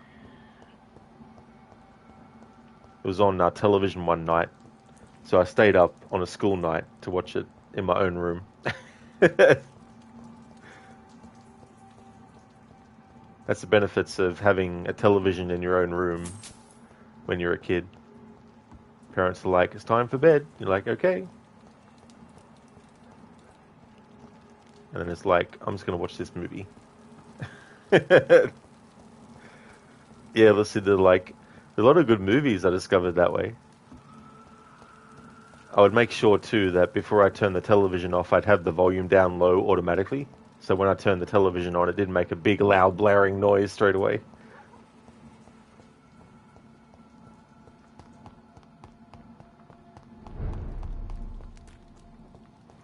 I used to have a television too, that I just remembered. I used to have a television that I would actually set a timer for it to turn on. So it was kind of like my own wake-up alarm. And so when it turned on, it would be on a static screen. So I would hear static noise as soon as it turned on. Or I would hear like whatever show was on at the time. So of course that well and truly woke me up.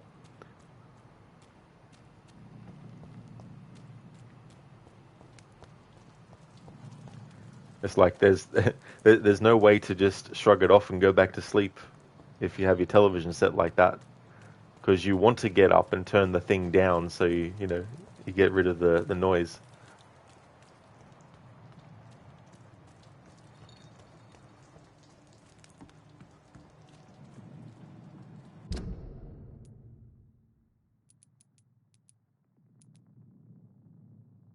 Ah, the stick drift.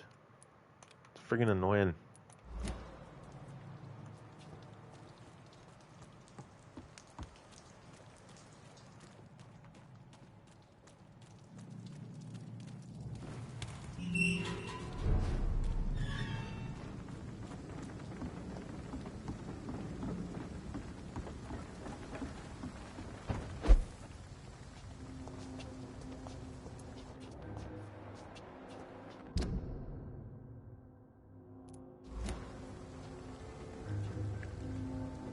There, sometimes doing that will fix the stick drift for like 5 seconds. Well, not 5 seconds, but just long enough.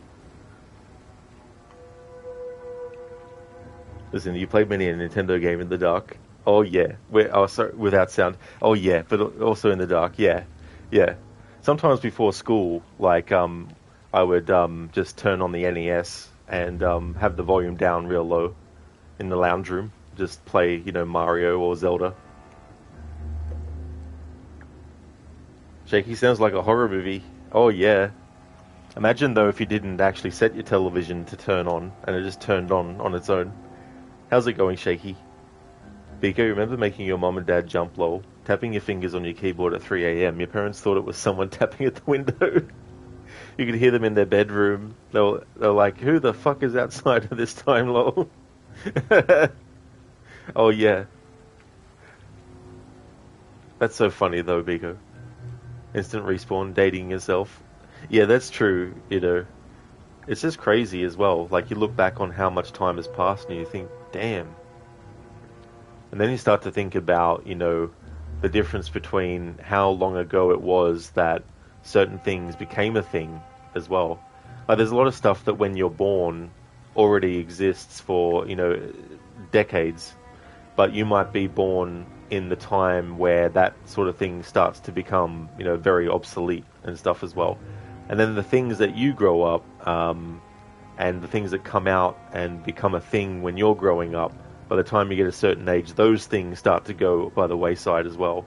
It's just crazy, the evolution of things. Good old Channel 3 for video games. That was the other thing too, these dedicated channels to that kind of stuff as well. Like, it was one of those things too where, like, even when I was older, just channel surfing late at night, you know, early in the morning, 1 a.m., and coming across a movie on television and being like, oh, this is cool. One of the movies I saw like that was The Seventh Curse, which has Chow Yun-fat in it, and it's a pretty wacky movie.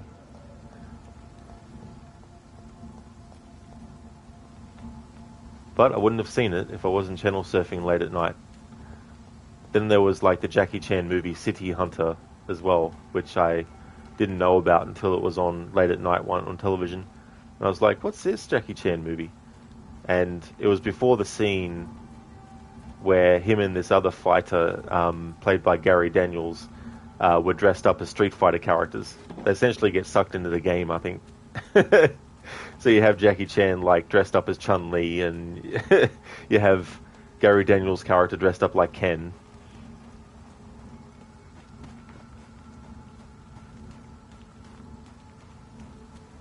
I really wish this game had fast travel.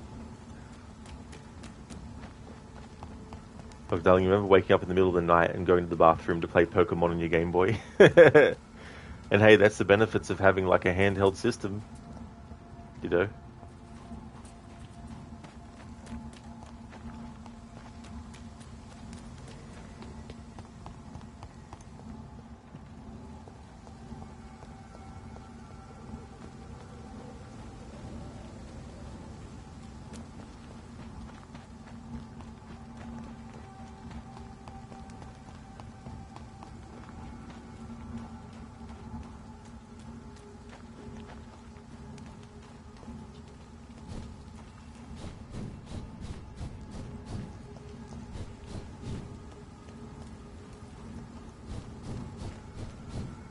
Matinee, that was another movie that I saw late at night one time.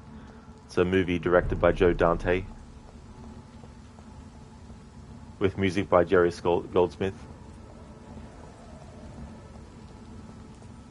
When I came across it, the opening credits were happening, and they hadn't even said who did the music yet, and I was like, that's a Jerry Goldsmith score. I must be watching a Joe Dante movie. And then, sure enough,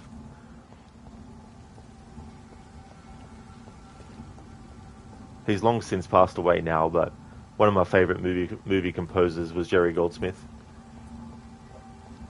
He has a lot of movies to his credit, to his name. Some of the movies that he did is Total Recall with Arnie, the first 3 Rambo movies with Sylvester Stallone, The Mummy from 1999, the first Alien as well, the horror movie The Omen, the original version, The Burbs with Tom Hanks, he also did the music for that, Gremlins as well, Gremlins 1 and Gremlins 2, the new batch as well, Looney Tunes Back in Action with Brendan Fraser, he did the music for that as well.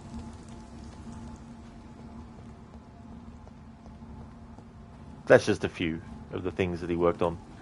But he was really great at combining orchestral with electronic. And using synthesizers and stuff as well. Like Rambo First Blood Part 2 has some great sort of like synth pieces as well. Ishimura, welcome on in. How's it going? OG Total Recall is amazing. It really is. I still remember the first time I watched that movie. A friend of mine, we actually visited his cousin's place one afternoon, and it was like, let's watch a movie. And at that point, I hadn't even seen it yet. So I was about 10 at the time. And so that's the movie that they put on. So I got to see it without it being made for television, or edited for television, I should say, not made for television.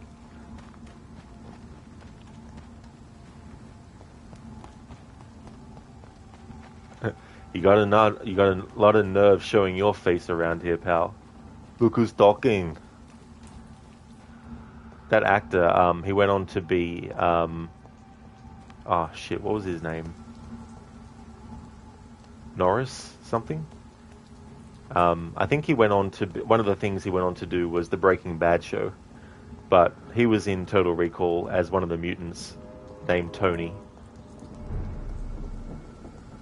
It should be like, scroll your belly. I got 5 kids to feed.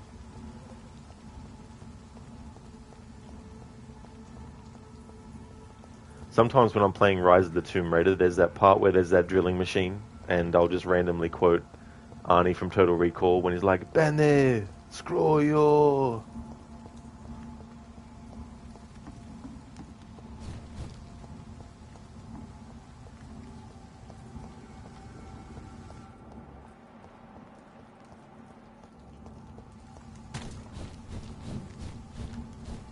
It's locked. The door all is right. locked. The door is locked. The door is locked. Locked, locked, locked, locked, locked, locked, locked, locked.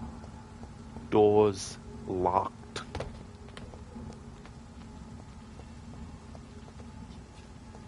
Yeah, listen to doors locked. Must be barred from the other side.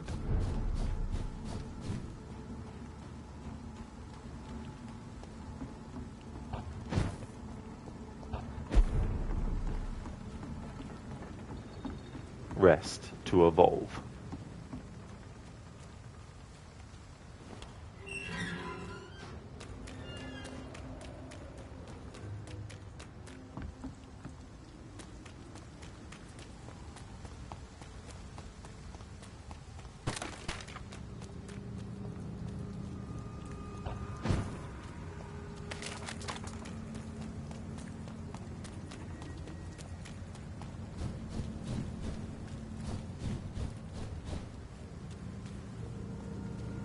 Resident Evil. There was a live stream that Residents of Evil did with some of the live action actors from the original Resident Evil.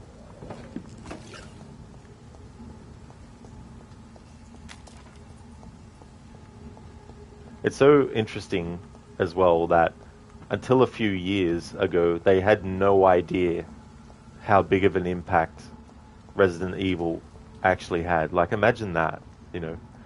Like, imagine discovering that you were part of a franchise that wasn't just a one-off entry, but became a big franchise with so many entries and, you know, so many fans and all that kind of stuff.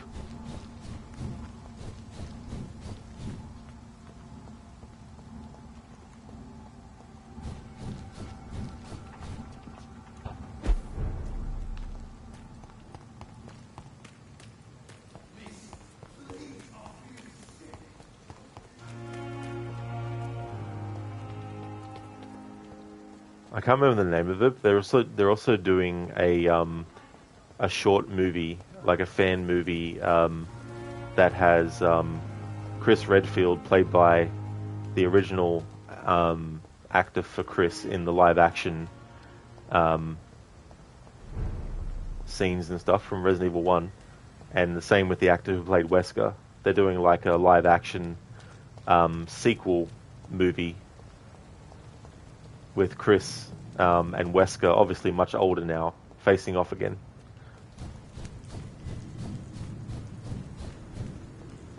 I mean, I'm assuming it's going to be a story that they do that's not supposed to fit in with any canon or anything like that. But still, that's kind of cool.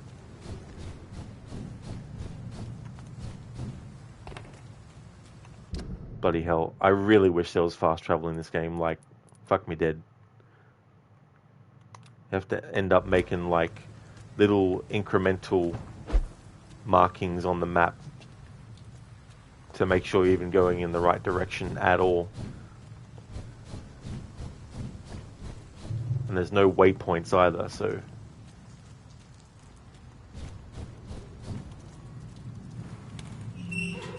Yeah, Lucinda, it would be interesting to see. Yeah, I think they're crowdfunding for it at the moment.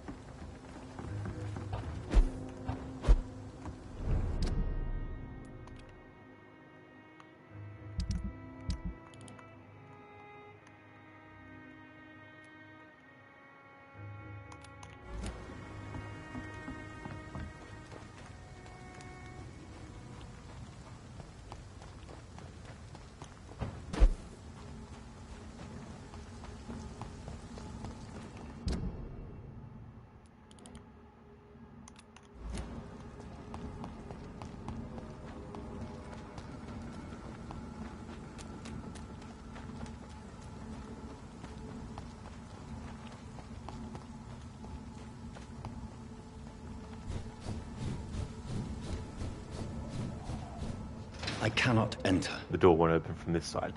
Of course not.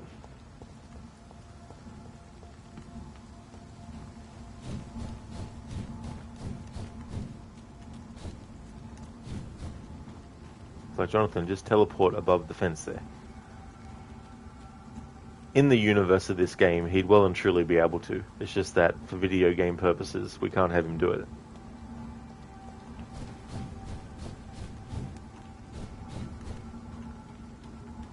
If they ever do a sequel to this game, they should come up with a better way to restrict the player's ability to just go anywhere. Like, utilize one of the weaknesses that a vampire has to prevent them from accessing a certain area until that obstacle is actually taken away, you know. This is despicable. Have some kind of barrier that prevents the vampire from passing through.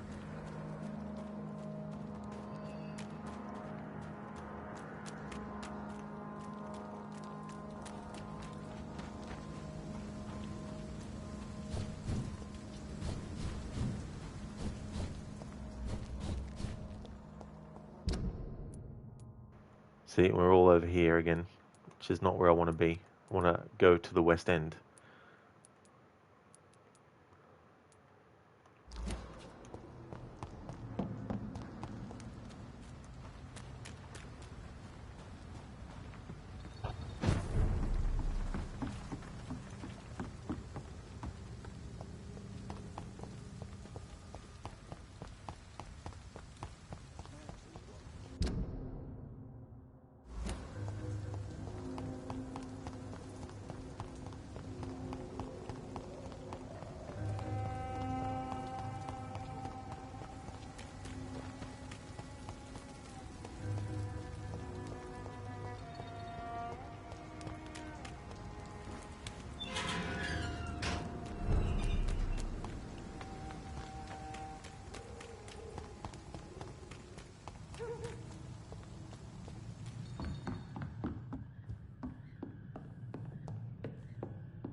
Alright, here we go.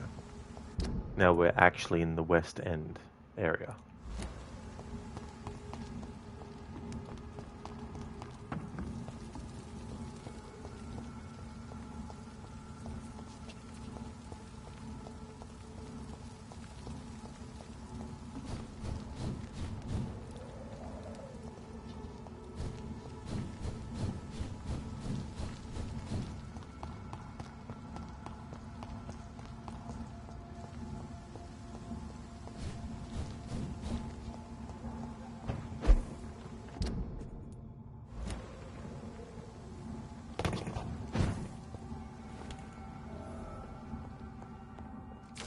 Oh, I hadn't been here yet. The Vampire Club. Do you think vampires hide in the dodgy areas and the hovels of London? No, they hide in the highest clubs and fancy houses of the West End. I know for a fact that some of them rule the empire in secret. They have a club, they have public figures, they have balls and fancy parties, they aim to control the country and our destinies. We must reveal them for what they are, greedy enemies of mankind, born into this world to bring us all into the eternal darkness of hell. You know them, but you don't dare to pronounce their names. I will Soon, and everybody in London will know the name of the Vampire Club. Clarence Crossley. For more information, please contact me directly. West Enders must unite. Don't let them fool you. Don't let them control you. They are amongst us. They lust after your soul. Vampires are real. Defend your community. Listen, the new area, who dis?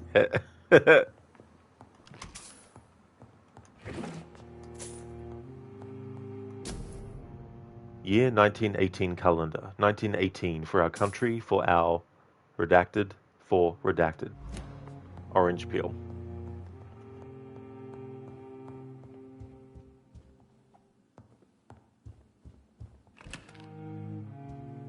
It's locked, all right.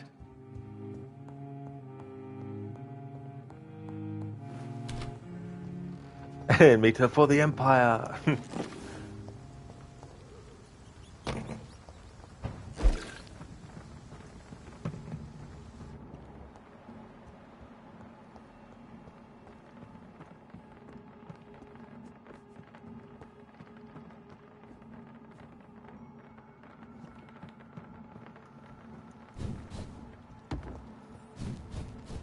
Zereth for the Horde. Wait.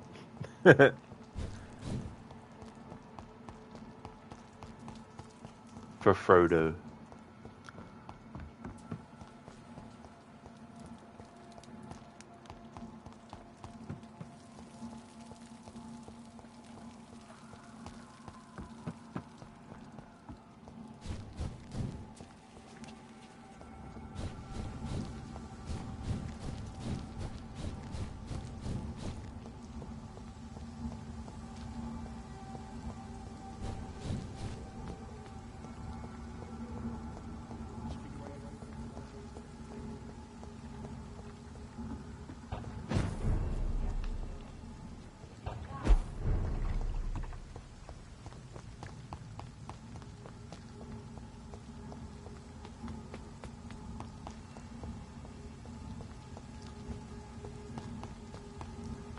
Zereth, new dis, who area?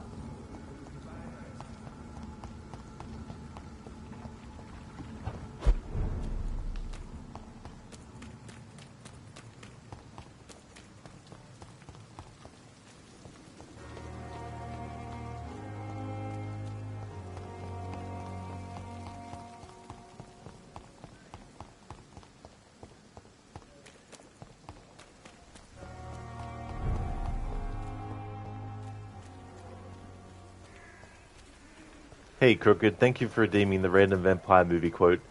How did the walk go? I hope you all had a great time.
Alright, so I've got a quote from a vampire movie.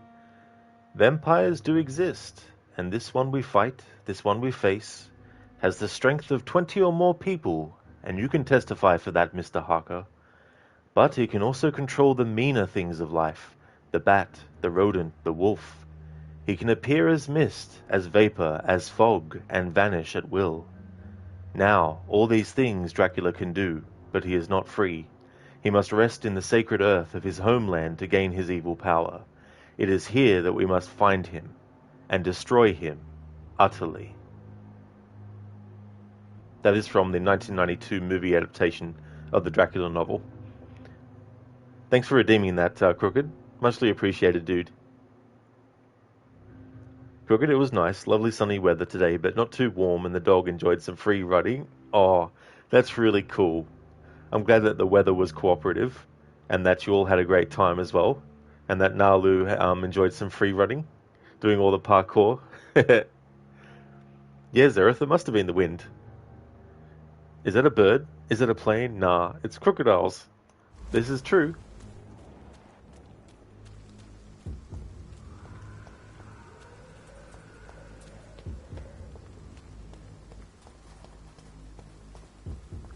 Crooked, for some reason you had to think of Detlef from The Witcher 3 Blood and Wine when you heard that quote. Oh yeah, cool.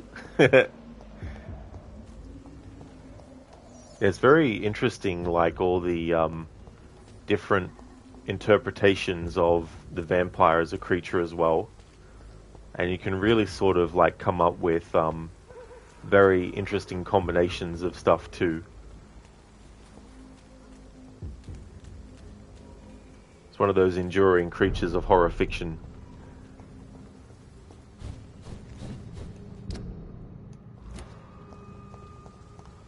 And it's interesting too, because there is an element of desire of, you know, immortality as well. Because, I mean, I think on some level, we all would like to be able to live forever. Because there's something about it where it's like, you know, if there's something that you really enjoy, imagine being able to do it forever. Like, let's say you enjoy writing. Well, imagine if you could live for centuries and just write, you know, like... But of course, the whole thing with vampires, it asks the question of, this is something that you could achieve, but is it really worth the actual cost of your mortality to actually become immortal like that, you know? And that's something that you can sort of like have several different kinds of approaches to.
This elixir will give you faith again.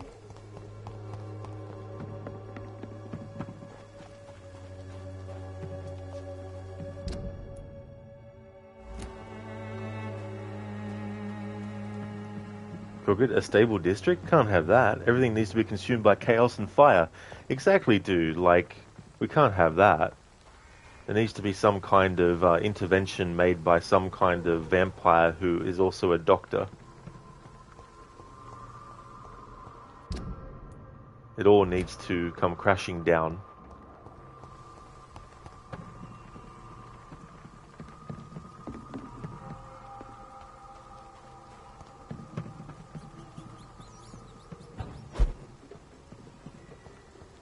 What a lucky coincidence. I know, right?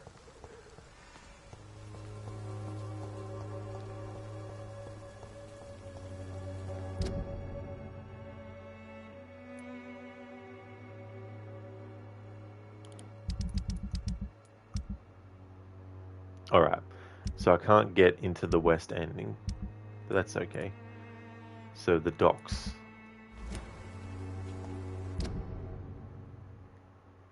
Okay, the docks are all the way back this way.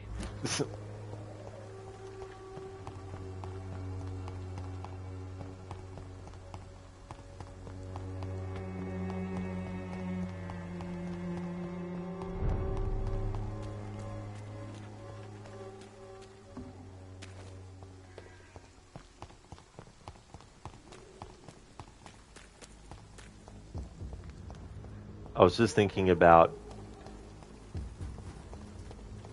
the characters of Ethan and Cecily Fry in the Assassin's Creed universe.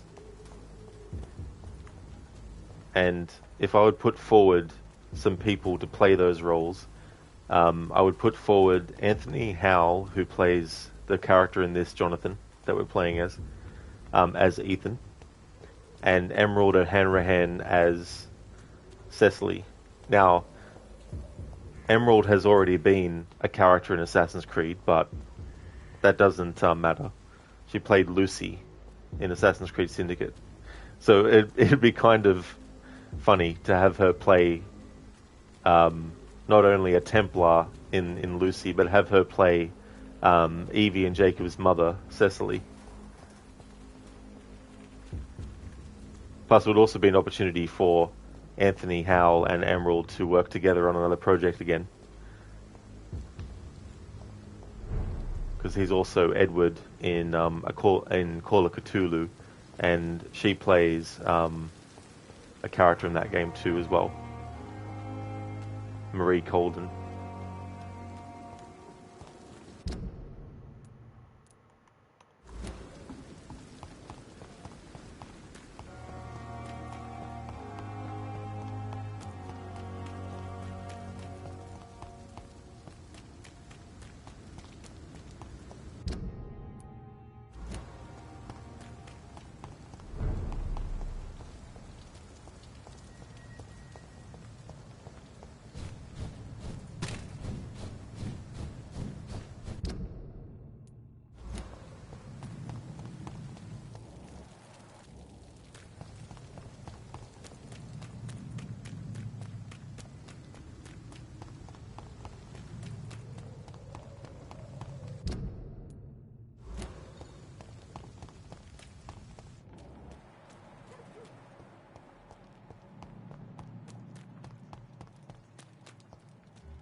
For now, everything seems under control, more or less. Don't forget to keep an eye out for the guards.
I cannot enter.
Hey there, Absolution.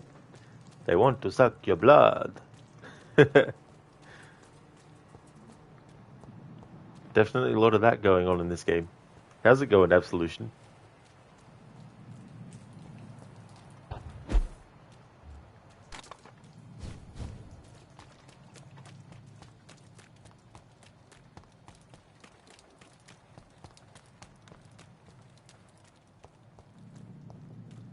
Oh, nice, Absolution. That's good. Glad to hear that you're going good. As for me, I'm doing well. I'm having a good Friday today. Enjoying playing a horror game on a Friday night.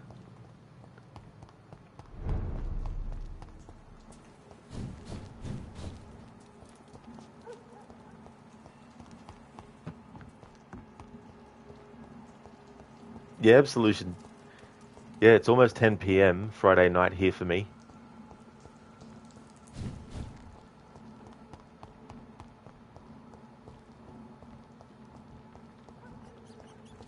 Biko, it's more fitting on a Friday night horror games. Yeah, Biko. I mean, I don't mind playing horror games like any day of the week, and any time really, day or night. But there's definitely something really, really fitting, and it just feels right to play a horror game on a Friday. I don't know what it is about the actual day itself. I mean, maybe subconsciously it's the correlation with Friday the 13th, you know, but it's really good to play video games that are horror or watch horror movies at night.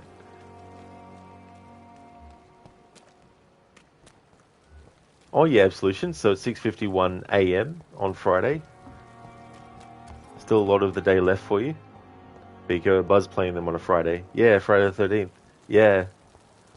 It was funny, one stream I was talking about the Friday the 13th movies and how they sort of like went from kind of grounded slasher movies into fantasy and sci-fi kind of like over-the-top ridiculousness. I mean, we went from a killer that was going around and killing people in, you know, various sort of ways that, you know, some were definitely, you know, entirely like stylized and all that kind of stuff that no person could pull off because of the strength that the character of Jason Voorhees has been given. But you go for a groundedness in the first 5 movies to having like a girl with psychic powers in the 7th movie. Then you have the 10th movie where he goes to outer space.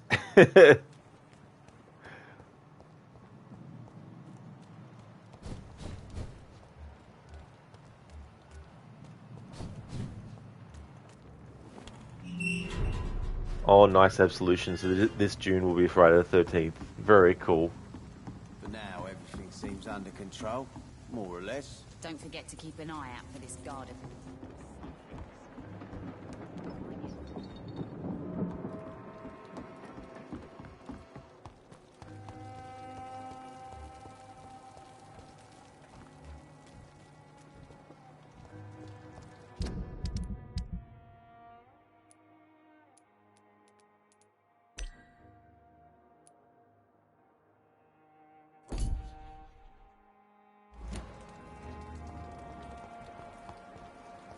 Absolution. What's your favorite vampire species from fiction? Well, I mean, I kind of just like the traditional style, I guess. And it doesn't have to be, you know, vampires that are only in a very specific point in history. They can be in modern times as well.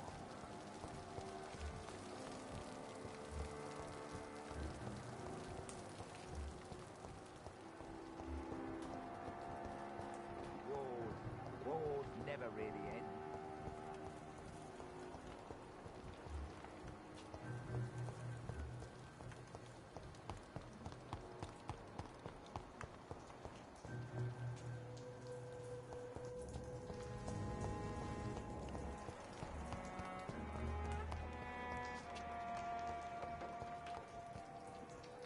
It's locked.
Biko, right, okay, people. Fairly quickie from you today. Been nice, thank you, but you need to go. Thanks for chat. Might be back later if you're still on.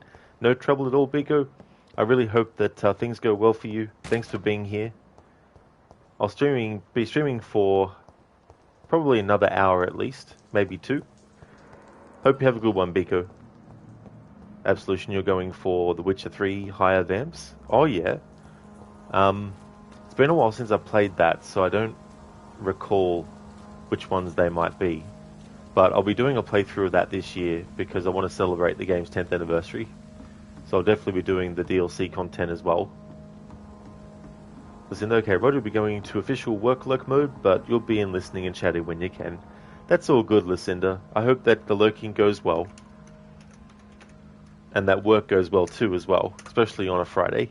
I'd like to highly recommend people check out Lucinda's channel, if you haven't before. Lucinda is doing a playthrough of The Last of Us Part 2 Remastered that came out on the PC recently. Is also doing a Resident Evil marathon.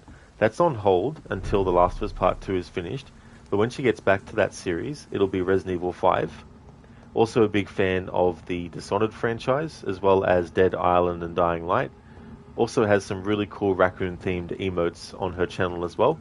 So definitely recommend. And that's all good for the shout-out, Lucinda. Absolutely no worries at all. I really hope that it all goes well, and I'll be streaming for a bit yet, so whenever you're, lurking and jumping into chat, I'll definitely see you in chat. But yeah, hope it all goes well. G'day, Levy. Happy birthday to you. Happy birthday, Levy. From me as well. And me. Happy birthday, Levy. I hope your day is going well. Our vampiring is going really, really good. We've had one of the citizens succumb to Jonathan's embrace. The final embrace that they'll ever experience. So that was good to get the first NPC in the game dealt with. A lot more left to do. But yeah, it's going well.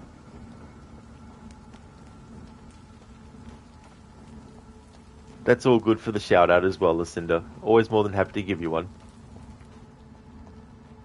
Levy, wonder if Edgar Swansea is actually from Swansea. Imagine if the plot twist was that he actually wasn't, and that he took the name from someone who did.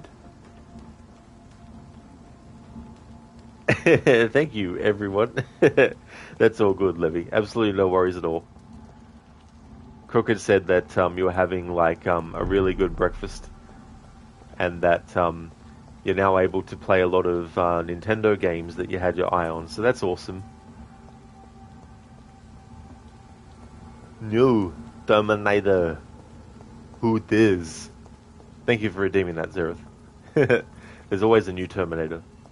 Skynet's addicted to making them. Maybe that would be a wild plot twist. It really would be.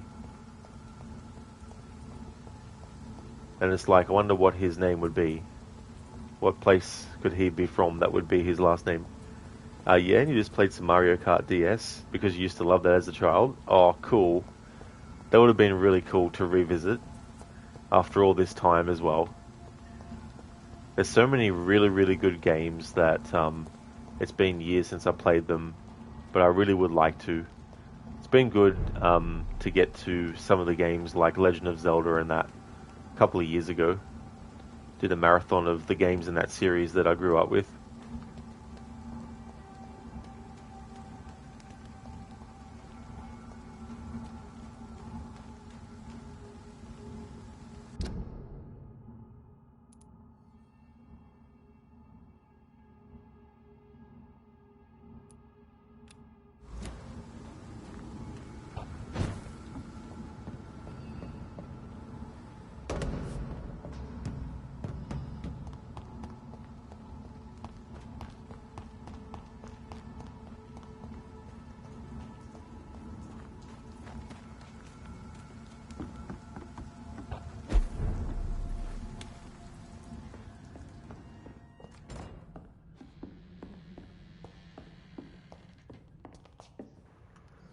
Alright, so I think it's time to actually rest and evolve, and once we do that, it'll become the next night, and then we'll see the repercussions of Dorothy Crane being embraced.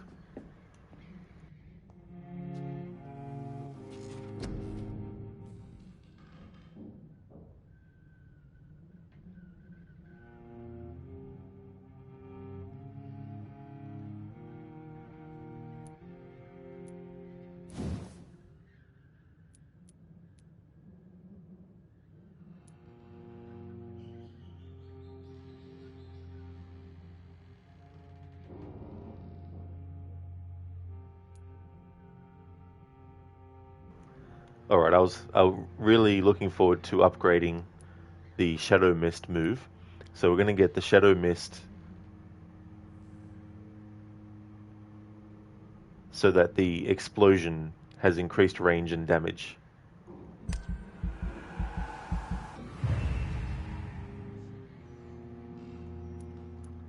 For the next one, we need to be a different level, level 18.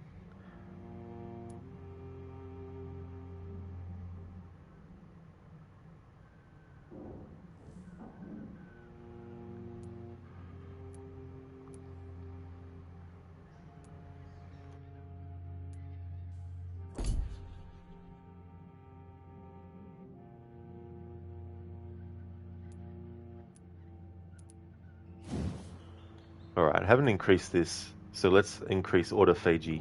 You drain your own blood to heal normal and aggravated damage instantly.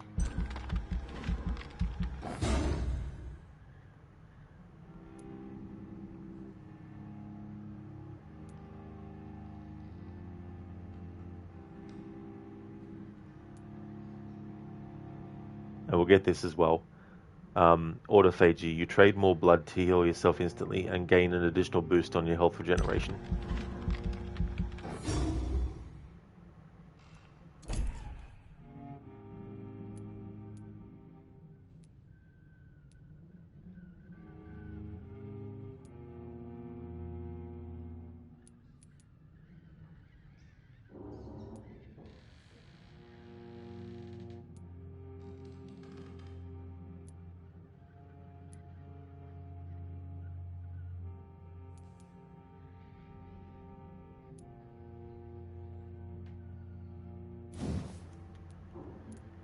Let's increase health further.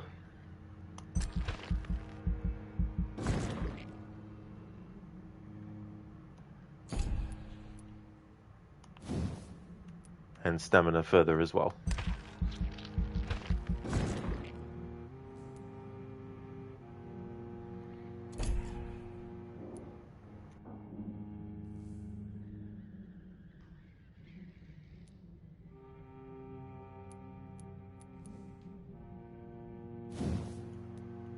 Increase blood capacity.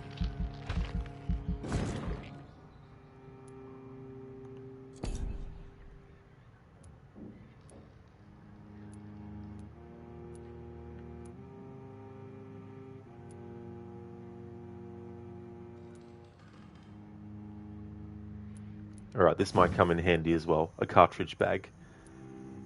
Increase the number of bullets you can carry.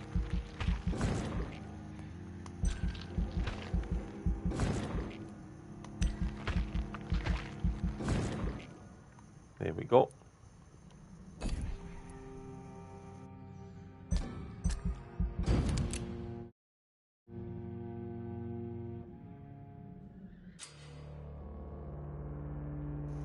Major district events. Every night the consequences of your choices, of your actions, may improve or degrade the district health status. It can also be degraded due to diseases spreading among citizens. The more lives you take, the unhealthier a district becomes. If a district's health status drops below the critical threshold, it will plunge into chaos. It is for you to decide of a district's fate.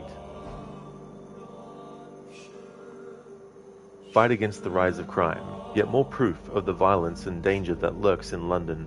A young nurse, Miss Dorothy Crane, was found dead yesterday morning behind the walls of what seemed to be an illegal dispensary where the local sick sometimes went to get medical support from unidentified activists. There was no doubt about the cause of Miss Crane's passing. The poor woman had died from blood loss following what the police described as a massive wound to her throat. That macabre scene was but the epitome of the current situation in Whitechapel. Its inhabitants are criminals, bandits, or madmen disguised as citizens of London. Interestingly, no hospital admitted to have employed the victim. The dispensary has immediately been closed by decision of the London City Council's Board of Health. As always, the soft and liberal minds already object that this closure of the only local medical facility can only increase the mortality rate and put the locals' health at further risk. One cannot help but dread the time when these people's brutality will seep through the walls of the city itself. It is our role as civilized people to protect our families, our brethren, and of course, ourselves. SLA. Yeah, and Mita, I wonder who did that. Jonathan. So when you kill an NPC in this game, and then you have Jonathan sleep and evolve, the next night you actually find out what happened in terms of like the wider district and all that kind of stuff. So now the health status of Whitechapel is now 71% in the serious category. And that's because we killed Dorothy Crane.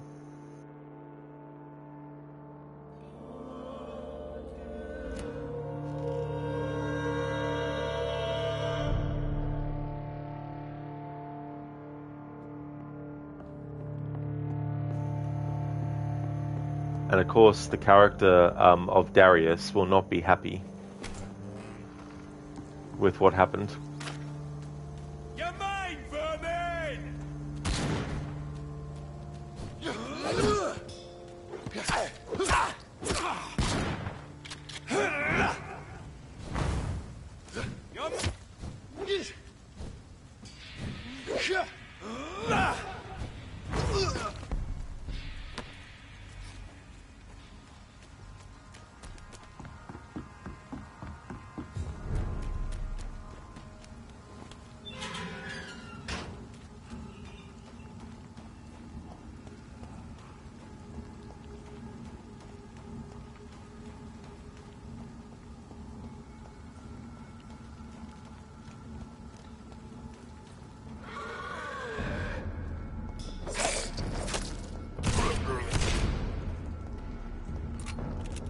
I didn't realize that it automatically switched to my shotgun.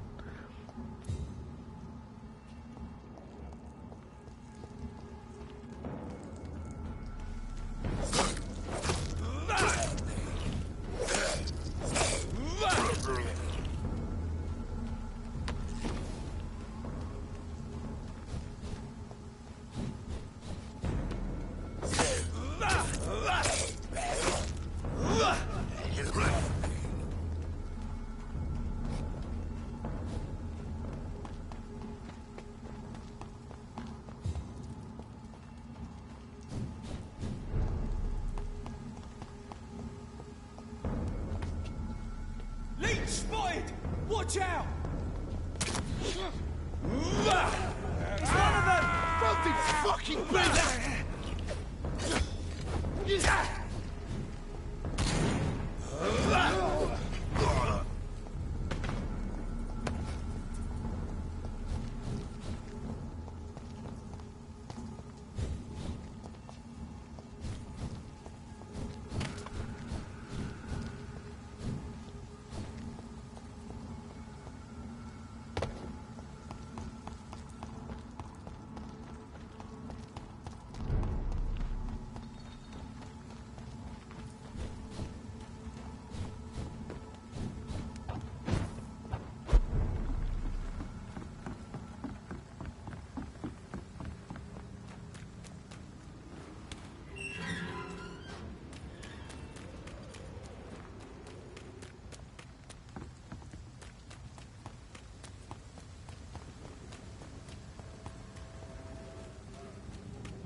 See them fancy clothes? This one's a top! He's done for!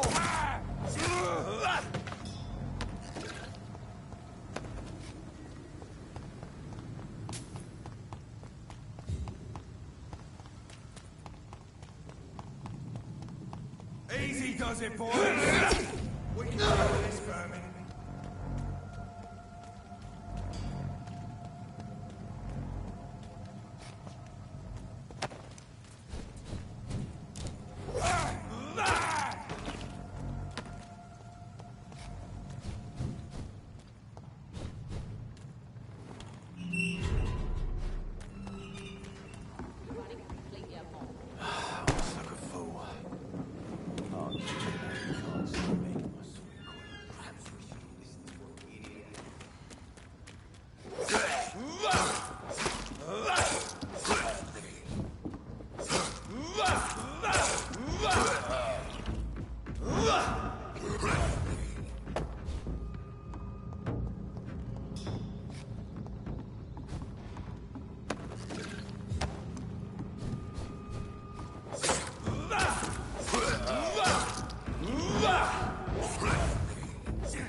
God!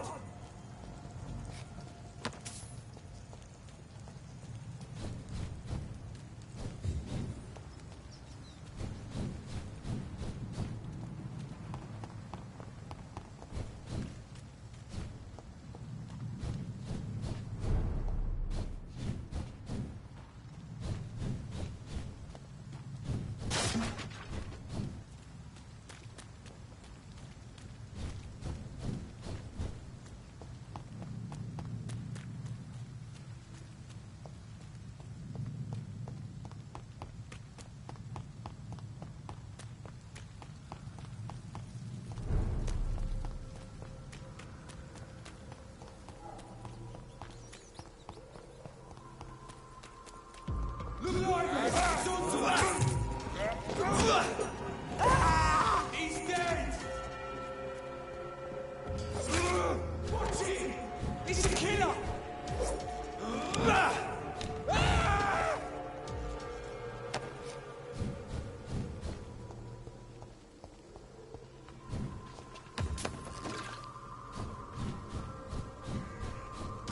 I'll kill you!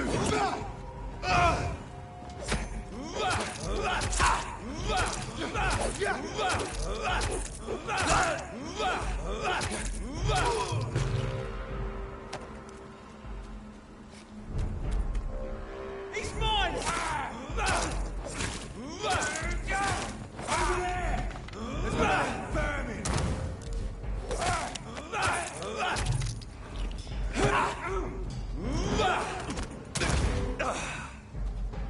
Smell it, Lance!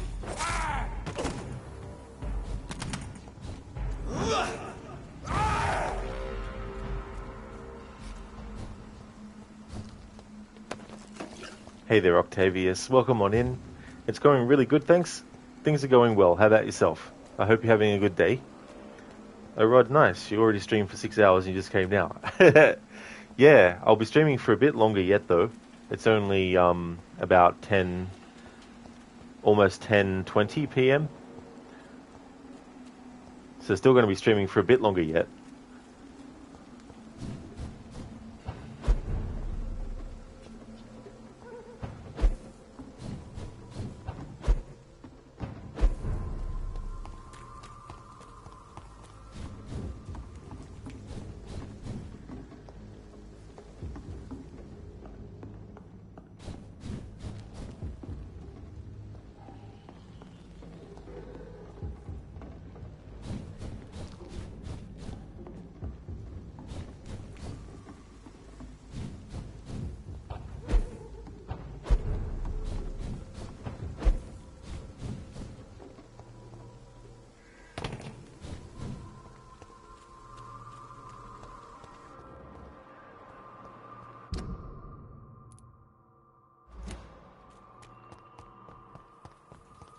Oh, nice, Spectrum. That's really good. That's awesome you're able to get some sleep. To get more of it. Welcome back.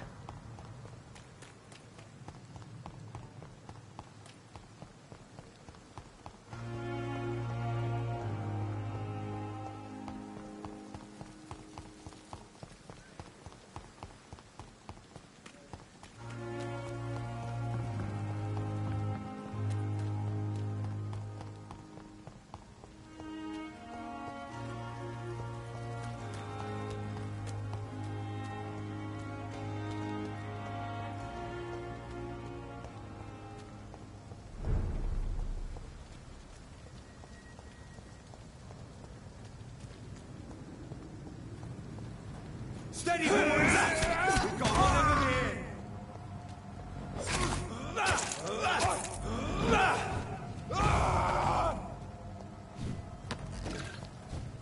Die, vermin! Out my fucking face!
It's a leech!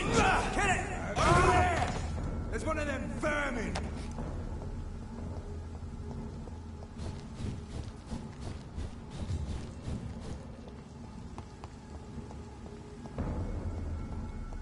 You're mine!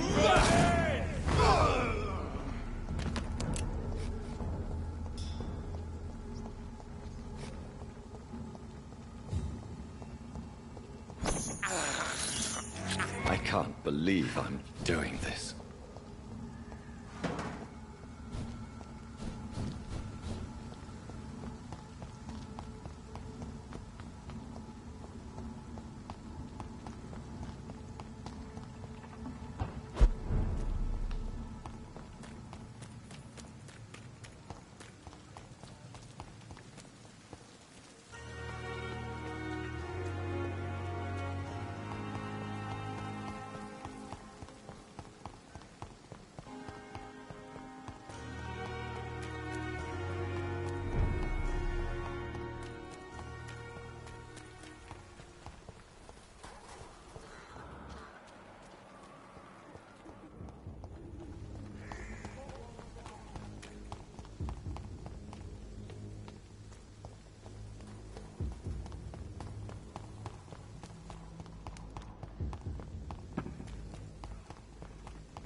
Alright, so as a result of what happened with Dorothy Crane, the character of Darius is now out in the street here, and so let's interact with him now. Good evening, Mr. Petrescu. What are you doing here? I could ask you the exact same question, Mr. Doctor. Now leave me alone. I heard what happened to Nurse Crane. How do you feel, Mr. Petrescu? Everything was going well until you arrived. Dorothea helped people and will be sorely missed.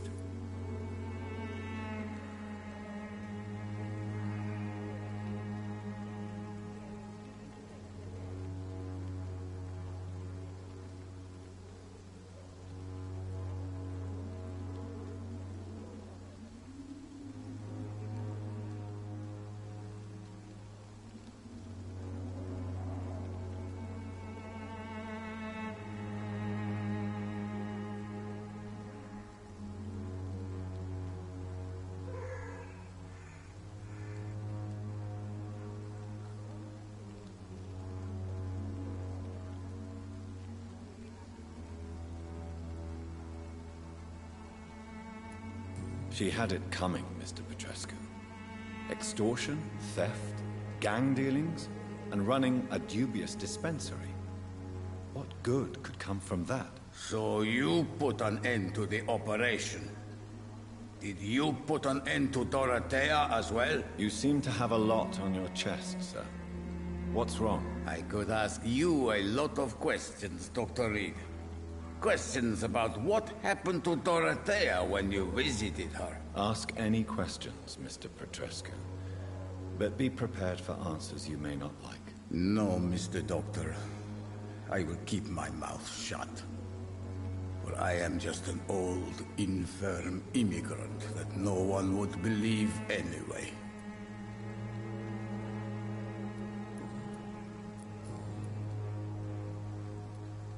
Are you living on the streets, Mr. Petrescu? And why not? Those who believe they'll be safe behind walls are blind. What about your house? My house is always open to any poor soul needing a roof. All my work here is lost now that Dorothea is gone, thanks to you. Why are you so aggressive? I remember the night you came here and convinced me to open my door to you, sir. I'd like to punch you right on your chops. And me too, you never actually did interact with him after you killed her. This is interesting. Oh, nice, dude. That's cool. Yeah, I like how there's repercussions.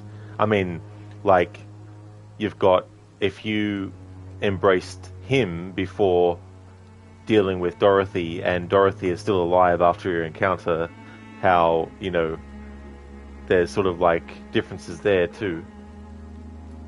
What do you plan to do now that Nurse Crane is gone? I'm not sure. Strange men came to see me after Dorothea's death, with strange weapons and very odd stories. What kind of stories? Stories all Romanian children know. It was as if I was home again.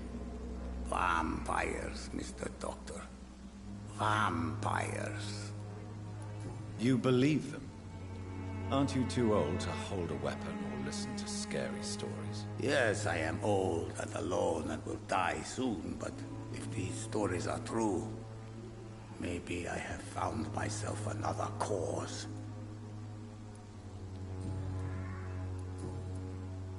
Goodbye, Mr. Petrescu. Used to see death. This field will disappear someday. Good evening, Xiaoshu. Wang Shanghao, Dr. Reed. It's good to see you again.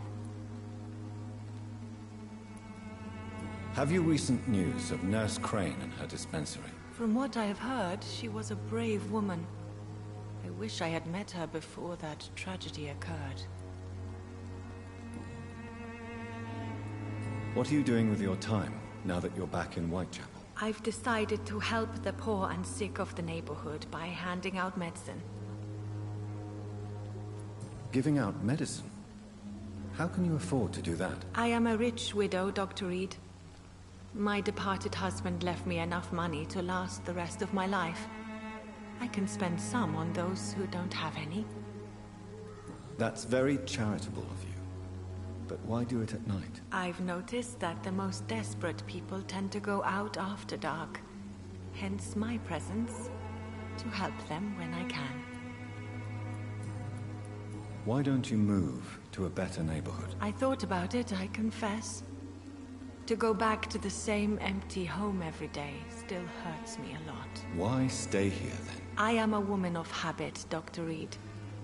And for now, I am happier being useful in a familiar place than I would be anywhere else.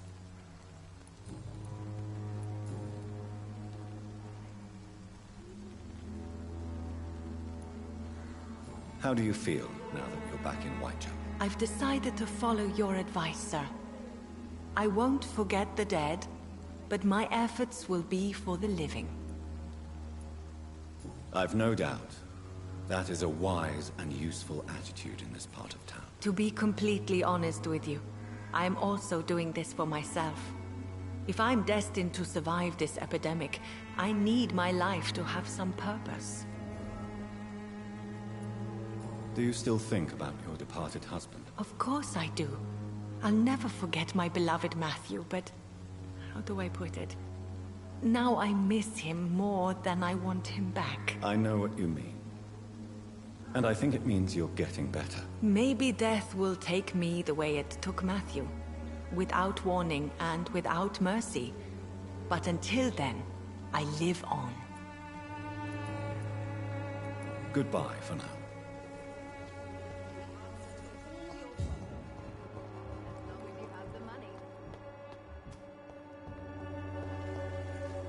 Good evening, my dear colleague.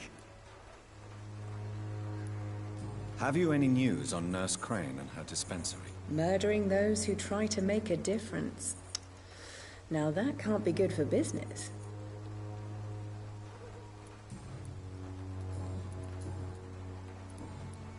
Goodbye, Miss Swanborough. Perhaps we'll talk again.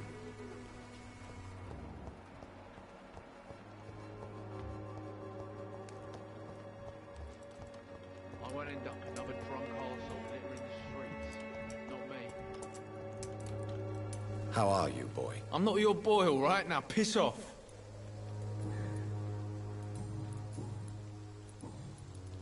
Have you heard anything about Nurse Crane and her dispensary? What I'd like to know is, what type of cunt would murder a nurse? Fucking piece of shit. Damn. Listen, I'm not your buddy guy. I'm not your buddy guy. Hashtag savage, I'll say. Yes, I wonder what kind of cunt would do that. Albert Palmer. Gee, I wonder. Especially for this playthrough. Goodbye, young man.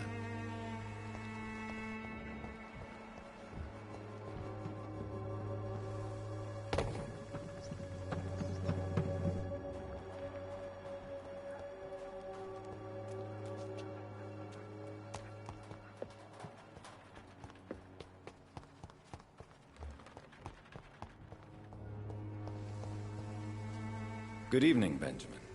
Can I help you? I'm afraid not, Mr. Reed. Have you any news of Nurse Crane and her dispensary? It's a shame nobody chose to take it on after she died. We need that down here.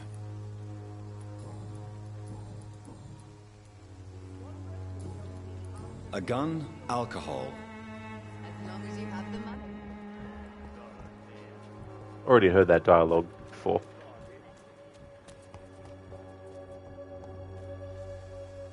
Mr. Bates. Evening, Doctor. Have you heard anything about Nurse Crane and her dispensary? Not really. Why am I not convinced? Maybe it's because you lack faith. Being a skeptic must be useful for a man of science. A man such as yourself, knee-deep in the muck of Whitechapel, must know more. Speak now. Heard it closed after the owners died. Refugees don't want to come to Whitechapel no more. Scared, I hear. You sound disappointed. As long as she was there at the dispensary, it attracted more immigrants and kept my place full. Such a shame. Alright, so now we have all of the hints related to Cadogan Bates.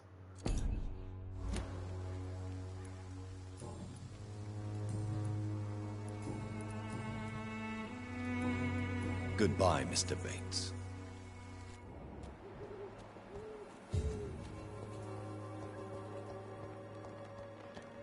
Code, a blood bag. A man like you should. A blood bag, yeah. That's how humans are being perceived in this playthrough for sure.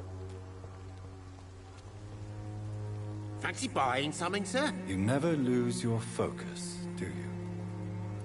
Do you have any news of Nurse Crane and her dispensary? Sad, of course, but I won't cry for her. Why are you so indifferent? I never trusted what she was doing with that dispensary. That kind of generous behavior always hides something.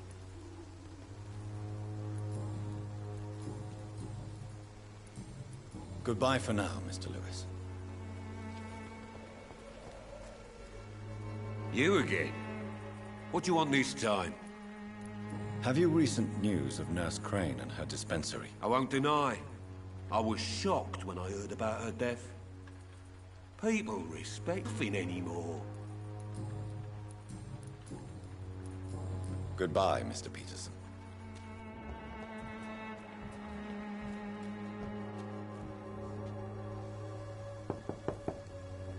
Good evening, Harry.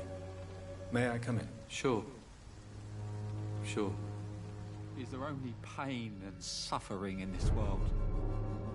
So, may I ask you a few questions? I'm not bothered. What could be worse? Have you any recent news of Nurse Crane and her dispensary? Why am I not surprised that a woman like her got killed? Whitechapel is a shithole.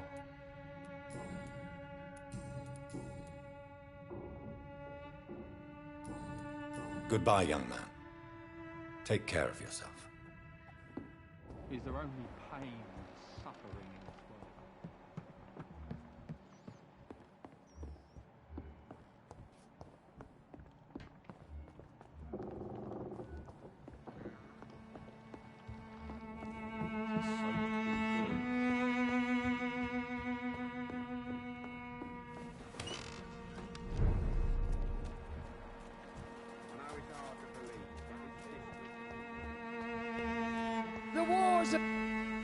Good evening, Mr. Whitaker. It's Father Whitaker, my son.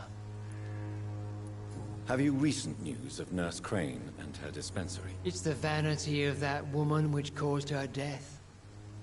Only penance can save us from the scourge. Oh yes, that's what it was, dude. It was the vanity. Sure. It wasn't the vampire. You were close, you got a word with V, but it wasn't the right one.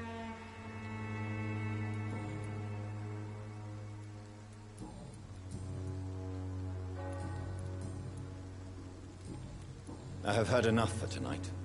Goodbye.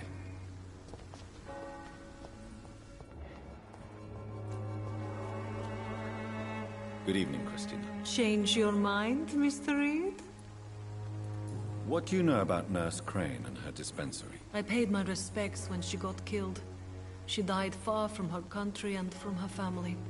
It is a sad story. Goodbye, miss. Take care of yourself as best you can.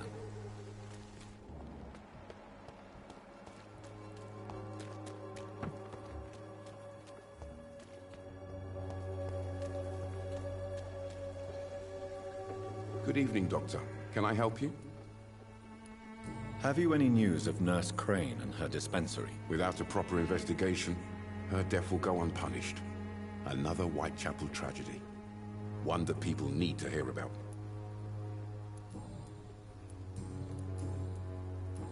Goodbye, Mr. Darby. Farewell. It's good to get the perspectives on a character that you've killed in a borough from other citizens who are still alive.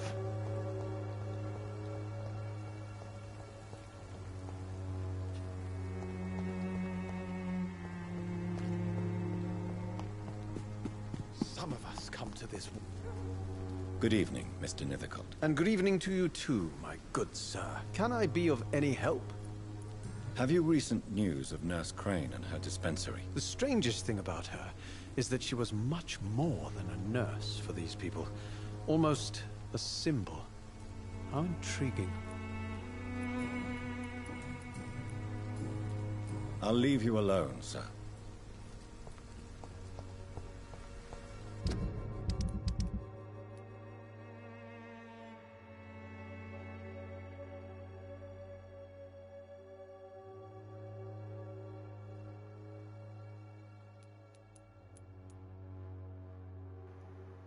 Alright, so, merchants, your actions have impacted the borough's economy. Major event. Your choice concerning the community pillar have been reported by the press. I just noticed these two things here.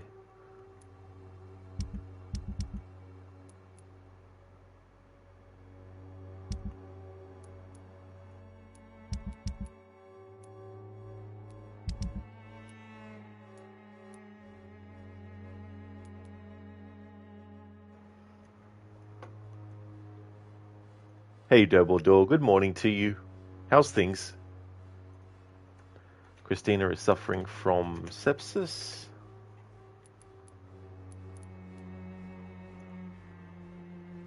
Xiao Shun is affected by bronchitis.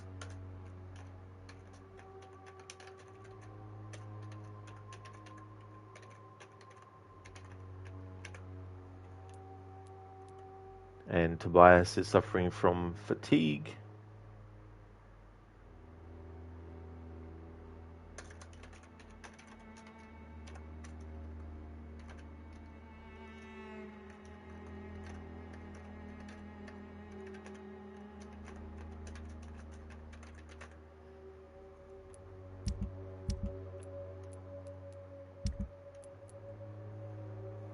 Alright, Dr. Ackroyd has fatigue.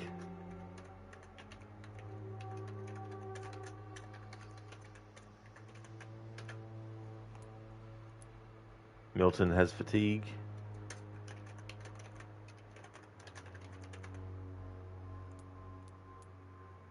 Beatrice has fatigue.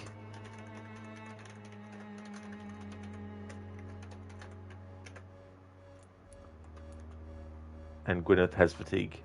A lot of people have fatigue in this game at the moment.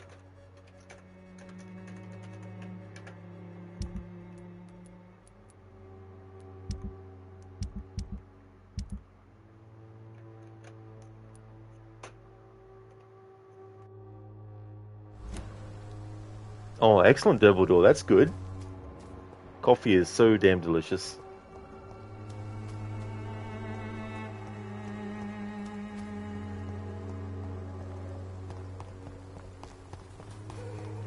Now it's time to craft the cures for those ailments and give them to the respective characters.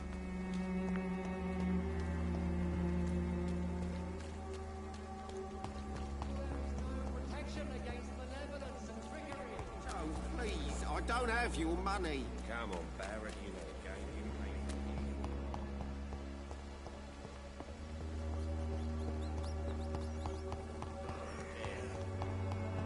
I'm so sorry.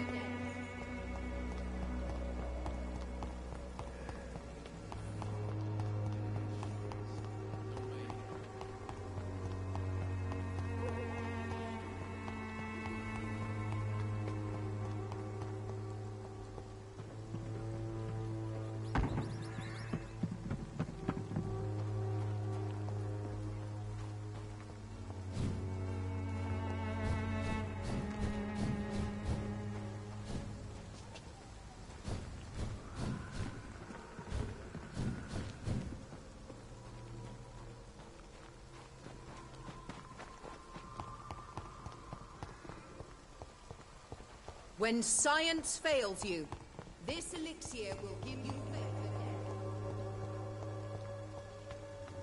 Dumbledore, we went to an early morning coffee shop for real coffee. All good. Any particular sort of like flavor or anything? You like the music in this game? It's really, really good. The same composer who did the music for the Plague Tale games did the music for this as well.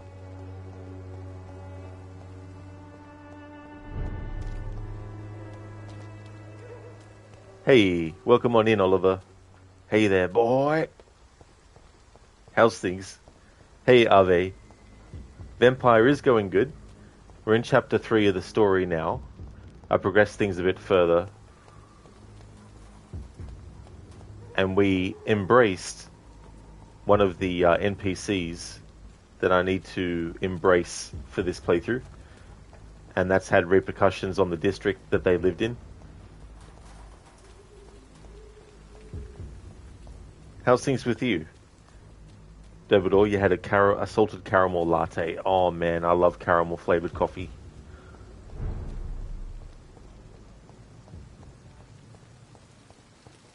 Oliver, you summoned Ave. You did. Or did Ave summon you? Oliver, you're having lunch at work right now? Oh, that's good. I hope you're enjoying your lunch, dude.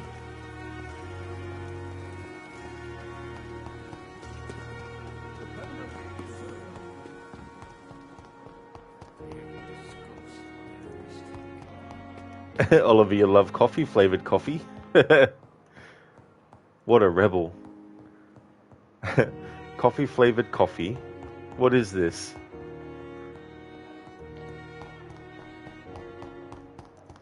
Are you doing good? You just got home from work. Oh, very nice. I hope that work went well.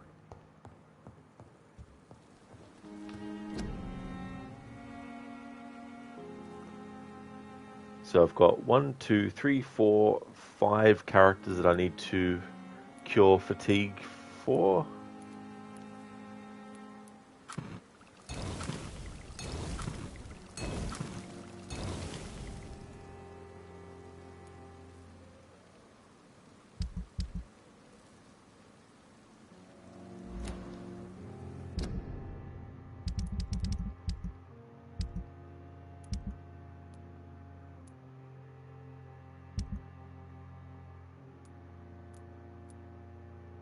Alright, I accidentally went a bit too far with the fatigue, but that's alright. And we have 1 for sepsis.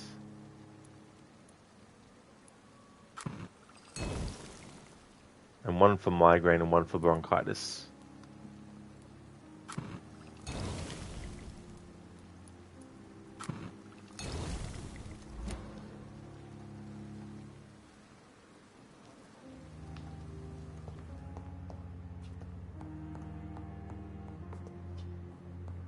Boy, you still need to go to work. Shaking my head.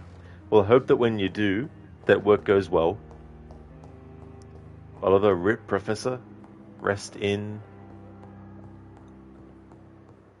What's the... Protons? I was thinking of a word that's scientific that starts with P. Their work went well. A bit tired since you had a small headache today, but other than that, all has been good. Sorry to hear you had that headache, are they? Can be really annoying.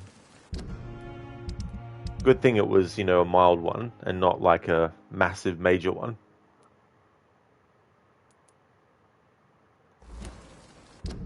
Oh shit, I didn't check for other characters. Whoops, in here. There's a few more characters that need help with fatigue. Whoops.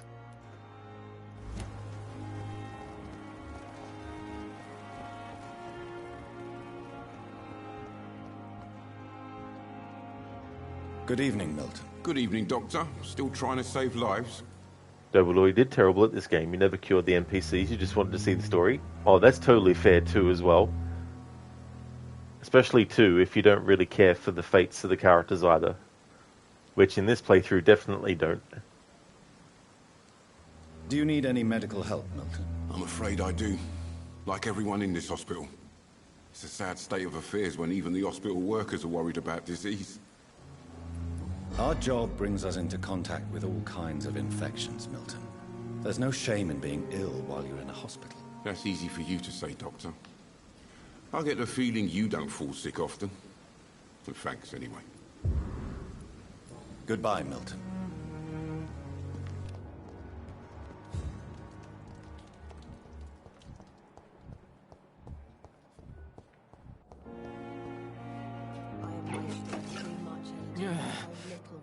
Good evening, Mr. Elwood. Evening, Dr. Reed. Soldier, do you need assistance? Not really. I think I caught something in this bloody hospital. I swear I'm dead, yet smiling inside, Dr. Reed. As long as you remain here, I will make sure you don't have to worry about your health. Don't think you can do much about it. Damage is done. Goodbye for now, Mr. Elwood. They were all being ill while being in a hospital, lol. Oh yeah. Like the amount of people that would you'd come into contact with, and you know, like you don't really know what someone has when they walk in as well.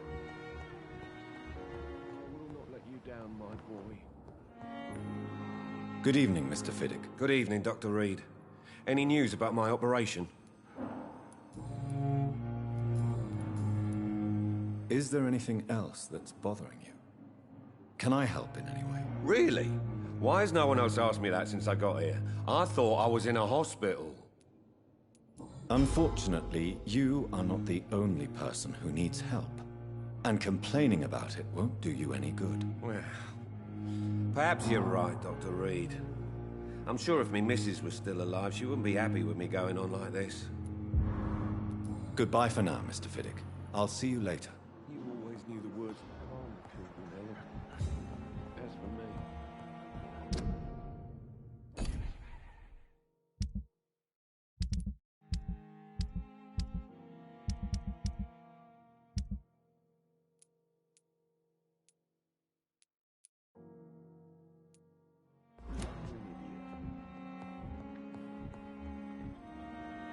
I'm quite busy right now, Dr. Reed.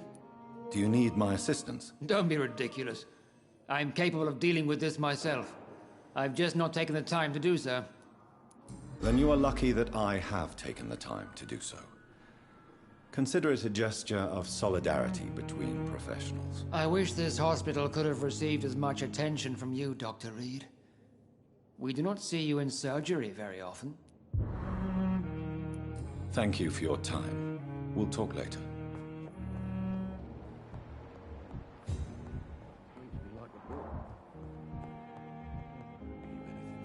Good evening, Doctor. How is my son doing?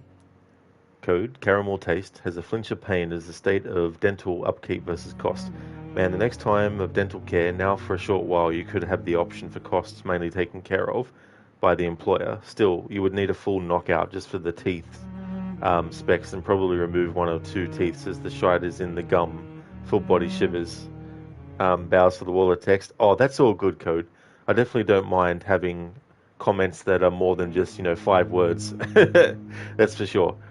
But yeah, anything to do with dental stuff and also trying to do other things as well. And it can be annoying when there's food that you just can't eat until you get things sorted, because normally you find them, really good to eat, but eating them will just, make your teeth hurt, or gums as well, and nerves, like nerve pain in the teeth. Do you require medical attention as well, Mrs. Goswick? Do you know you're the only one who's asked me this? No, I don't feel well, actually. Despite what you think about this place, I can tell you with absolute certainty, taking this will help you recover. Well, at least your reputation seems well deserved. Unfortunately, I can't say the same for this hospital. Thanks for leaving the lurk, Zareth. Goodbye, Mrs. Goswick.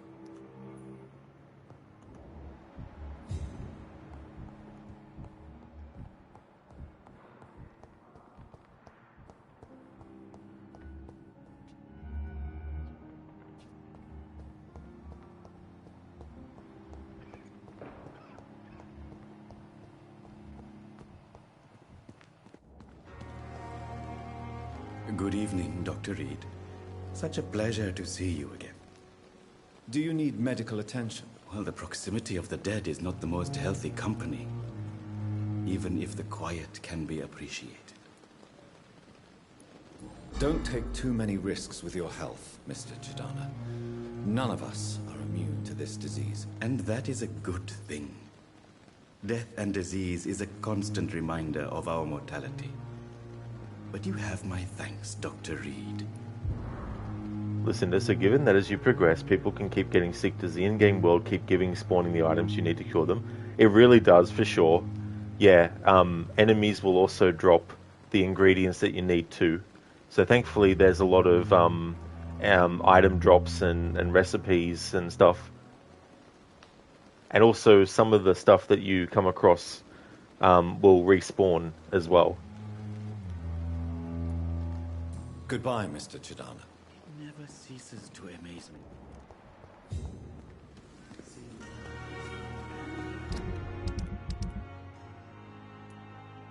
Alright, so Beatrice is recovering, Harvey's recovering, Ackroyd's recovering, same with Thomas Elwood, same with Rakesh, same with Milton. Alright, so Gwyneth was the other person that we need to give a cure for fatigue to, but don't have enough. Yep, so I need to go and craft some more fatigue ailment. Craft some more fatigue. Like, yes, let's craft some more fatigue. Listen, does the cure for the sickness last until you evolve next? Not too sure, to be honest. Yeah, I don't know if that, I don't know the rate at which their health diminishes. But certainly if the overall health of the district is low, then they get sick more often.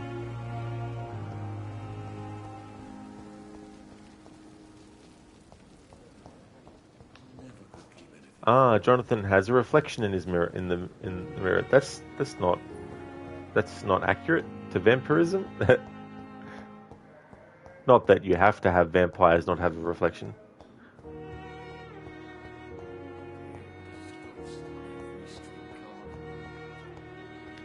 Listen to your crafting fatigue right now by just being awake. The fatigue is building.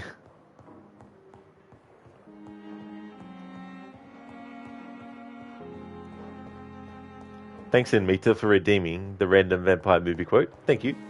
Back to work, Oliver. That's fair enough, dude. I really hope that work goes well for you. I hope you have a good day as well. I mean, the words ain't wording right now, Rod. That is so true, Ave. Good thing I wasn't trying to say a tongue twister. Oliver Rod isn't rotting. It's got to get the, got to, like, you know, give the old kick.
Alright, so I've got a vampire movie quote. If you're gonna drive a chair leg through a human, you'd better be one strong son of a bitch. The human body is one rough, tough machine.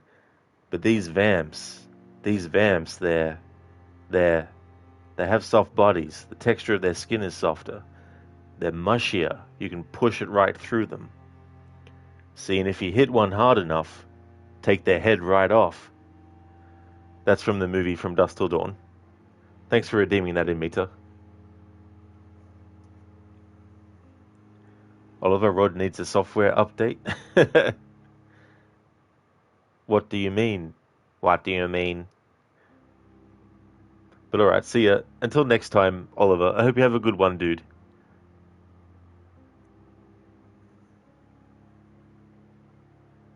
Listen, that was Edimetra that redeemed that. Oh, sorry, I thought that was in meter. Sorry, Edimetra. Sorry about that. Welcome on in. How's things going?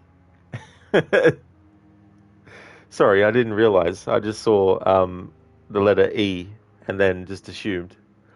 Because when it comes up with someone redeeming something, it doesn't have the person's name and the color of their name. It just has it in normal text color. How's things going, Edimetra? Thank you for redeeming the random vampire movie quote.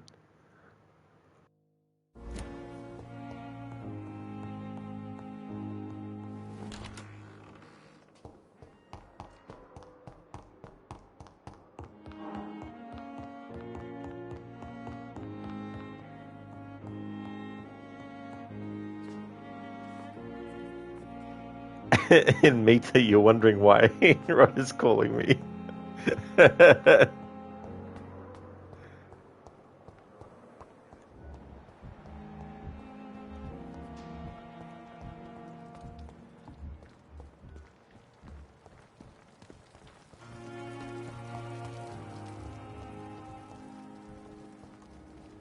Good evening, Nurse Brannigan. Good evening, Doctor.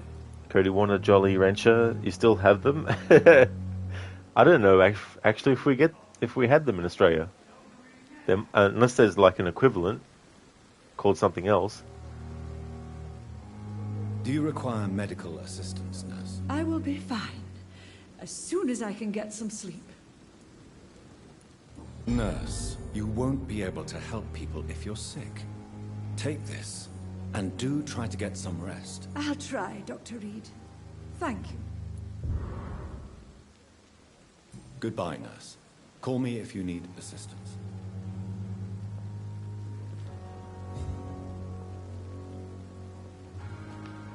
When I get back...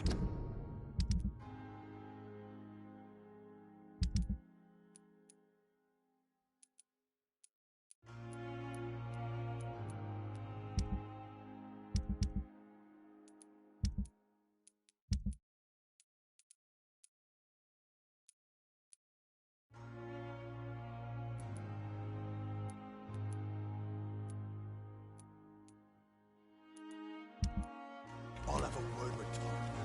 This really pissed me off. It's safer here than anywhere else in the East End.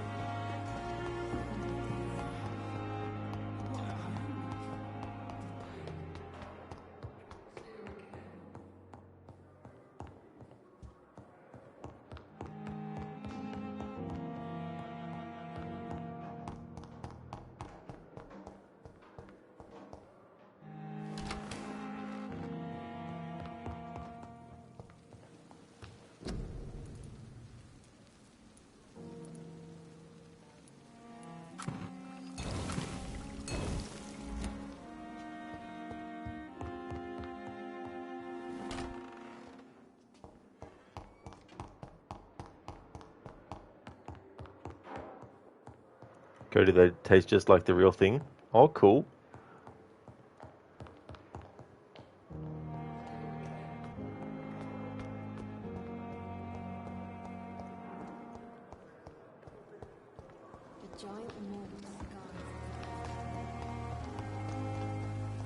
Though this music is giving Lies of P vibes. Oh, cool. Might even be the same composer.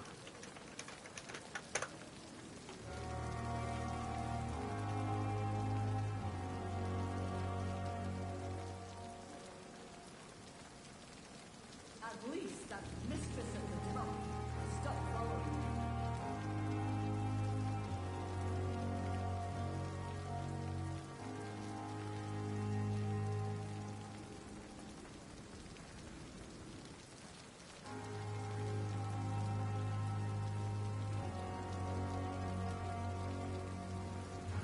Yeah, I don't think it does. Not that it has to be the same composer for music in something else to give the same vibes, of course.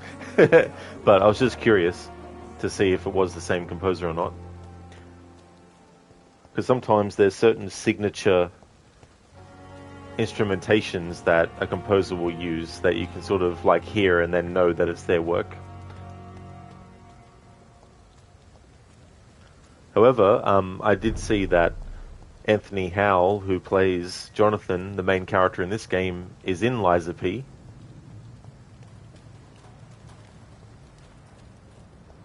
Hello Sheila, welcome dude. It's going really good, thank you.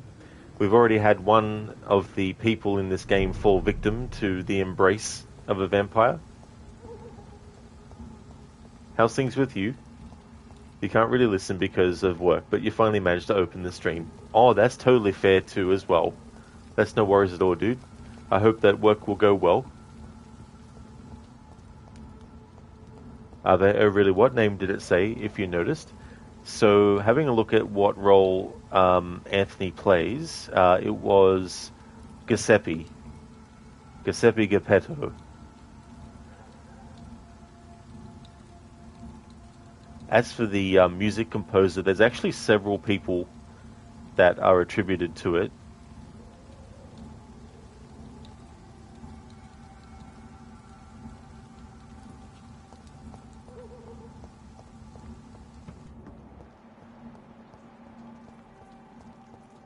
Yeah, are they? Yeah, the father of Pinocchio. Yeah.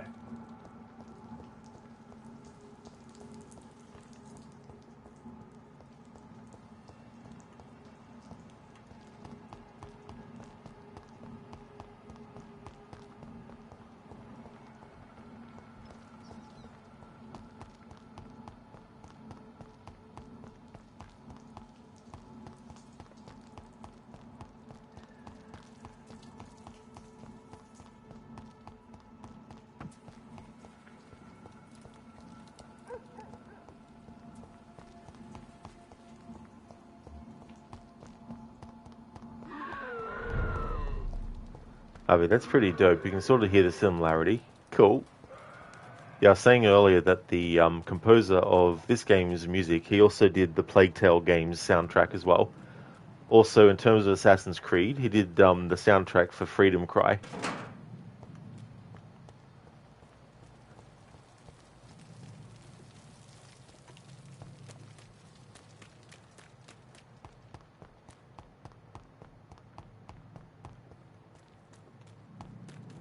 One of the things, I think it's Olivier is his first name.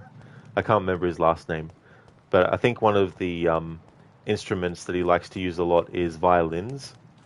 You can definitely hear it in the Plague Tale games a lot.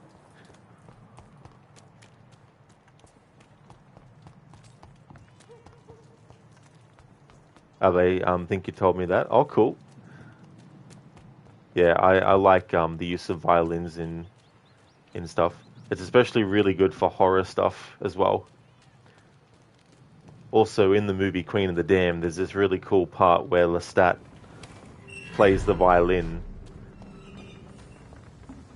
And he plays it crazy, crazy fast. In the meantime, the boys are waiting for our...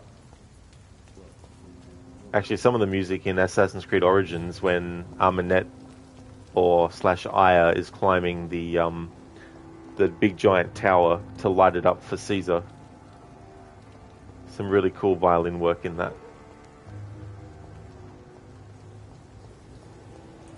Dr. Darling, Olivier Garneau. Nah, not him.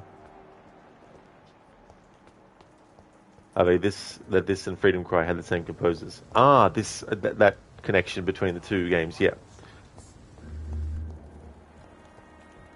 And the ship stinks, not that. Stinks.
Oh, nice, RV. You just realized something. You still need to play Blood and Wine. Oh, that is such a great DLC. I really like that one a lot. Hearts of Stone was also really good too. You are blinded by your false faith. Good evening, Mr. Whitaker. It's Father Whitaker. Don't you fear getting sick yourself? Faith gives me all I need, my son. If I must fall, then so be it. No doubt your faith will prevail, but let me give you some extra protection against the devil's work. Medicine. Blessed be your generosity, my son. I have had enough for tonight. Ave, you liked Hearts of Stone a lot. Gontaro Dim was a fun and creepy villain. Absolutely, Ave, like his character and just the whole mystique around him and the interactions that you have with him as Geralt, and also the song and the tune and everything and the music is just chef's kiss.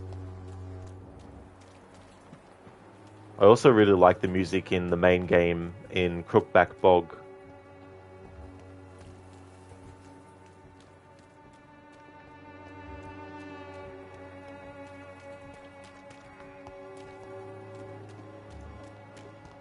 Imprisoned by your daily routine.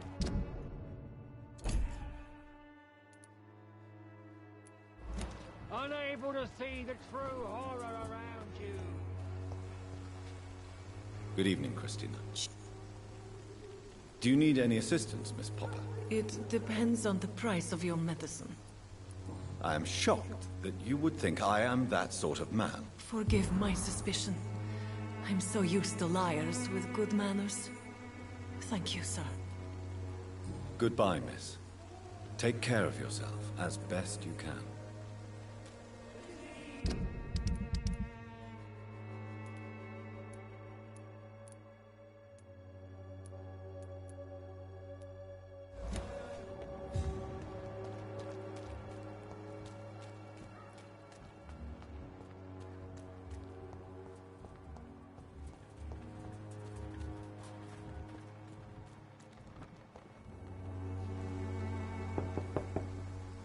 Good evening, Harry. May I come in? Sure. Sure. Even my dreams are soaked with gloom. So, may I ask you a few questions? I'm not bothered. What could be worse? Do you need any medical help, young man? Yes, I do. I feel so tired. I don't know if it's the epidemic, but everything seems so hard. You'll feel better with this. But you need to get a grip, young man. Medication alone won't cure melancholia. I'm not sure I'm happy with the idea of living long in a world like this. But I thank you for your concern, sir. Hang in there. Goodbye, young man. Take care of yourself. Even my dreams are soaked with gloom.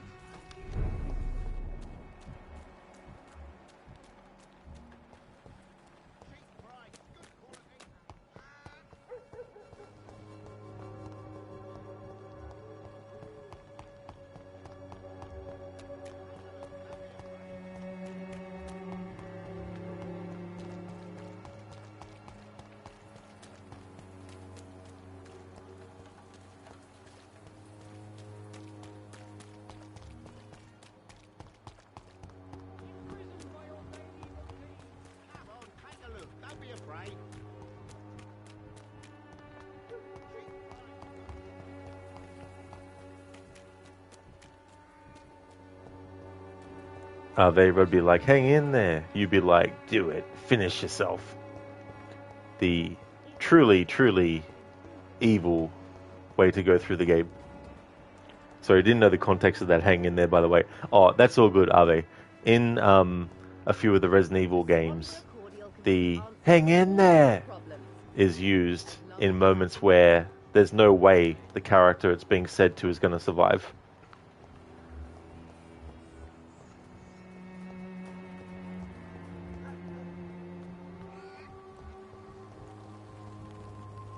Good evening, Xiaoshu. Wang Shanghao, Dr. Reed. It's good to see you again. How do you feel? Physically speaking, I mean. I don't feel good, Dr. Reed. Not at all. You should recover quickly after taking this. Thank you, Doctor. Goodbye for now.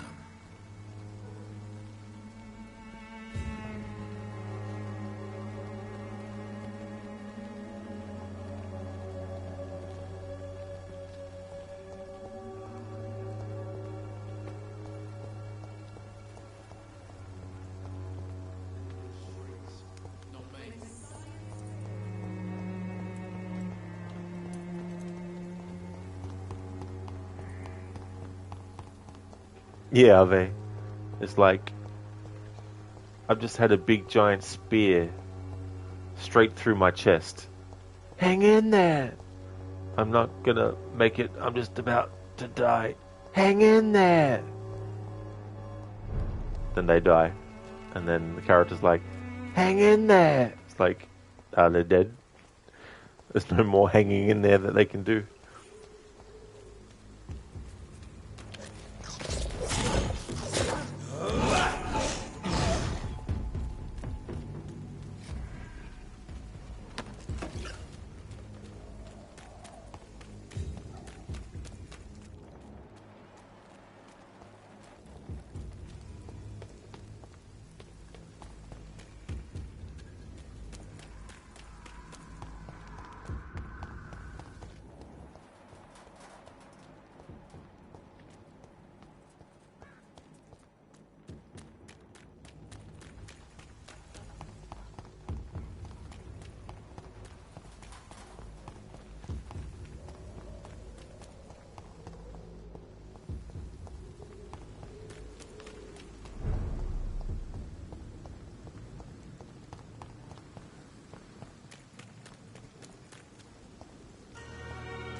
Ave, hang in there, the Order said to Madunamun after getting his face smashed in by Bayek of Siwa.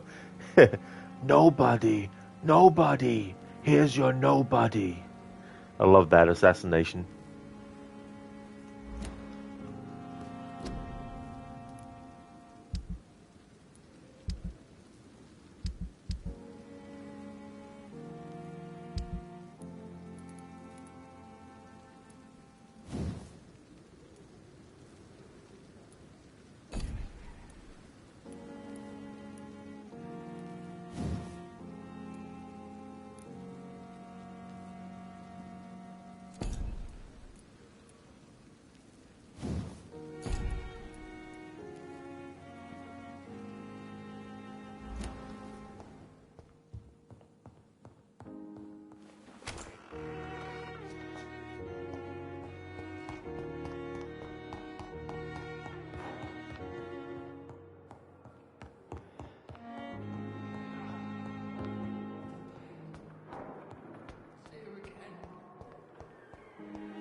Good evening. Good evening, Doctor.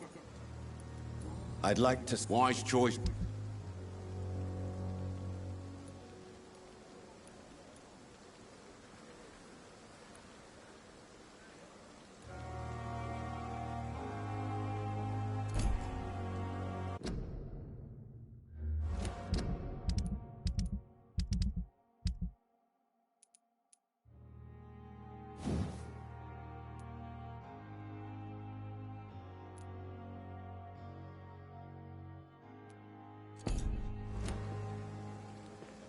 Good evening. Good evening. Goodbye, Mill. Good evening. Wise choice.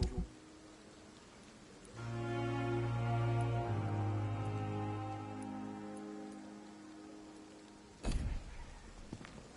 must prove what we are capable of. It is now.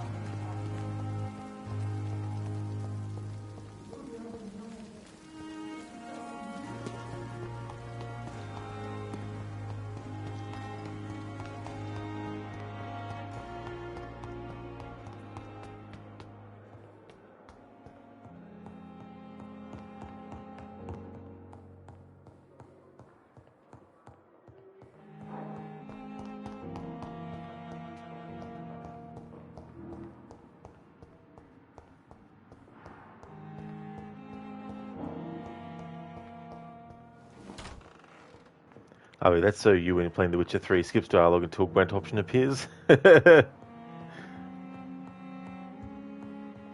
mean, to be fair, Gwent is such a great game. Letter to Dr. Swansea, Pembroke Hospital, 14th of October. Dear Dr. Swansea, despite the actual urgency of the sanitary situation, I must inform you of a recent case of professional misconduct inside the Pembroke. Nurse Gwyneth Brannigan has been found guilty of undeniable, unprofessional conduct, and thus guilty of endangering a patient. Under no circumstances should a nurse diagnose and establish a prescription without at least informing the referent doctor about her conclusion. You know me, Edgar. I'm not against personal initiative when it is for the interest of all, especially during a crisis like the one we are facing. But we can't allow a nurse to perform a diagnosis and decide on a procedure to apply to a patient. The fact that said patient survived is no attenuating circumstance. It just means we dodged the bullet this time. I demand the strictest authority on this matter. Very respectfully, Dr. Waverly Ackroyd.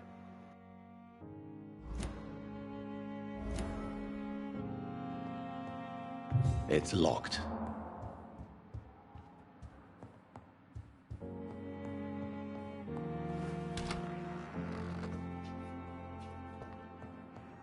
It's locked, all right.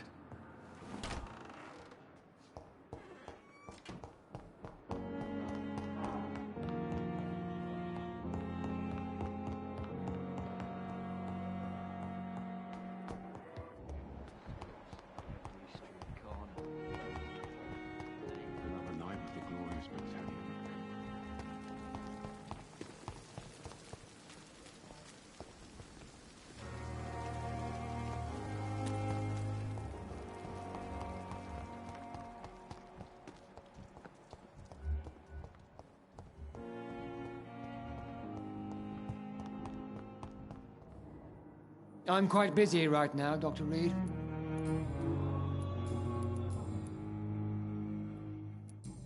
Thank you for your...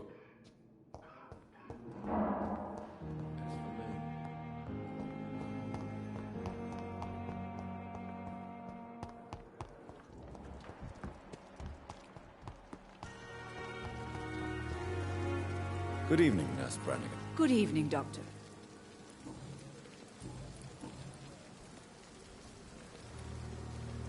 Tell me, nurse, did you know Dr. Tippett was addicted to medication? I suspected this behavior for some time, but never dared to ask him about it. Until the day he confessed to me.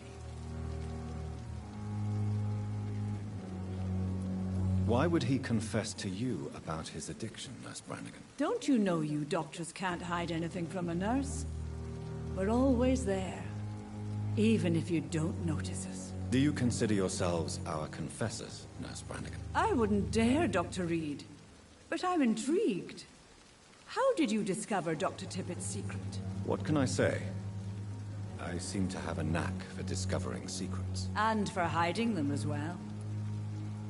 Do you approve of his addiction? Of course I don't approve. But I understand he needs it to fight the exhaustion. Let's hope he'll stop injecting himself once the epidemic is over. And what if he doesn't? Then we'll have to convince him to stop. I believe he's still in control of his addiction, for now, but we must remain vigilant.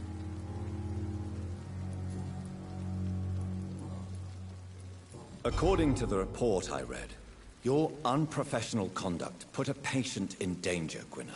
That's not true. I know when my patient's life is at risk, and I'm more competent than a lot of doctors that I know. Problem is, I'm a woman. I don't see what your gender has to do with your abilities, nurse. Yes, nurse. Because I'll never be a doctor, no matter what my skills. I could make a decision that could save a life, but oh no, that's unbecoming conduct. Unbecoming. That makes me think of Assassin's Creed Syndicate. The conversation.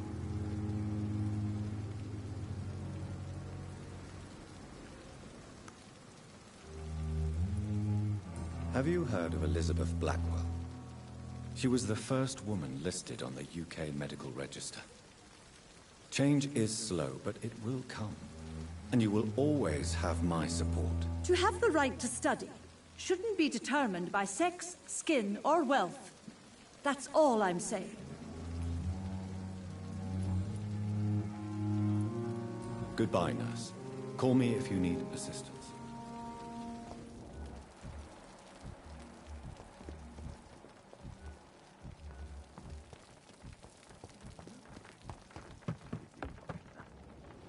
Good evening, Dr. Tibbets. Dr. Reed, any good news to share?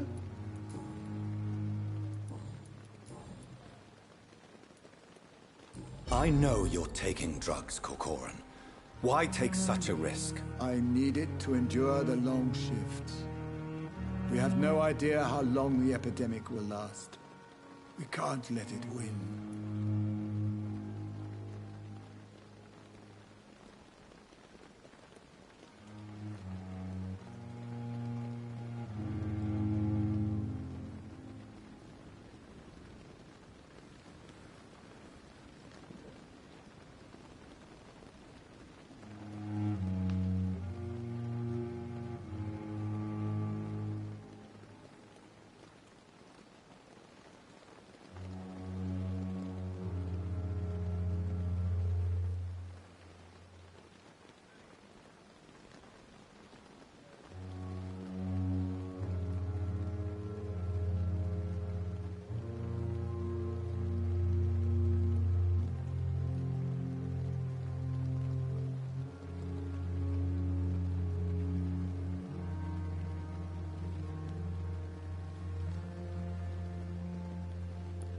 It's only a matter of time before other people discover it.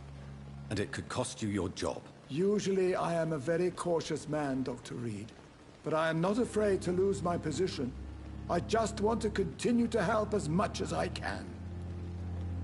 Thank you, Ave, for leaving the lurk.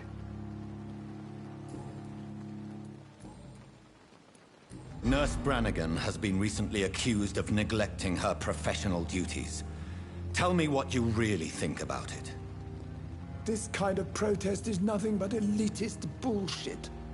I trust Nurse Brannigan with my life. She has what it takes to be a great doctor. Do you really think she could be the next Elizabeth Blackwell?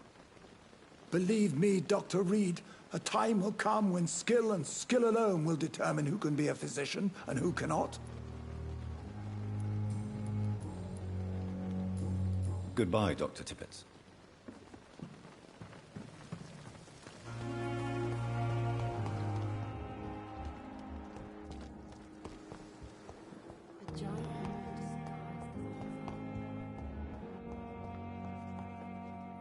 I'm quite...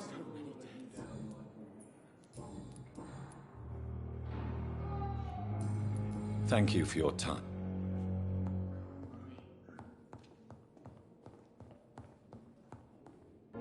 Good evening, Mr. Fitz. Good evening, Doc.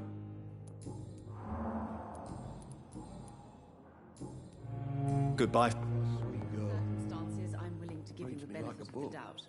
Good evening, Dr. Strickland. And good evening to you, Dr. Reed. Can I be of any help?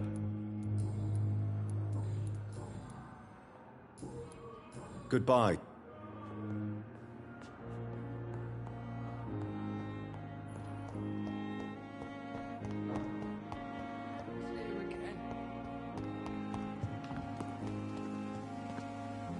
Good evening, Nurse Hawkins. Good evening, Dr. Reed. Goodbye.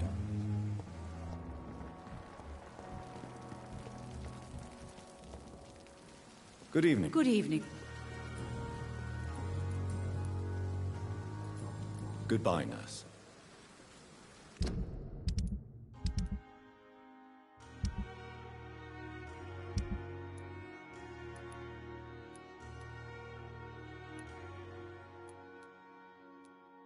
Dr. Darling, good evening. Good evening. Goodbye. Goodbye.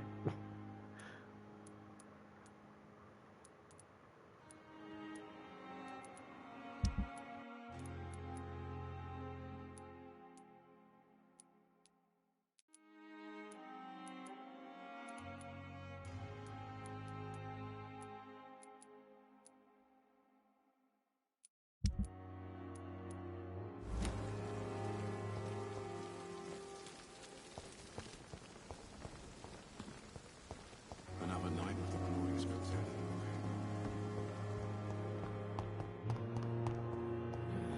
Alright, so let's go and jump back into the main story again.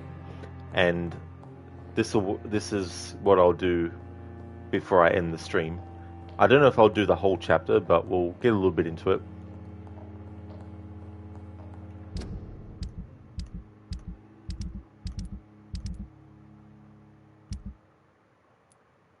Alright, so we finished chapter 2, White Coat. We most recently put an end to the blackmail plot against Lady Ashbury. Chapter 3, Family History. Establish a connection between vampire epidemic and Spanish flu. Causes and effects. My recent trip to Whitechapel proved to me how desperate the situation is for Londoners, and how they all must cope with this threat the best way they can. Causes and effects seem irremediably intertwined. Dorothy Crane chose to steal and blackmail to gather enough money to illegally heal the poor, but I also saw her desperately try to save a dying patient in her rudimentary dispensary. In the end, we both failed saving that poor man, but I am now convinced the Spanish flu must be linked to the vampire epidemic, for my analysis of Razvan's blood revealed the same highly unstable blood I have already observed on William Bishop. I should report all these events to Dr. Swansea and ask for his medical and vampire expertise.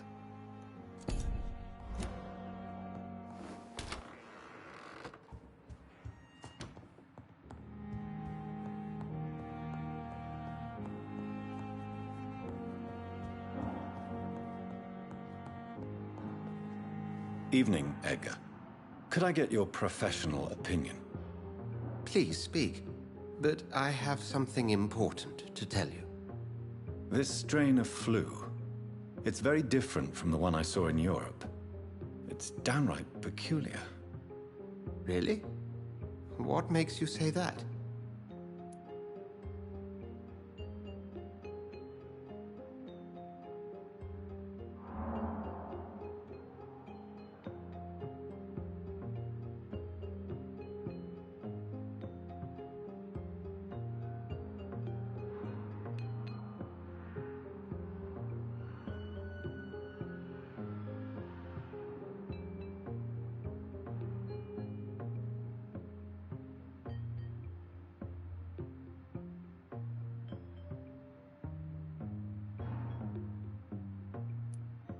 I've just looked at the blood of one of our recently deceased. I see.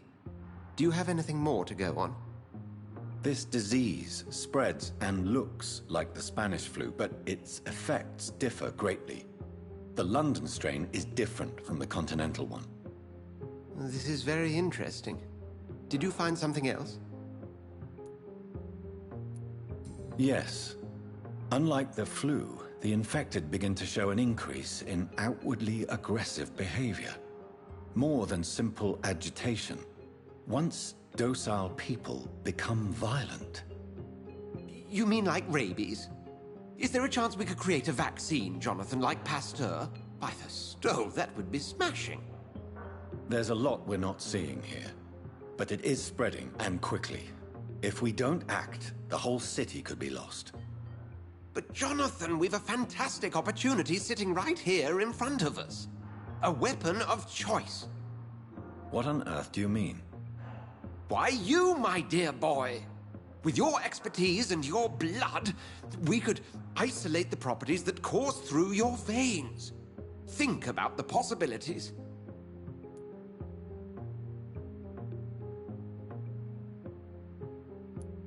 And why not?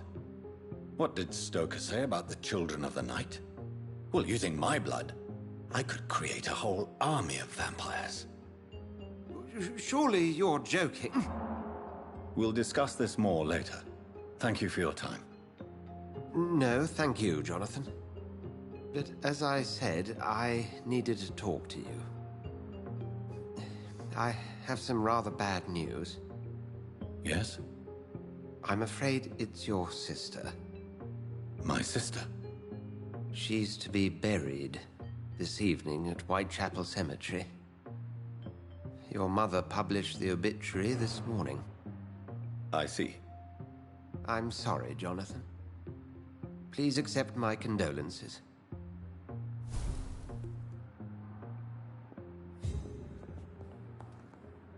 I need to talk to you, Edgar. Please do so. Lucinda, yes, I'm joking. Yeah.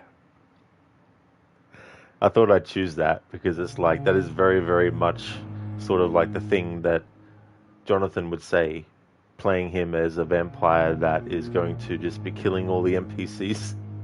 And Mita, here's not joking. Mwahaha. Definitely not, dude. I mean, won't create a whole army of vampires, but still. Listen, wouldn't creating more vampires worsen the blood shortage? I think it would, for sure. Absolutely, that wouldn't be a good thing at all. Nurse Crane will not be returning to Pembroke Hospital. Oh, really? Did something happen? She seems such a very capable woman. She was blackmailing Lady Ashbury. Thought she was murdering patients as some sick upper-class game. Nurse Crane was playing a dangerous game. She's lucky Lady Ashbury abhors violence. So you manage a hospital financed by a vampire? Yes, Pembroke was founded by Lady Ashbury. She's also our largest donor.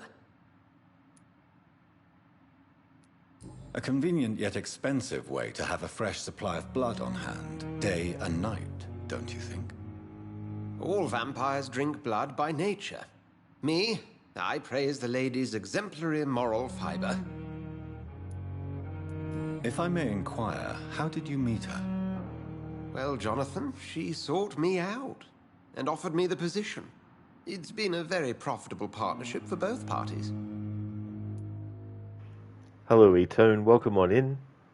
Have you seen the Oblivion remake? Came out of nowhere. I haven't actually had a good look at it, but it definitely did come out of left field. Like, we're getting a remake of Oblivion before we get Elder Scrolls 6. Maybe we'll get a remake of all the other games before we get Elder Scrolls 6 as well. Maybe we'll get a remake of Skyrim as well before we get Elder Scrolls 6. How's things, E-Toad? Code now for the more happier approach. Shuffles hands, fingers like, let's get it going. Time for embracing everyone. E-Turn, yeah, next is the Skyrim remake. Oh yeah. Like, I wouldn't be surprised. Hell, they should release the remake of Elder Scrolls 6 before Elder Scrolls 6 comes out. Do you know anything about the vampire hunters in the East End? Without a doubt, it's the Guard of Priwen. Zealots to the last man. Where do they come from? Once they shared the Brotherhood's ideology on non-intervention, but they concluded vampires were a scourge. Oh, even better, Lucinda. We'll get a remastered Elder Scrolls 6 trailer. Oh, man. Like, Bethesda would be really treating fans with that. They're definitely well organized and equipped. They're extremely dangerous and not to be trifled with. To them, you're a feral beast, and I, your accomplice.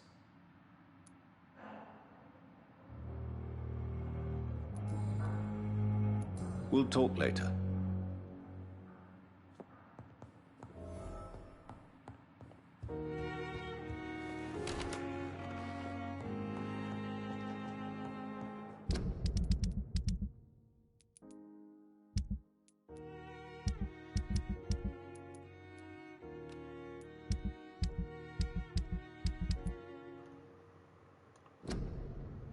Alright, Chapter 3. The Eye was in the Tomb.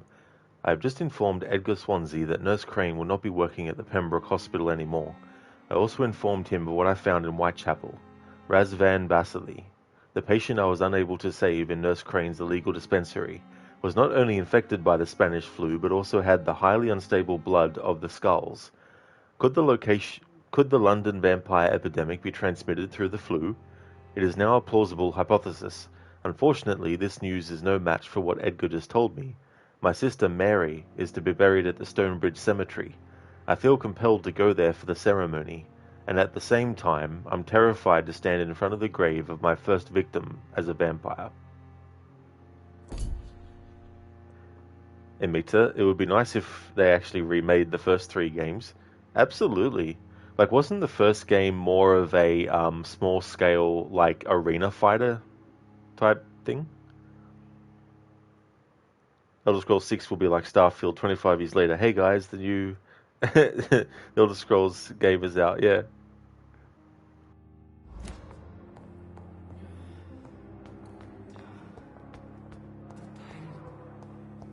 It's here again. I never thought I would have to attend my murdered sister's funeral. Mary, I can't forgive myself.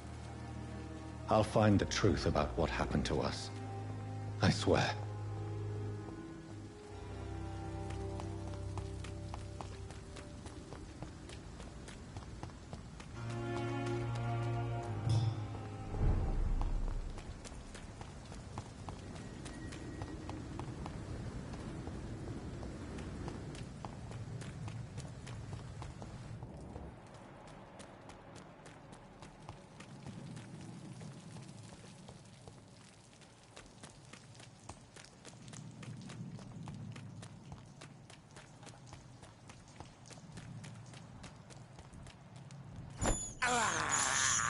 This is despicable. I have this thirst for blood.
No, it's a leech! Kill it!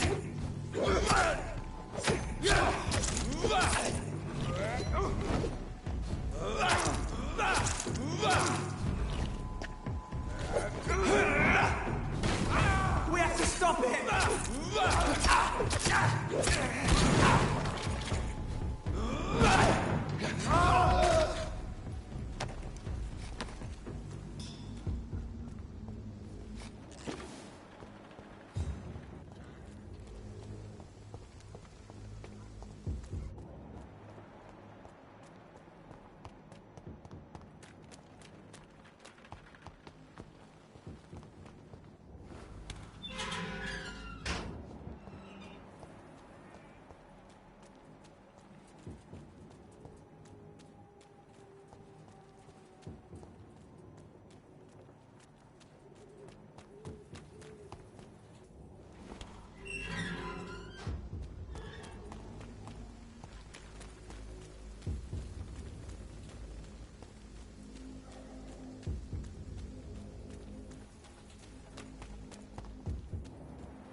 I can't believe I'm doing this.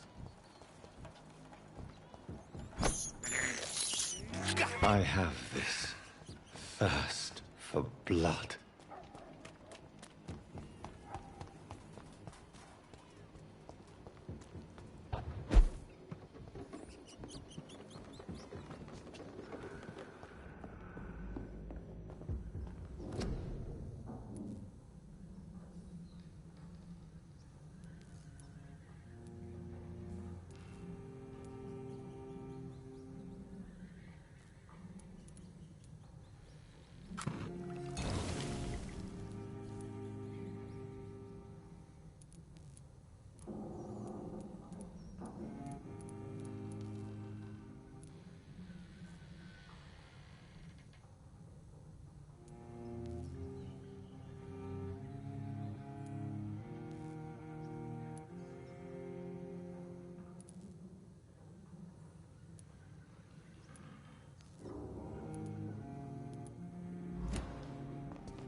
Oh, hell yeah, listen, that's awesome. A little over 1 more hour of work to go.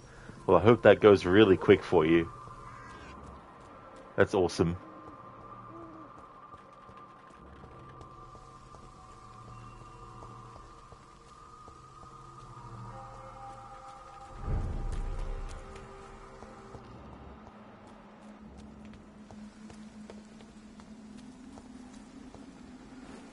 My dear sister, I don't know if I have the strength.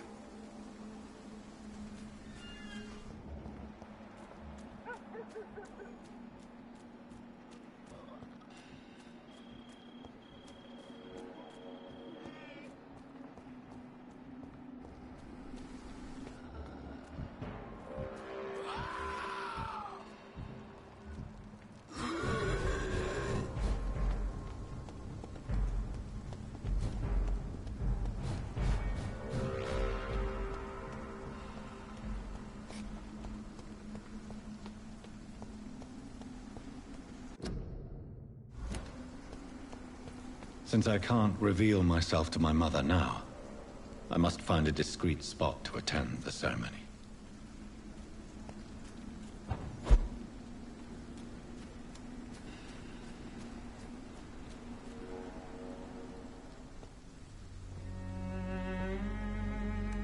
I am the resurrection and the life.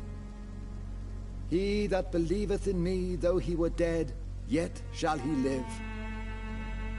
And whosoever liveth and believeth in me shall never die. We commend unto thy hands of mercy, most merciful Father, the soul of our sister departed, and we commit her body to the ground. Earth to earth, ashes to ashes, dust to dust.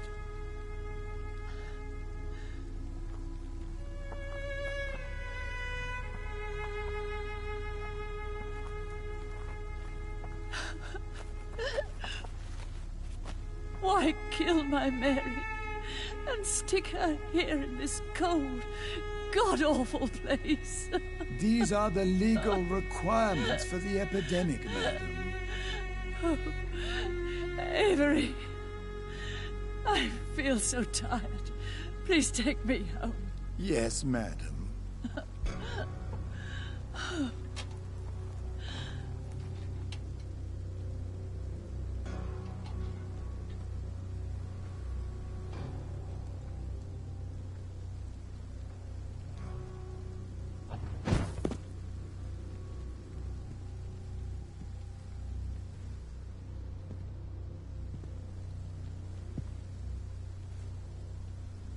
Oh, Mary. What have I done?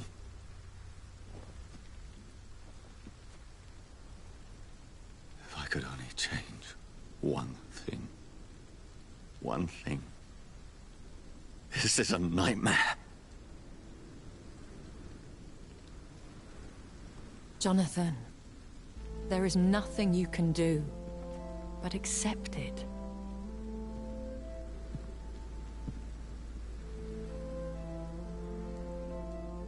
What brings you here? I thought you could use the company. I am so sorry for your loss, Jonathan. Cody, Evanescence, Bring Me to Life silently plays in the background.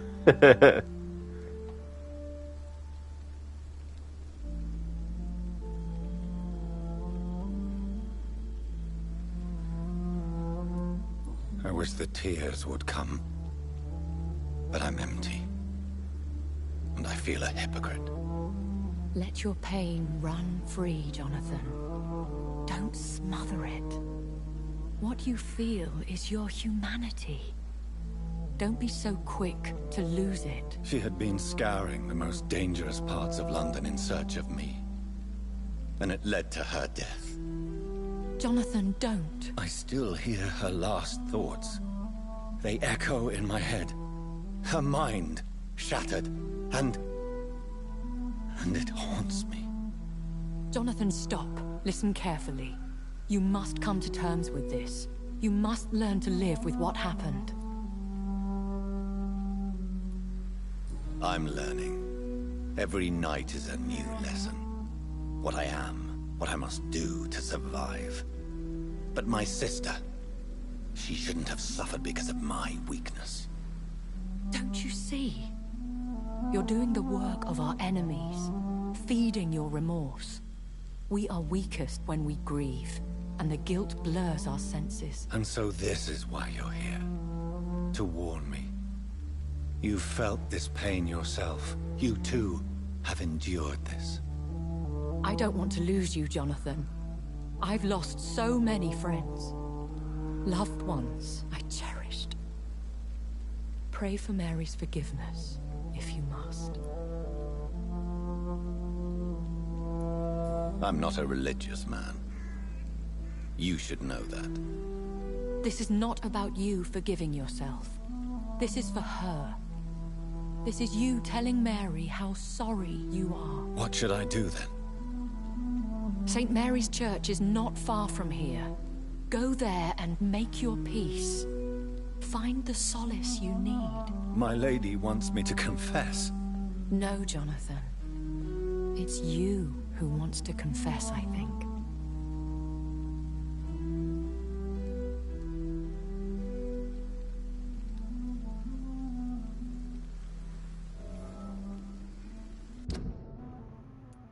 Before we go to the church, though, we need to go to Dr. Swansea, because we need to get his hints, because I want to make sure that if there's any character that in this playthrough I want to be able to get the fullest amount of XP from, then Dr. Swansea is definitely one of them.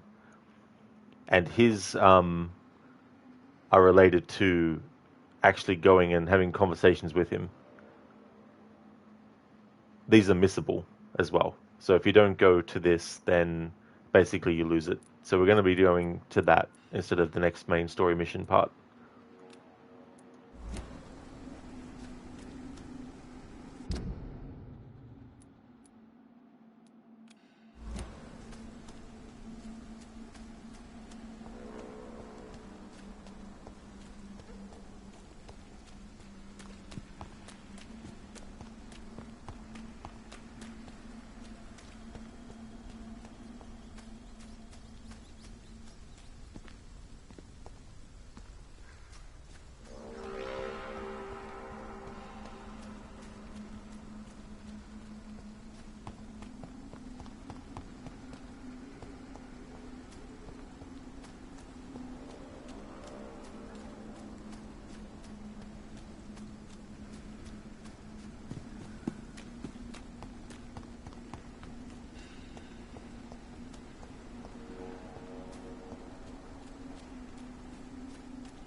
He's dead!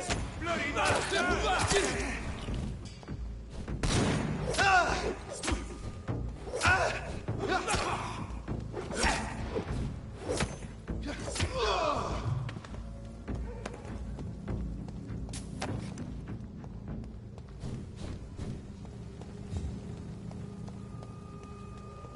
And off to church he goes, a newborn seeking divine consent to lick the blood from the soft and pointy crown. Who are you? Make yourself known. Newborn, you reek of guilt and pointless compassion. Shed your skin, forget your old weaker self. What do you want from me?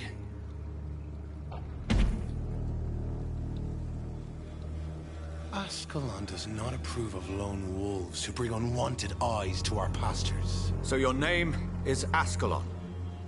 Ascalon's will is vampire law. Learn them, abide by them, or I shall return as your judge and jury.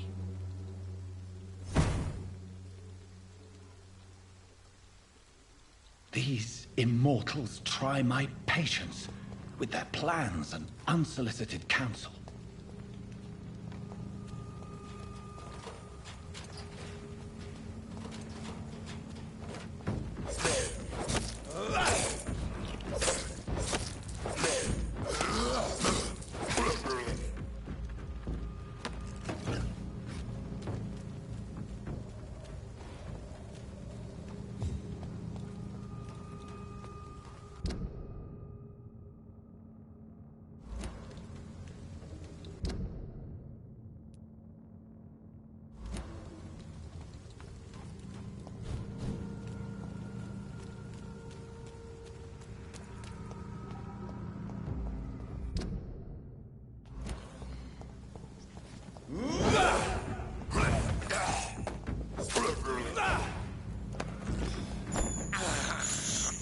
I can't believe I'm doing this.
Crush the leech!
Mine!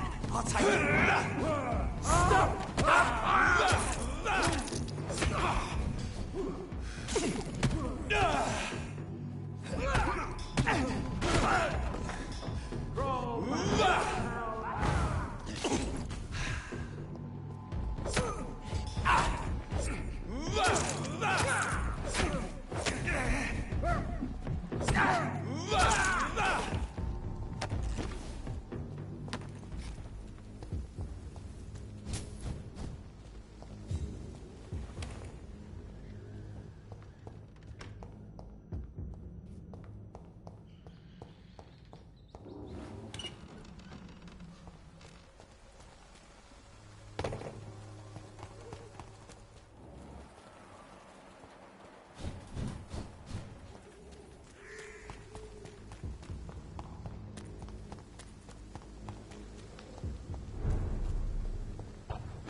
My poor Jonathan.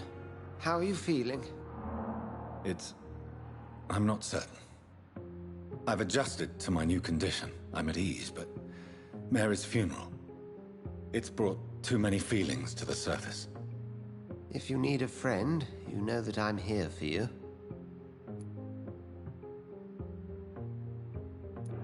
Edgar, do you believe in redemption?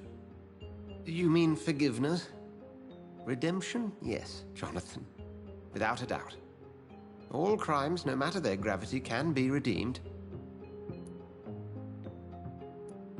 And if we are guilty?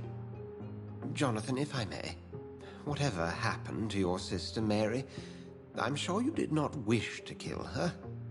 Or if you had the chance, events would unfold quite differently.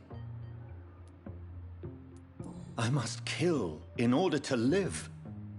As a physician, we often have to make decisions that may result in life or death for one of our patients. These people trust us. It's a heavy burden, but one we have to make. Have you ever lost a family member to a vampire? By the sacred stone, no. It would tear me apart.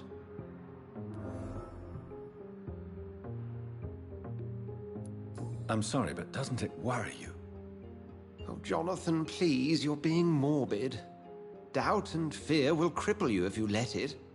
These are dark enough times already. You must stay strong.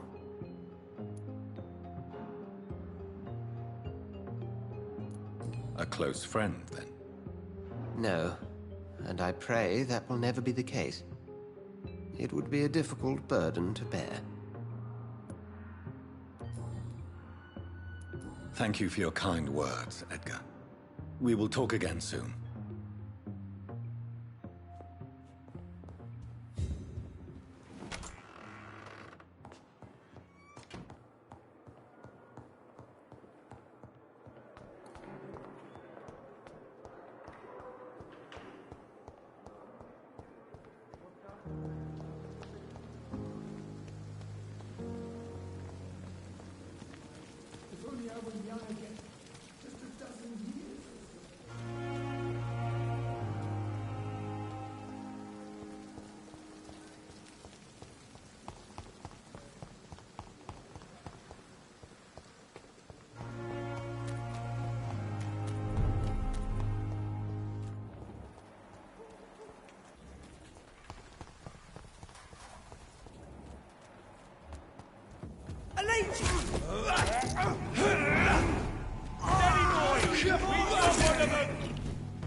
I have this thirst for blood.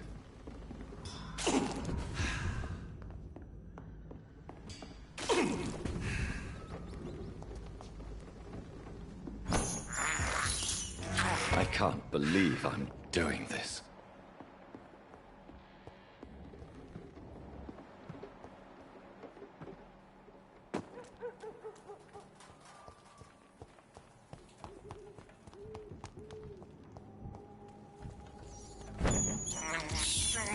This is despicable.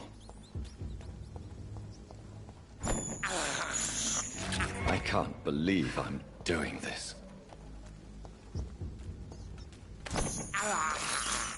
I have this thirst for blood.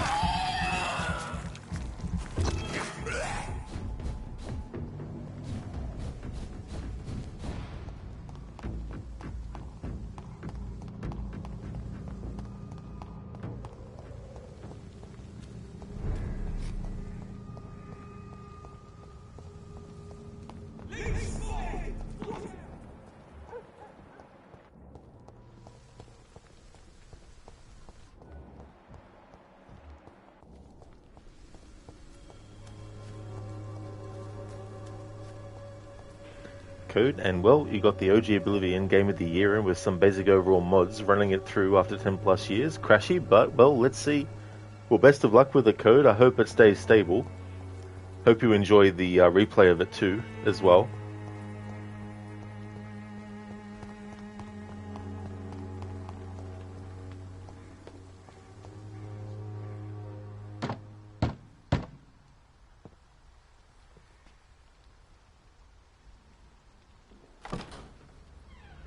Yes? What is it that you want? I'm sorry to disturb you at such a late hour. No worries, my son. I'm still quite awake, having just returned from a funeral. Yes, I know. I've forgotten what I wanted. I don't know.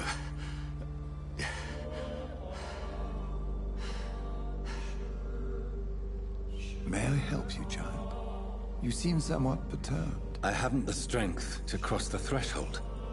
I wish to pray, to cleanse my soul. The church is shut by order of the bishop. But I'm still the vicar of St. Mary's, if that is any use to you, my son.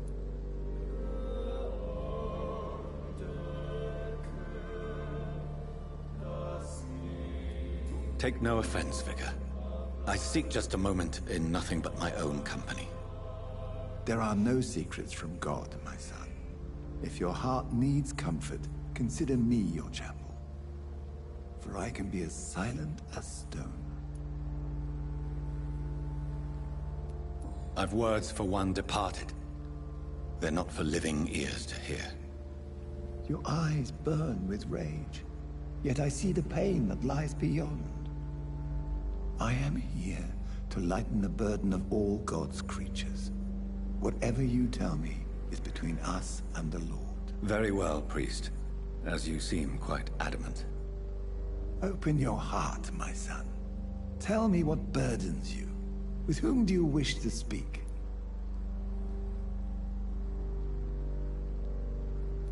Who she was is not your concern. You seem so troubled by the loss of this girl. What happened to her?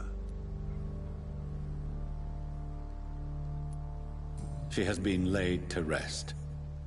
That's all you need to know. I see. And how are you feeling, my son? I wish I could forget all this. I have a final question for you, my son. This is of the utmost importance. Ask your question, Vicar. How can this poor soul hear you, when you can't even hear yourself and admit your role in this tragedy? I'm so sorry, Mary. I promise to find who is responsible for all this. I'll put an end to this horror. You have been heard, my son, and your burden will lighten if your words are sincere.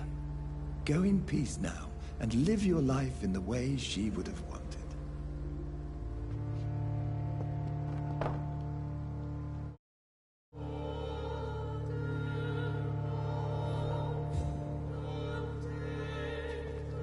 Whatever happened on this dock is between my sister and I. It does not concern God at all.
Remorse and pain are precious when binding you to the earth.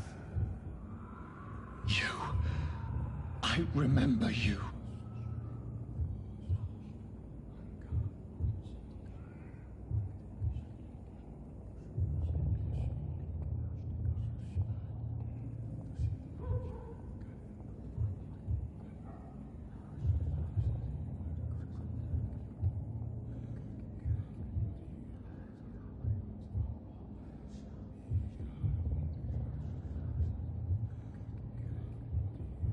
Fear be gone. I would harm no child of my making. This is your doing. You made me. Made me this creature. What are you? I am the land. You are our champion.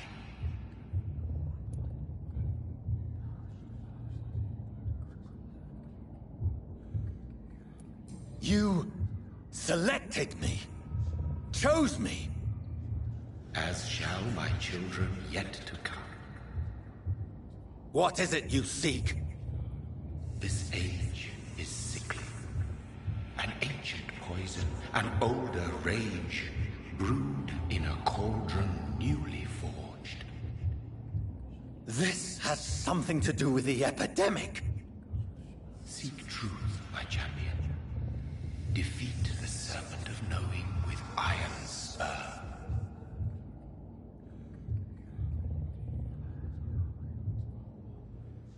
I've had enough of others making decisions for me, pretending to know how I should feel or behave. So the vampire who made me is some sort of disembodied entity? Or was he just projecting this vision in my mind? Maybe Edgar can help me with this one.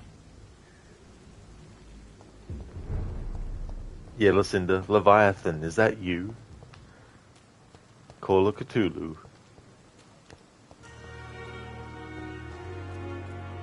I am Leviathan.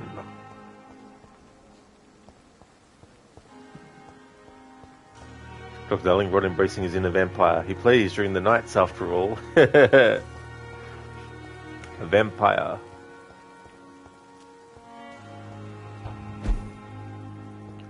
Vampire Legion.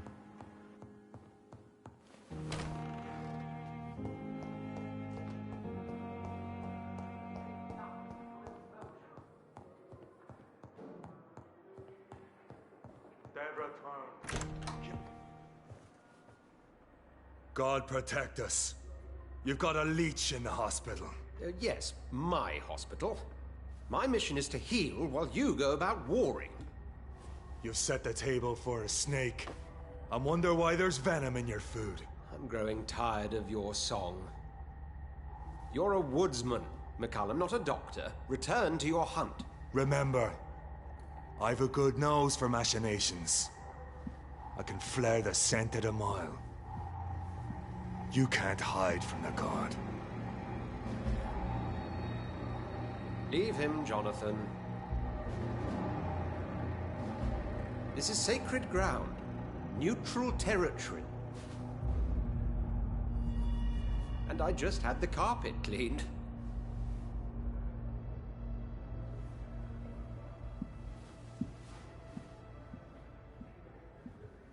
By the sacred stole, this is very bad news.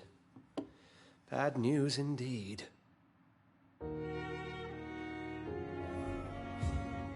Don't want to mess up the carpet. I mean, if you wanted to dye it red, you could do it in that way, I suppose. Amita, we are legion, for we are many.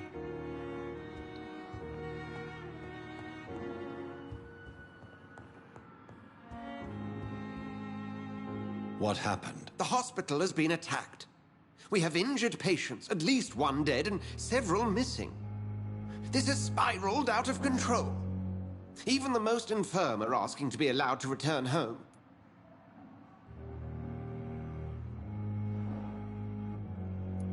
Are you worried about the situation or your reputation?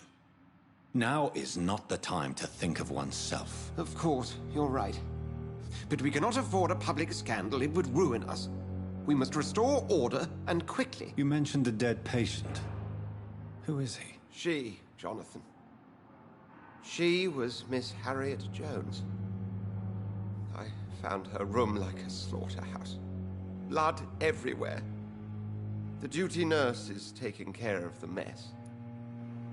And Miti is more worried about his carpet. He really is. He's like, look, you can go somewhere else and beat the shit out of each other. You can have blood pissing out everywhere, but not in here. Not on the carpet.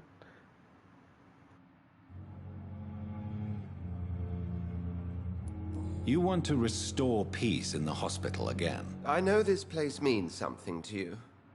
I have noticed how you suppress your appetite when around the staff and patients. You need to know you can trust me, Edgar. I do, dear fellow, I do. Please then, tell me. Sean Hampton, the man we thought we'd saved at the docks.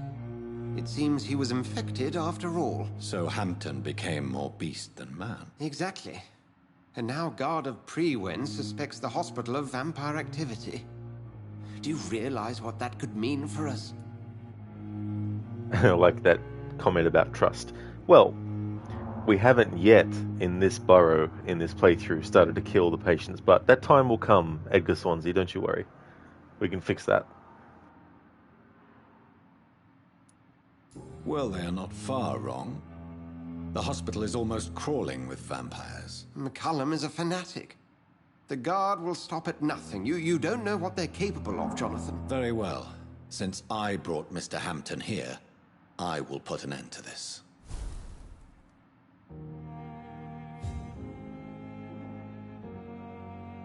If you don't mind, I have a few questions. I'd be delighted to help you if I'm able.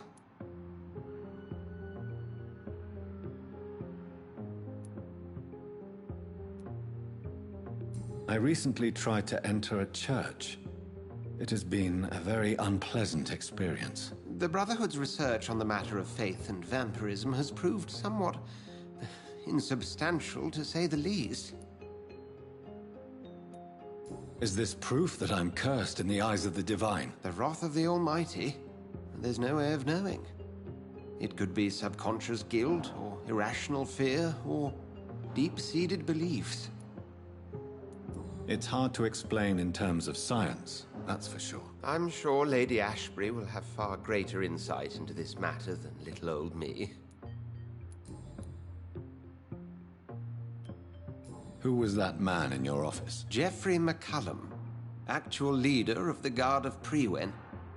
I suspect he's the man behind the rebirth of this old and dusty society.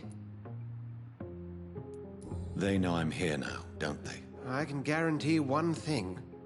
The Guard of Prewen would never dare to attack the hospital while I'm in charge here. What do they hope to achieve? Their ultimate goal is the eradication of all vampires in the country. They see you as a threat to mankind, Jonathan.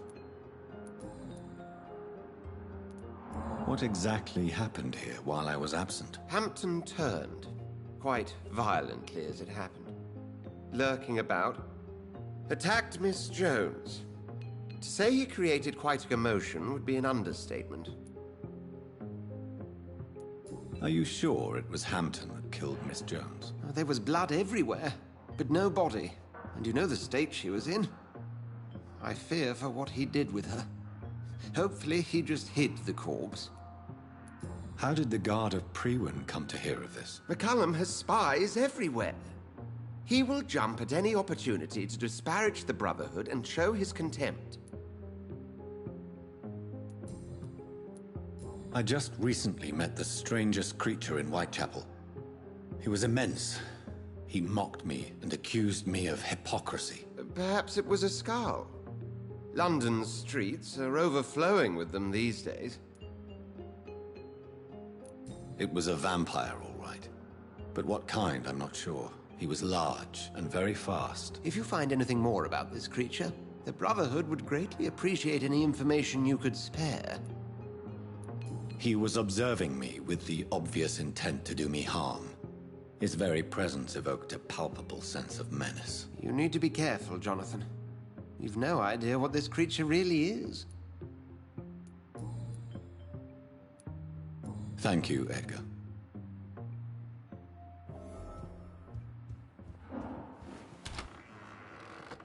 Sean Hampton lives and breathes for the well-being of his flock. There's no other place he would go but the docks.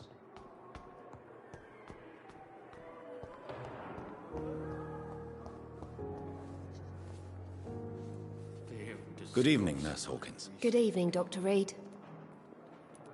What can you tell me about the recent commotion in the hospital? Everybody's afraid. Death has always been a frequent visitor. But murder? How can we cope with that? As a nurse at this hospital, it is your duty to deal with these things as best you can. Yeah. Until it's my turn to have blood spread all over the walls. I entered the room first, Dr. Reed. I've seen what that monster did to the woman.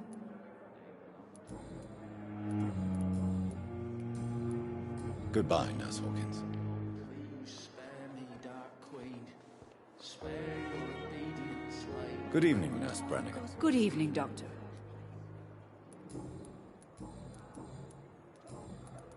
What can you tell me about the recent events in the hospital? That Mr. Hampton killed Miss Jones in her room, then ran away.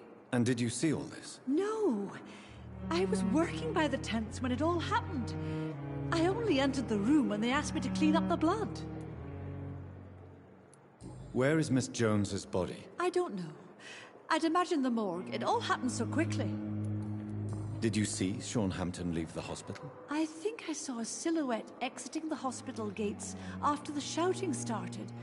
At first I thought it was someone who was just scared, but... well, maybe it was him. Goodbye, nurse. Call me if you need assistance.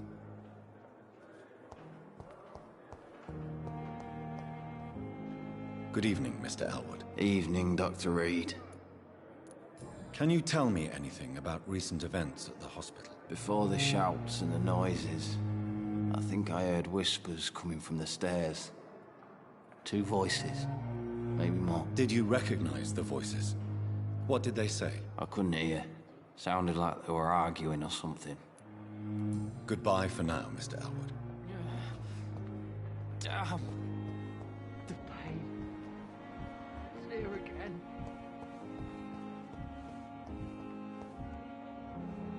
Good evening, Miss Howcroft. How are you tonight? I need blood, Doctor. Warm, rich, vibrant blood. In Mita, there was a very funny line from a police lady who said, "The suspect is dressing in black and has wings?" In Arkham Origins, you mean? Yeah, it's quite curious, like, when they have law enforcement seeing Batman for the first time, you know, and some of the things they might say.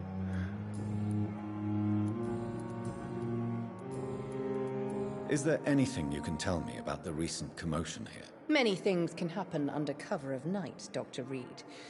But I took no part in this massacre. But did you see or hear anything? I can't say I did. But the smell of fresh blood almost made me faint, Doctor.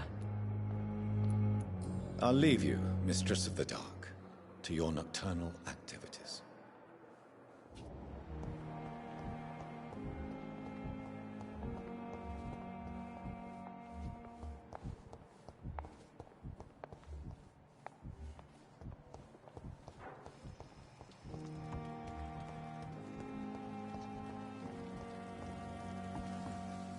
Good evening, Milton. Good evening, Doctor. Still trying to save lives?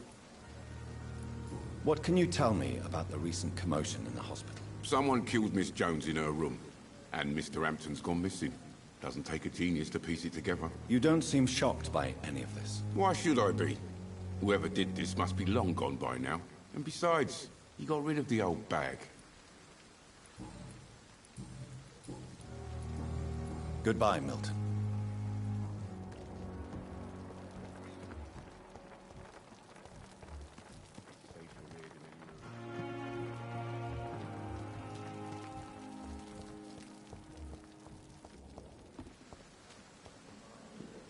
Hey, Doc. What can you tell me about the recent commotion in the hospital? All I know is I ain't letting anyone rip my throat out in my sleep. I found myself a nice blade, Doc. I'm ready. I'll leave you for now, Mr. Cox.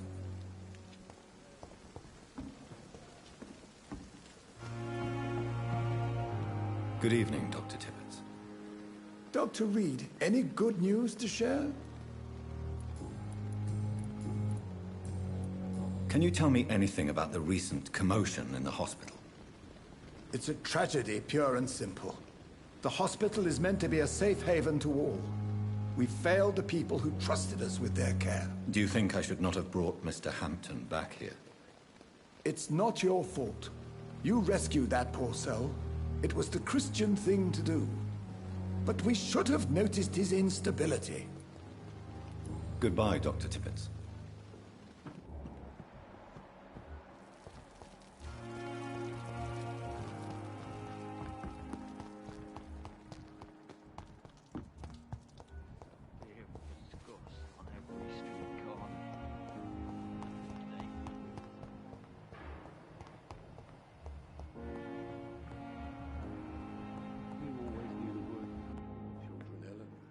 Good evening, Doctor. How is my son doing?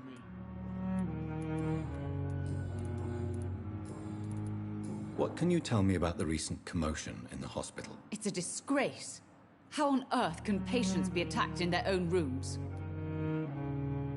Goodbye, Mrs. Goswick. Doctor. Good evening, Mr. Goswick. How are you? I'm okay.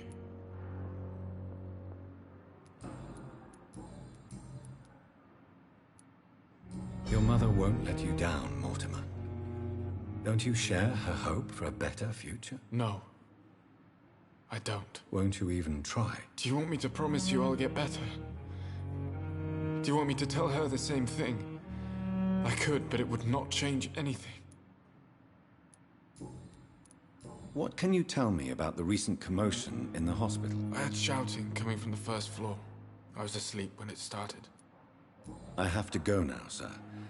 But... I'm all right. Don't waste your time with me. Good evening, Mr. Fiddick. Good evening, Dr. Reed. Any news about my operation?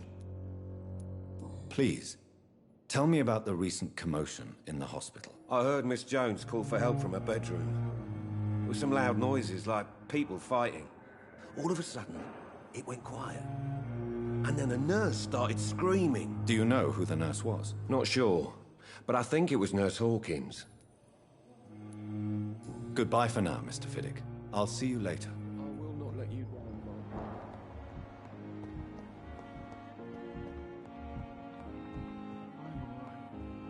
Don't waste your time with me. I'm quite busy right now, Dr. Reed. What can you tell me about the recent commotion in the hospital? Nothing like this would have happened if we'd had enough staff and proper shifts. So you don't think the blame is ours? We all hold fast here, Dr. Reed. Our methods may differ, but we're all trying to make a difference. Thank you for your time. We'll talk later.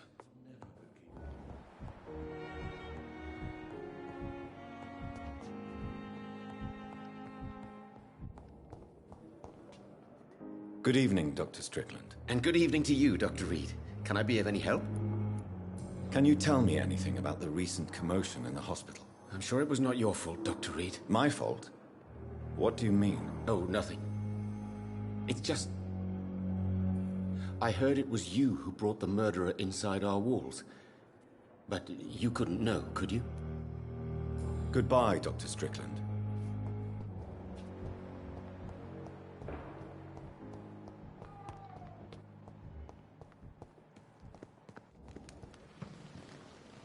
Good evening, Dr. Reed. Such a pleasure to see you again. Can you tell me anything about recent events in the hospital? Oh, goodness me. This whole story is such a shame, sir. I have no idea how it happened. What are you talking about? Poor Miss Jones. Her body is missing. Someone stole it. Miss Jones's body has gone missing? Yes. The body was brought here this morning, and now it's gone. Who could have stolen a corpse? That's exactly what I asked myself for the whole day. Who could do such a thing? These are terrible and shameful times, Dr. Reed. Goodbye, Mr. Chidana.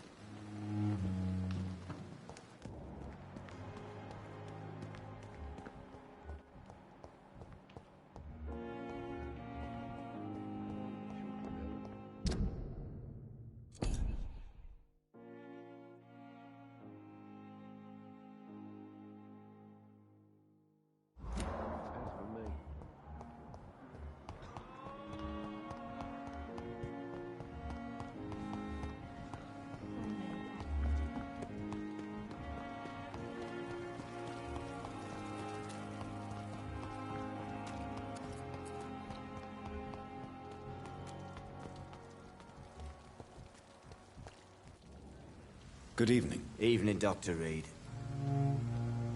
Goodbye, Mr. Thatcher.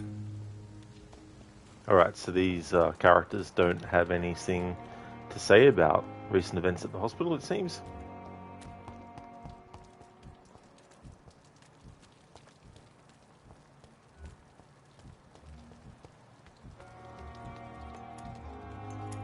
Hello again, Mr. Blight. Good evening, Dr. Reed. You doing your rounds as usual? Goodbye, Mr. Blight. Take care of yourself. He's really pissed me off this time.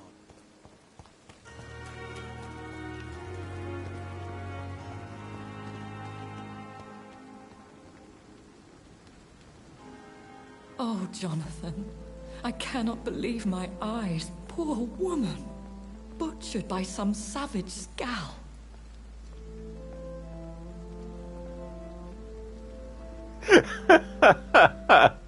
This bottom option. Can we share this meal?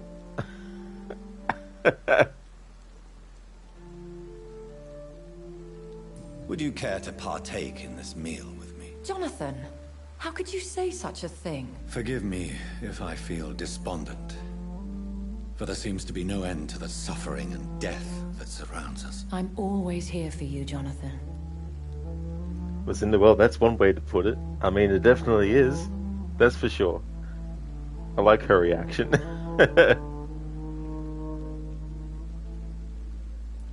I have experienced a certain difficulty when faced with holy symbols or trying to enter religious buildings. Have you? Now that's quite a question. I don't know why, but yes. It has happened to me. Is this a sign? A hand of God in action? Are we repellent unto heaven? I don't have the answers, Jonathan. But I believe superstition and magic is just fact awaiting the lens of science. Aren't you frightened? Very little scares me, my dear. To be compelled to avoid symbols of faith does not concern me. Have you embraced this woman? like the other patient, this Mr. Renfield? Her name was Amelia. And no, I did not kill her. I vowed a very long time ago that I would never take another life, unless they ask. Is there sufficient vitality in the blood of the sick and dying patients? Yes, Jonathan. The hunger gnaws at me every waking hour. Frankly, I'm starving. Temptation surrounds us. Rich, vital. How can you resist? Over the years, any pleasure I once gleaned from feeding is long gone. I drink for sustenance. And though I still thirst for more, I restrain myself. What do you know of Ascalon? I was threatened by a creature, a vampire in Whitechapel, stating I had to obey the law of conduct. What more can you tell me about him?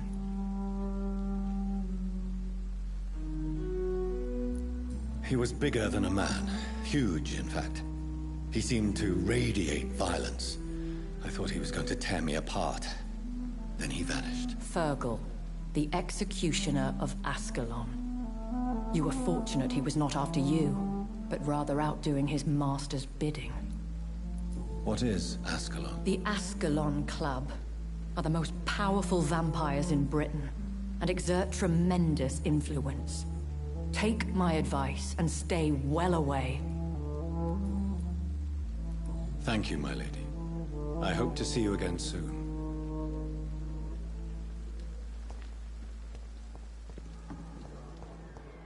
In Meta, well, unless she dupes them and they accept, the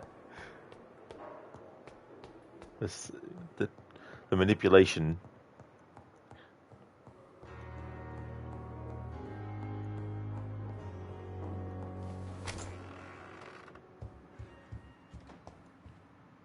If you don't mind, I have a few questions. I'd be delighted to help you if I'm able. Thank you, Edgar.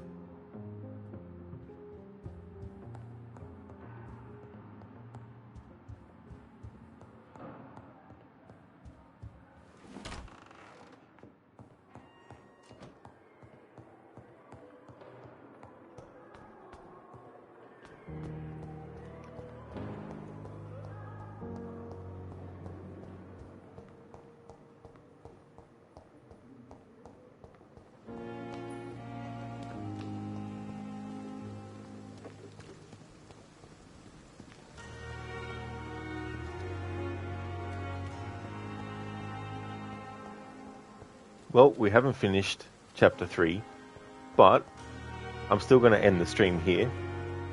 I just want to thank everyone so much for watching. I really appreciate it. The next stream of this will be on Friday next week. The next stream you'll see from me will be Ghost of Tsushima to do the DLC as part of my 100% playthrough with the Japanese language and Kurosawa mode active. So if you see me streaming that, then you know it's become Saturday. I don't know if I'm going to be finishing that in one stream or if it will take me another stream on Sunday as well. But if it turns out that I finish the game in one stream, then I'll have to think about what the Sunday game will be. And if it ends up that it takes me 2 streams, well, that's okay. On Monday, I don't yet know what game I'll be actually doing, which means one of 2 things. Basically, if I finish the Ghost of Tsushima DLC on Saturday, I might choose a game on Sunday that also covers Monday as well. Or, if it takes me 2 days to finish what I've got left, then I'll make Monday something that will be doable in one day, perhaps. Or I might not. It just depends. So, that's up in the air at the moment, what's going to happen on Monday. And then next Wednesday, I'll be getting back to Assassin's Creed with Assassin's Creed 2. Nice one, Amita. She uses Axie. That's true, yeah. They can be so fun, those. No worries at all for the stream, Lucinda. It was good to catch a good portion of one. Thank you so much for being here too. I'm glad that you're able to catch a decent chunk of the stream. True, Dr. Darling, it's the vampire ghost. That could be like Ghost of Tsushima's answer to the Undead Nightmare DLC for Red Dead Redemption. That's okay, Mita, for the stream. Absolutely no worries at all, dude. I definitely will have a good one. I hope you do too as well. Before I end the stream, I'd like to give some shout outs to some streamers that I'd also like to recommend.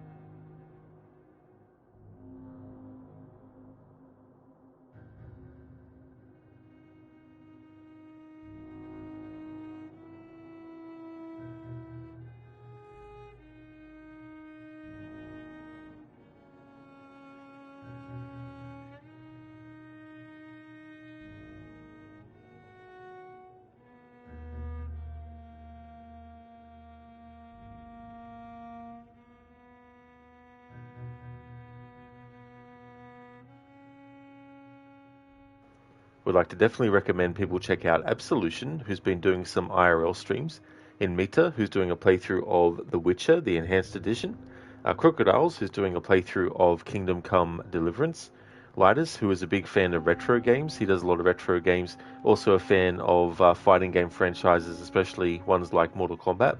Lucinda is doing a playthrough of The Last of Us Part 2 Remastered, the PC version that just came out recently. Mr. Gote is a streamer of games like Banishers, Ghosts of New Eden. Shilalock is doing a playthrough of Assassin's Creed 3 Remastered, and Shaky has been doing Far Cry 6. All good for the shout out in Mita, no worries at all, dude. And same to you as well, Lucinda, no problemo for the shout out.